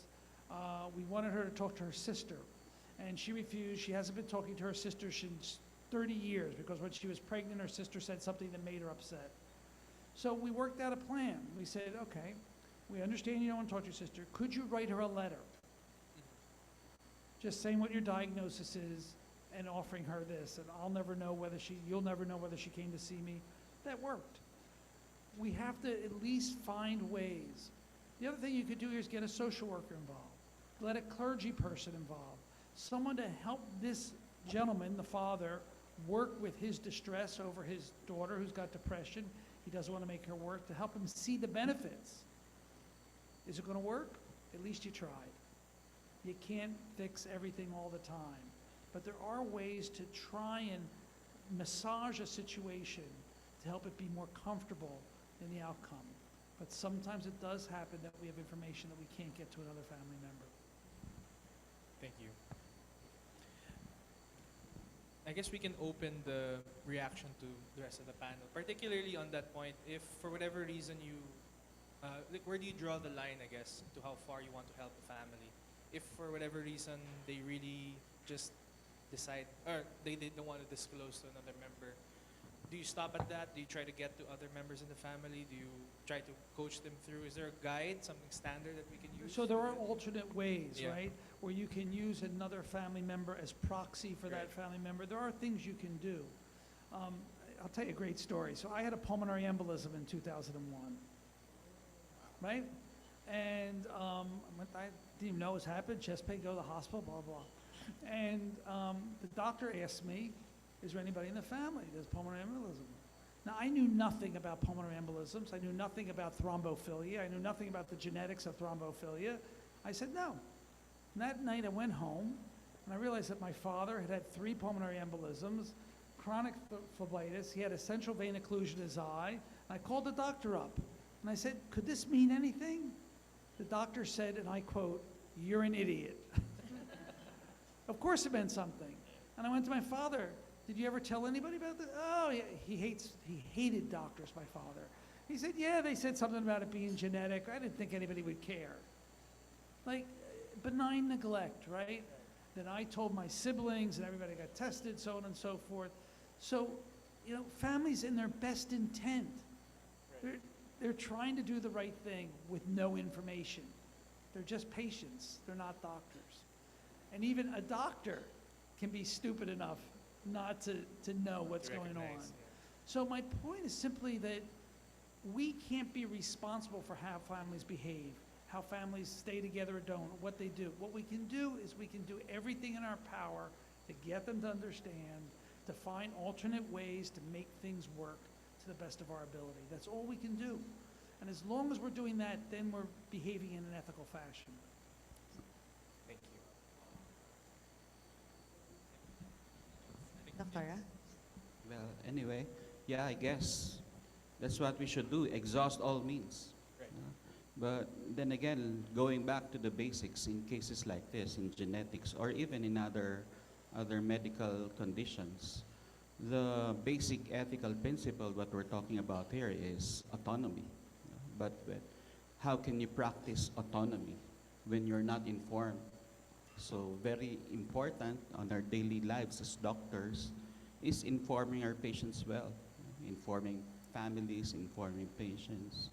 So one take home, I guess, that I would like to give everyone, especially the residents here, is that we deal with the informed consent every day.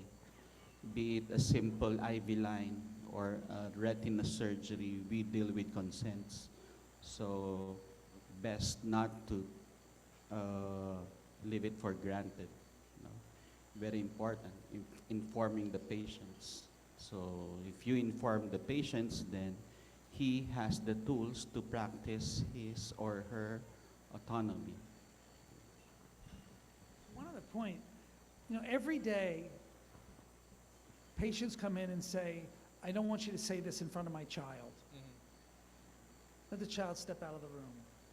I never, ever let that happen.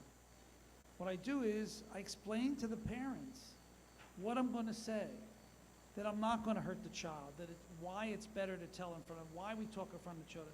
And I try and get them to understand that. I refuse to do it without the child. The child has the right to know that they need surgery or whatever it is, or whatever's going to happen. They may have a blinding eye disease. I'm not going to say you're going to go blind to a child. We have to watch our language, watch our dialogue, but we can do that in ways that are open, and I've never had a patient complain about what I've said.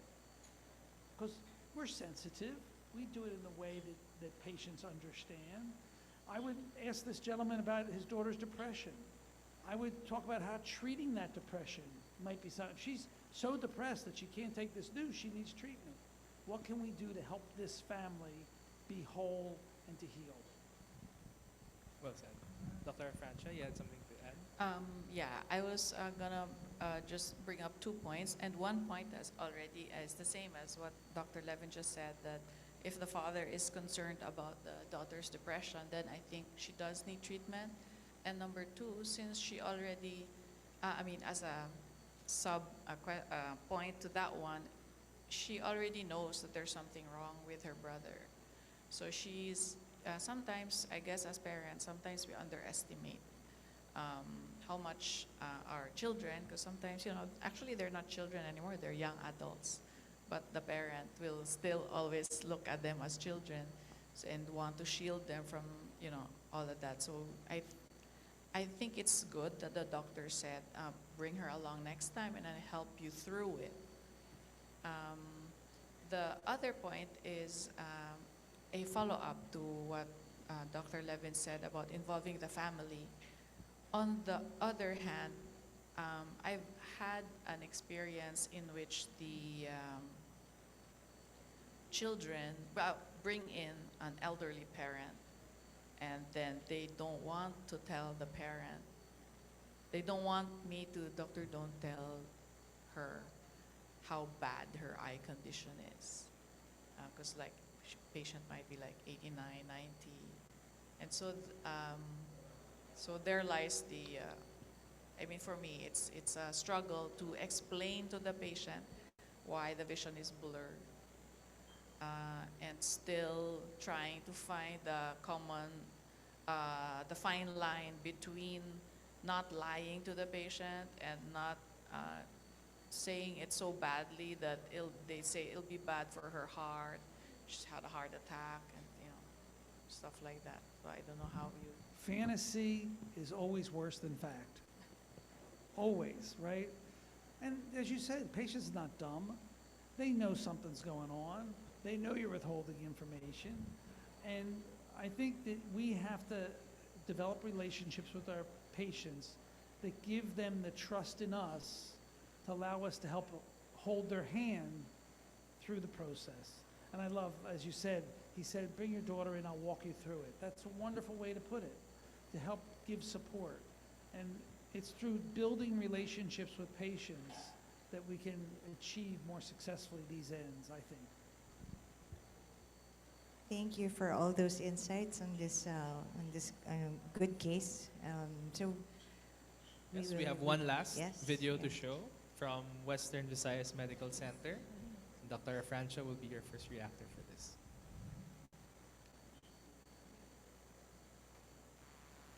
The life of an ophtha resident at a regional medical center. Another day, another battle. Endless hours at the OR. Hundreds of patients flooding the OPD. And dozens of reports to comply with. I wonder what's in store for me today. Pa-comply na lang ako ng papers ha, bababa na ako. Nasa 120 daw yung pasyente sa OPD eh. Okay po, Doc.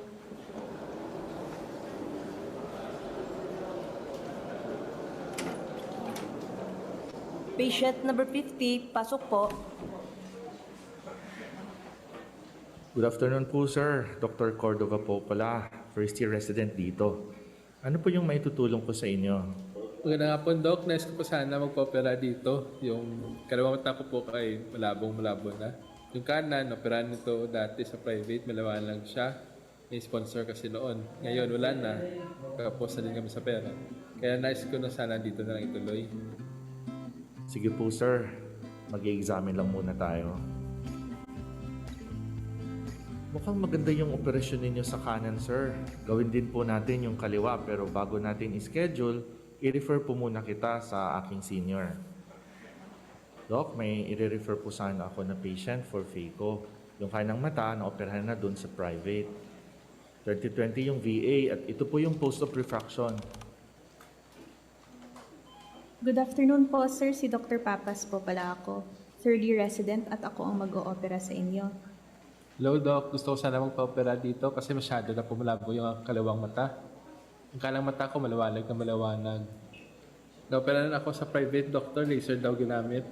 Meron bang laser dito, Doc? Huwag po kayong mag-alala, kaya din natin yan dito gawin.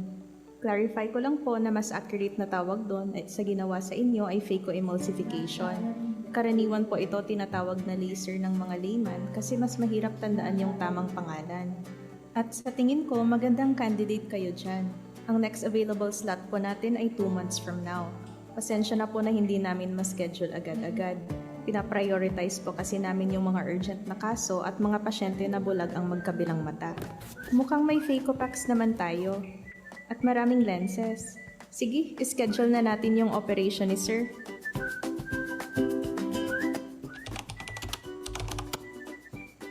Ay, grabe yung schedules namin lately. Para kaming nagme-medical mission araw-araw sa dami ng ginagawa.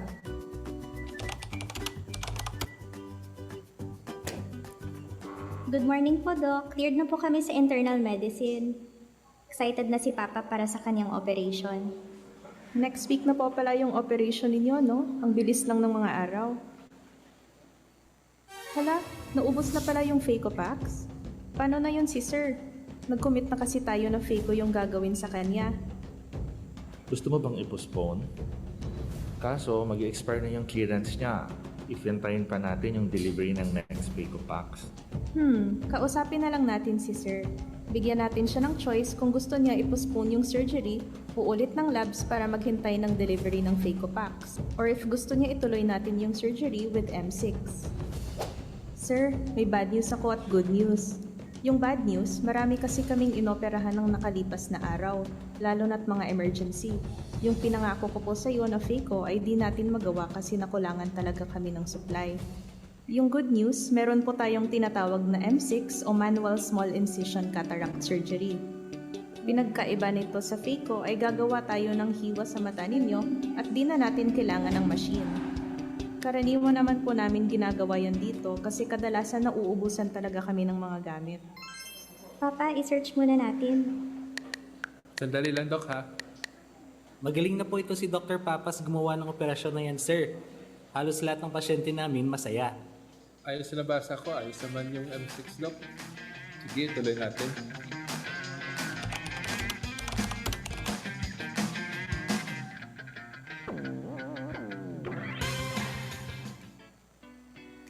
Good morning po, sir. Kumusta po ang pakiramdam nila? Okay na okay ako, Doc. Pantay lang paningin ko sa magkabilang mata.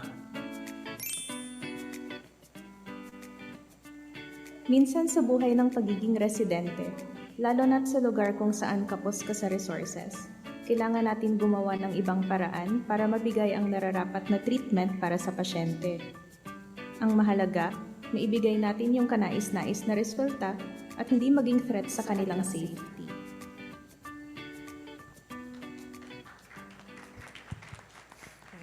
Very very good much. case. Another very good case which usually occurs like in tertiary hospitals, Right. especially like Very common. government-run hospitals. So, Dr. Francia? I want that resident as my doctor. She was terrific. She was great. Thank you, Dr. Levin. They're here actually. That's There's gonna- Nikki and Kai. Congratulations. You stand up, come on. Yeah. Thank you for that. Well, I think they actually had fun. We all had fun, actually. We were filming this. Our training officer was the one holding the video camera. And I was there in the back saying, smile some more. You need to smile some more. Okay, so just the cheering squad. But anyway, at the risk of being criticized na, oh, wow, so why didn't you anticipate the supplies that you need for this and that?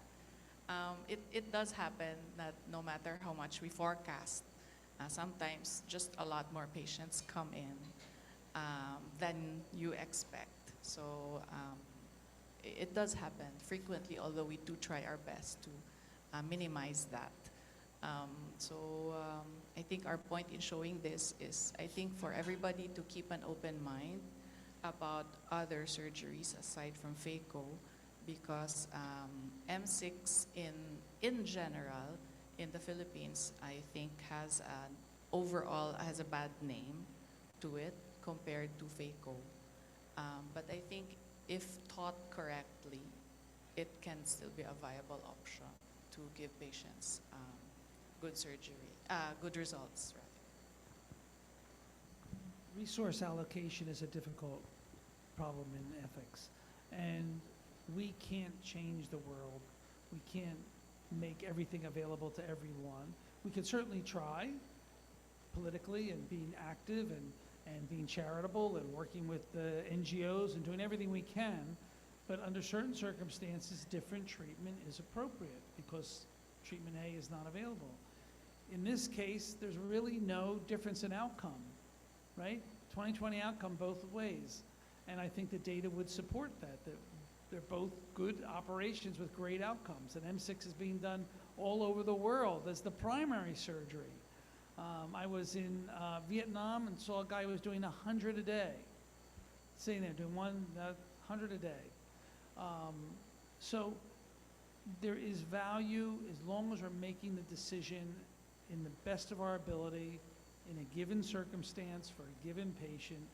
I think this resident was great. She talked about it. She described to the patient. She did everything that was needed to be. I think that was a wonderful performance.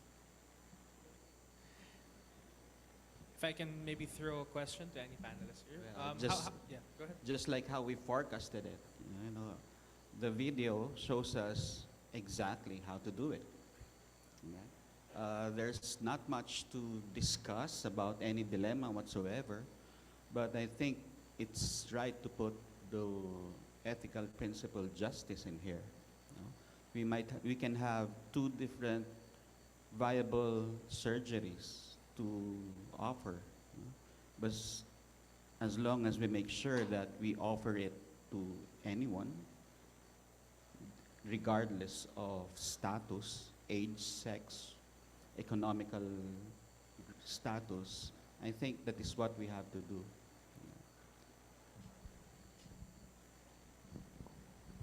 I think there's nothing much to add. I think it's a clear-cut case of how things should be done. What is most important here to me in ethics principles is truth-telling. You didn't hide the fact that you ran out of supplies. You didn't hide the fact that there are other options that the patient can avail of, and at which your facility is proficient at. The results were just as good as the phaco, and patients was happy. And the doctor tried very best to accommodate so that this patient will not have to be rescheduled until the next set of supplies come. So maybe I just want to ask, how much of M6 do you do now if you feel that that's doing very well in terms of bringing down the cost even of surgery, Karen?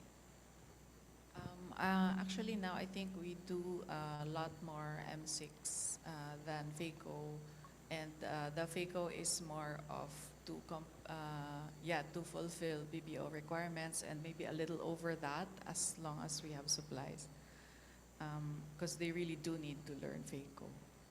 But I would say that the training of the residents, they start with ECCE. And during ECCE, they're taught how to mobilize. During ECCE, we already teach them some steps to prepare them for the next. So they can practice capsulorhexis, but then they're just asked to do relaxing incisions. Then they're taught how to mobilize and anteriorize the nucleus to prepare them for the M6. And then once they're fully proficient with the M6, they go to phaco. So at least in case they run into trouble with phaco, they're very confident that they can convert easily and still do a good extra cap or M6. Yes, so Okay. yeah. I think, they summarized it very well. It's very clear cut, not much to add. I guess I wanted to ask also, is it less ethical, or maybe not the right way to say it, if to not offer an alternative, to just delay, or is that, or does that depend, I guess, on how confident you are in your skill set? Yeah, I think it depends on the situation of on the skill set of the surgeon, for one. So if the surgeon were not proficient in M6, then I would say the more prudent option would be to postpone the surgery.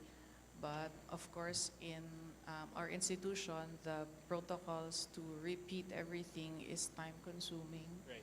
They need to go through again the laboratories, go to the Department of Internal Medicine, follow the protocols of internal medicine for their clearances. So that would probably let the patient wait another, just for the clearance, another 2 weeks. Right. To answer your question, maybe we can also go back to the principle of autonomy, where you can offer everything, disclose everything, then offer anything, then the patient can decide which option is best for him. So we've had good cases, like to apply everything that we've learned for today.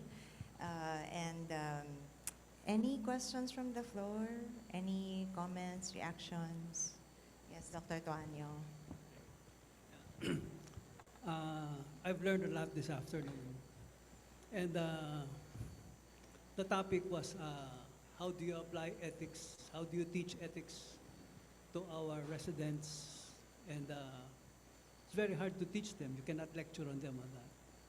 But I think what you did this afternoon, presenting these cases, involving the residents in the production of these efforts, implies some method of reaching out to them and telling them how ethics should be presented. So I think I think I learned that there is a good practice here in trying to extend the teaching of ethics to our residents and other trainees. No? So I think this process, this exercise should be continued. So I congratulate all the departments who are involved here, Baguio, Western Visayas, East Avenue, and who's the other one? Macadamit. Yeah. So thank you for that. I would like to double up on that, on what Dr. Tuanyo said. Not only to my personal residents, whom we love dearly, and to all the residents who did all the videos. Maybe for you, this was just another exercise or another responsibility to do. But in fact, you cannot do this video without internalizing the issues at hand. So congratulations, and to my residents, we love you so much and thank you so much for the effort. Appreciation all around. I think that should conclude our session for this afternoon. Thank you very much for that message, Dr. Tuanyo. We hope you had a great time. We'll ask our panelists and our speakers as well to stand by. We'll be calling on We'll be calling on Dr. Jacqueline Hernandez King and Dr. Elaine Araneta for the certification, for the handing of the certificates.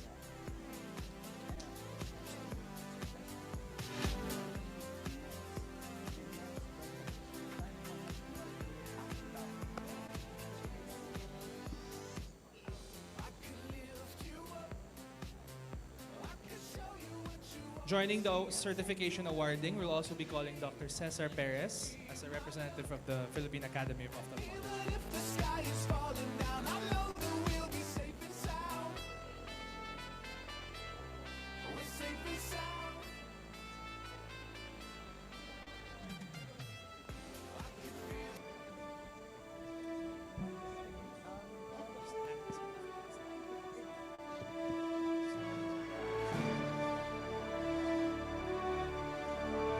So ladies first, you can call on Dr. Francia first to receive her certificate of appreciation for participating in our postgraduate course.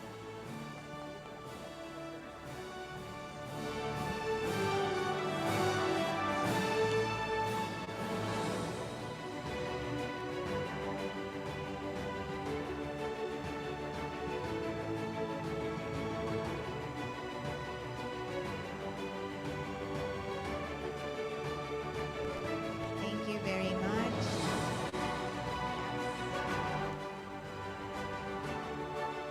So we prepared something for you and a little take home. And one photo.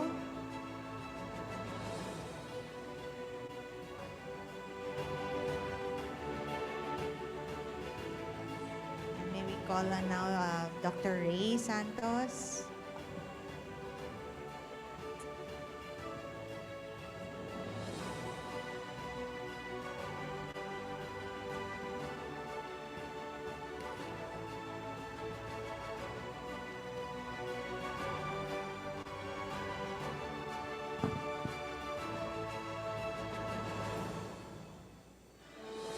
For the photo, please.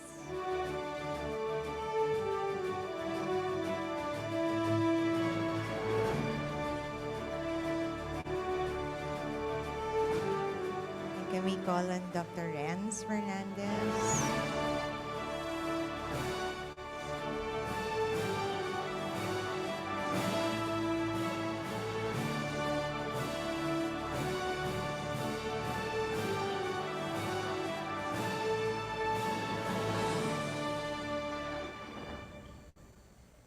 And one for photo. And of course, may we call on Dr. Levine? Yes, a lot of photo opportunities with Dr. Levine.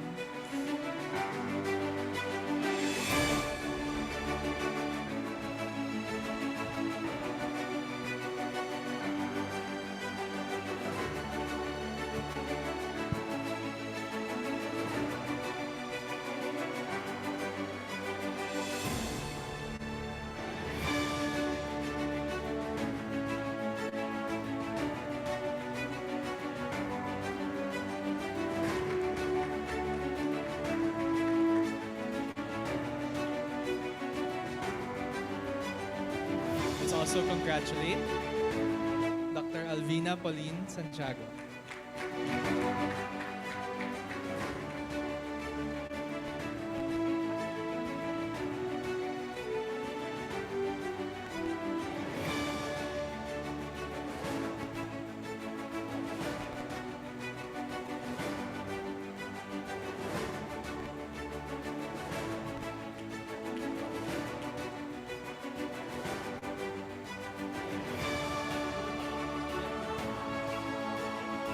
So this event would not be possible without a very supportive cast between the two. Yes, Of for course. Dr. Jacqueline King. So we'd like to award this also certificate to Dr. Jacqueline Hernandez King. Congratulations for successfully like fixing and arranging everything for today.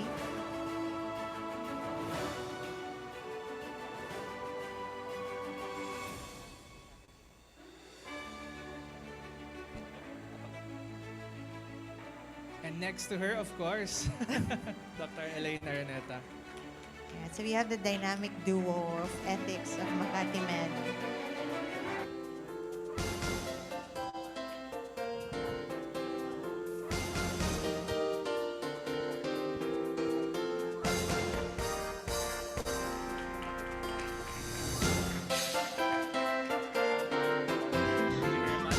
Next, we'd like to call on representatives from the 4 institutions.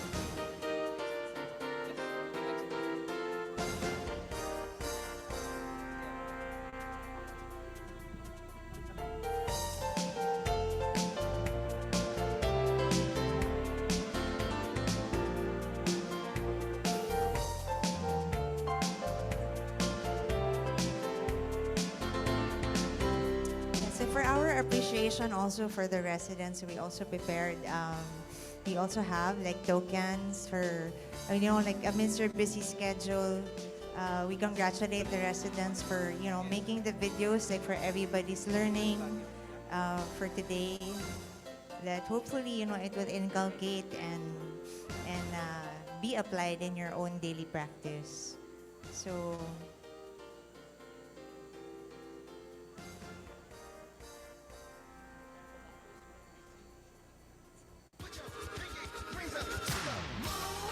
All right, we'd like to call on our first participant from Baguio General Hospital. Do we have any representatives? Well, I guess Dr. Lorenzo. Anyone from Baguio? I guess Dr. I think Lorenzo, you you'll weren't have to able to accept enter. on their behalf. Thank you so much.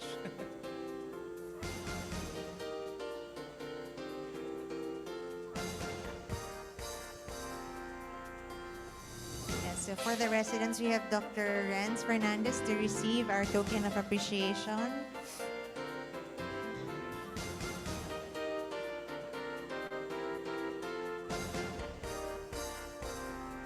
Next, from East Avenue Medical Center.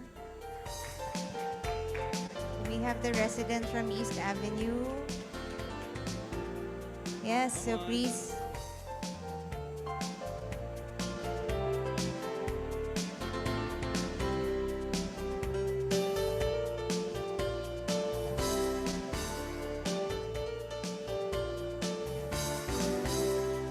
Ayaw daw nila. Oh, yes. And then we also have the training officer of East Avenue. Thank you, Dr. Sandy Wara, for attending this afternoon session with us.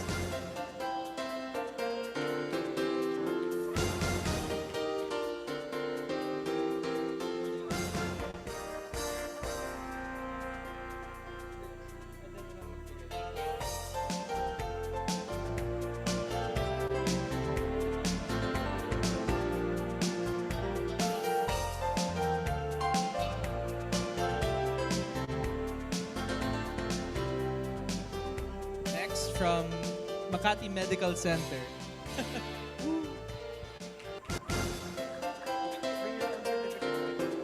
Is Rem still here?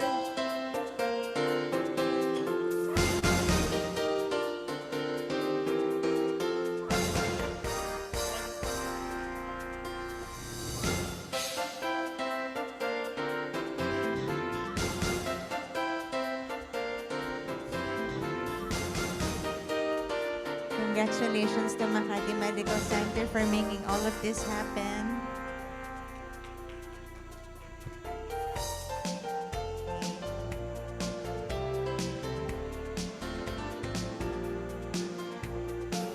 So for the photo,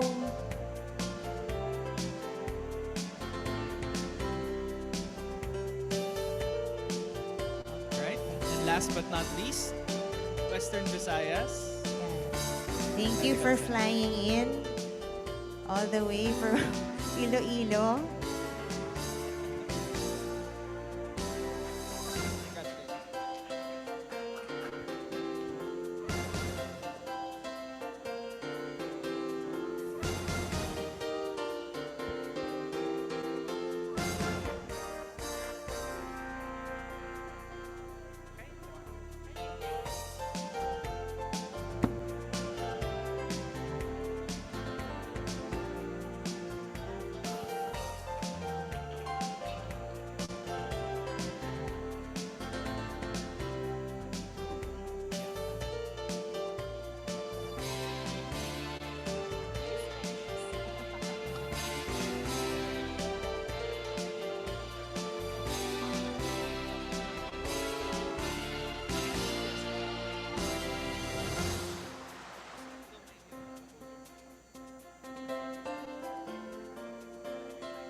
So, hello again, everybody. That concludes our session for this afternoon. Before we end, we will be just thanking our sponsors once more. Stada, AbbVie, Alcon, Brady Pharma, Insight, Hollywood, Johnson & Johnson's, Marion, Medilite, Microlab, MOC, MTC, Ophthamed, CureCorp, Santen, Sun Pharma, Topcon, Vista Pharma, and Zeiss, and Transmedic. So thank you very much for all your support. We hope you're able to support their booths. To formally close our session for today, I will hand the floor to our Vice Chair, Dr. Maria Zeta Miriales, once more. Thank you.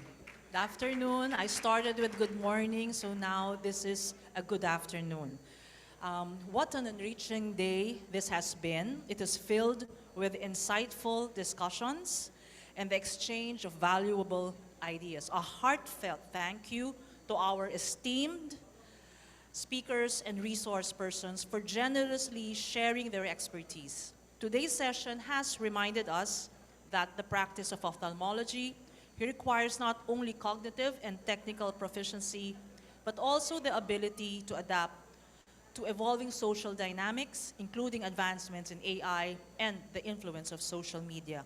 Special thanks to our participants from Baguio General, East Avenue Medical Center, Western Visayas, and Makati Medical Center. Your engagement made today's program even more meaningful and impactful. Mabuhay to all and have a wonderful evening. Thank you. Thank you. Birthday to you. Thank Happy you. birthday. The food's all over there. To you. Happy birthday to you. Happy birthday, happy birthday. Happy birthday to you.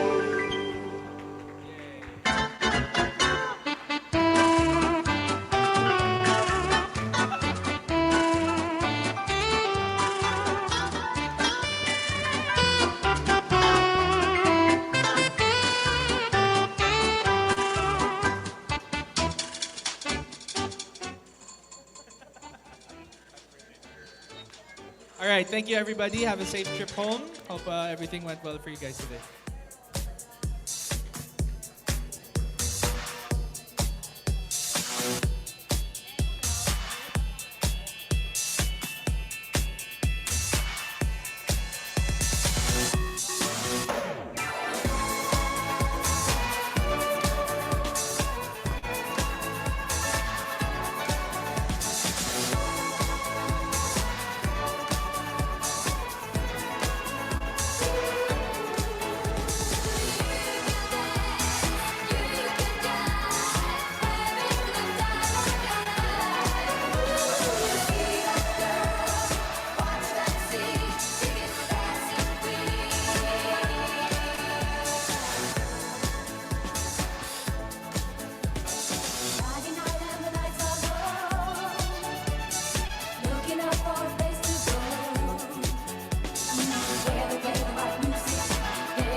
makisama, mag-enjoy ka.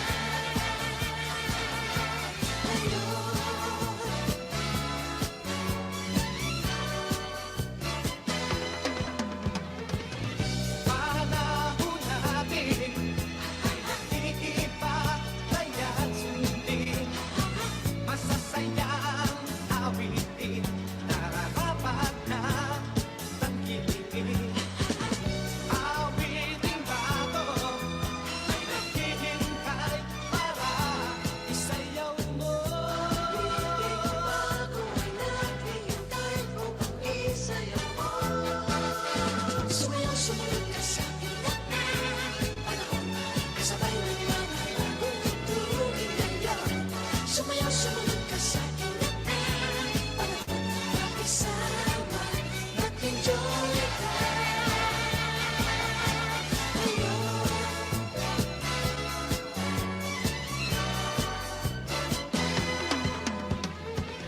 Panahon natin ay nakikipaglaya't sundin. Masasayang awitin, nararapat na tangkilikin. Awiting bago ay naghihintay para isayaw mo. Awiting bago ay naghihintay upang isayaw mo. Sumayaw, sumunod ka sa aking kasabay ng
It's a celebration.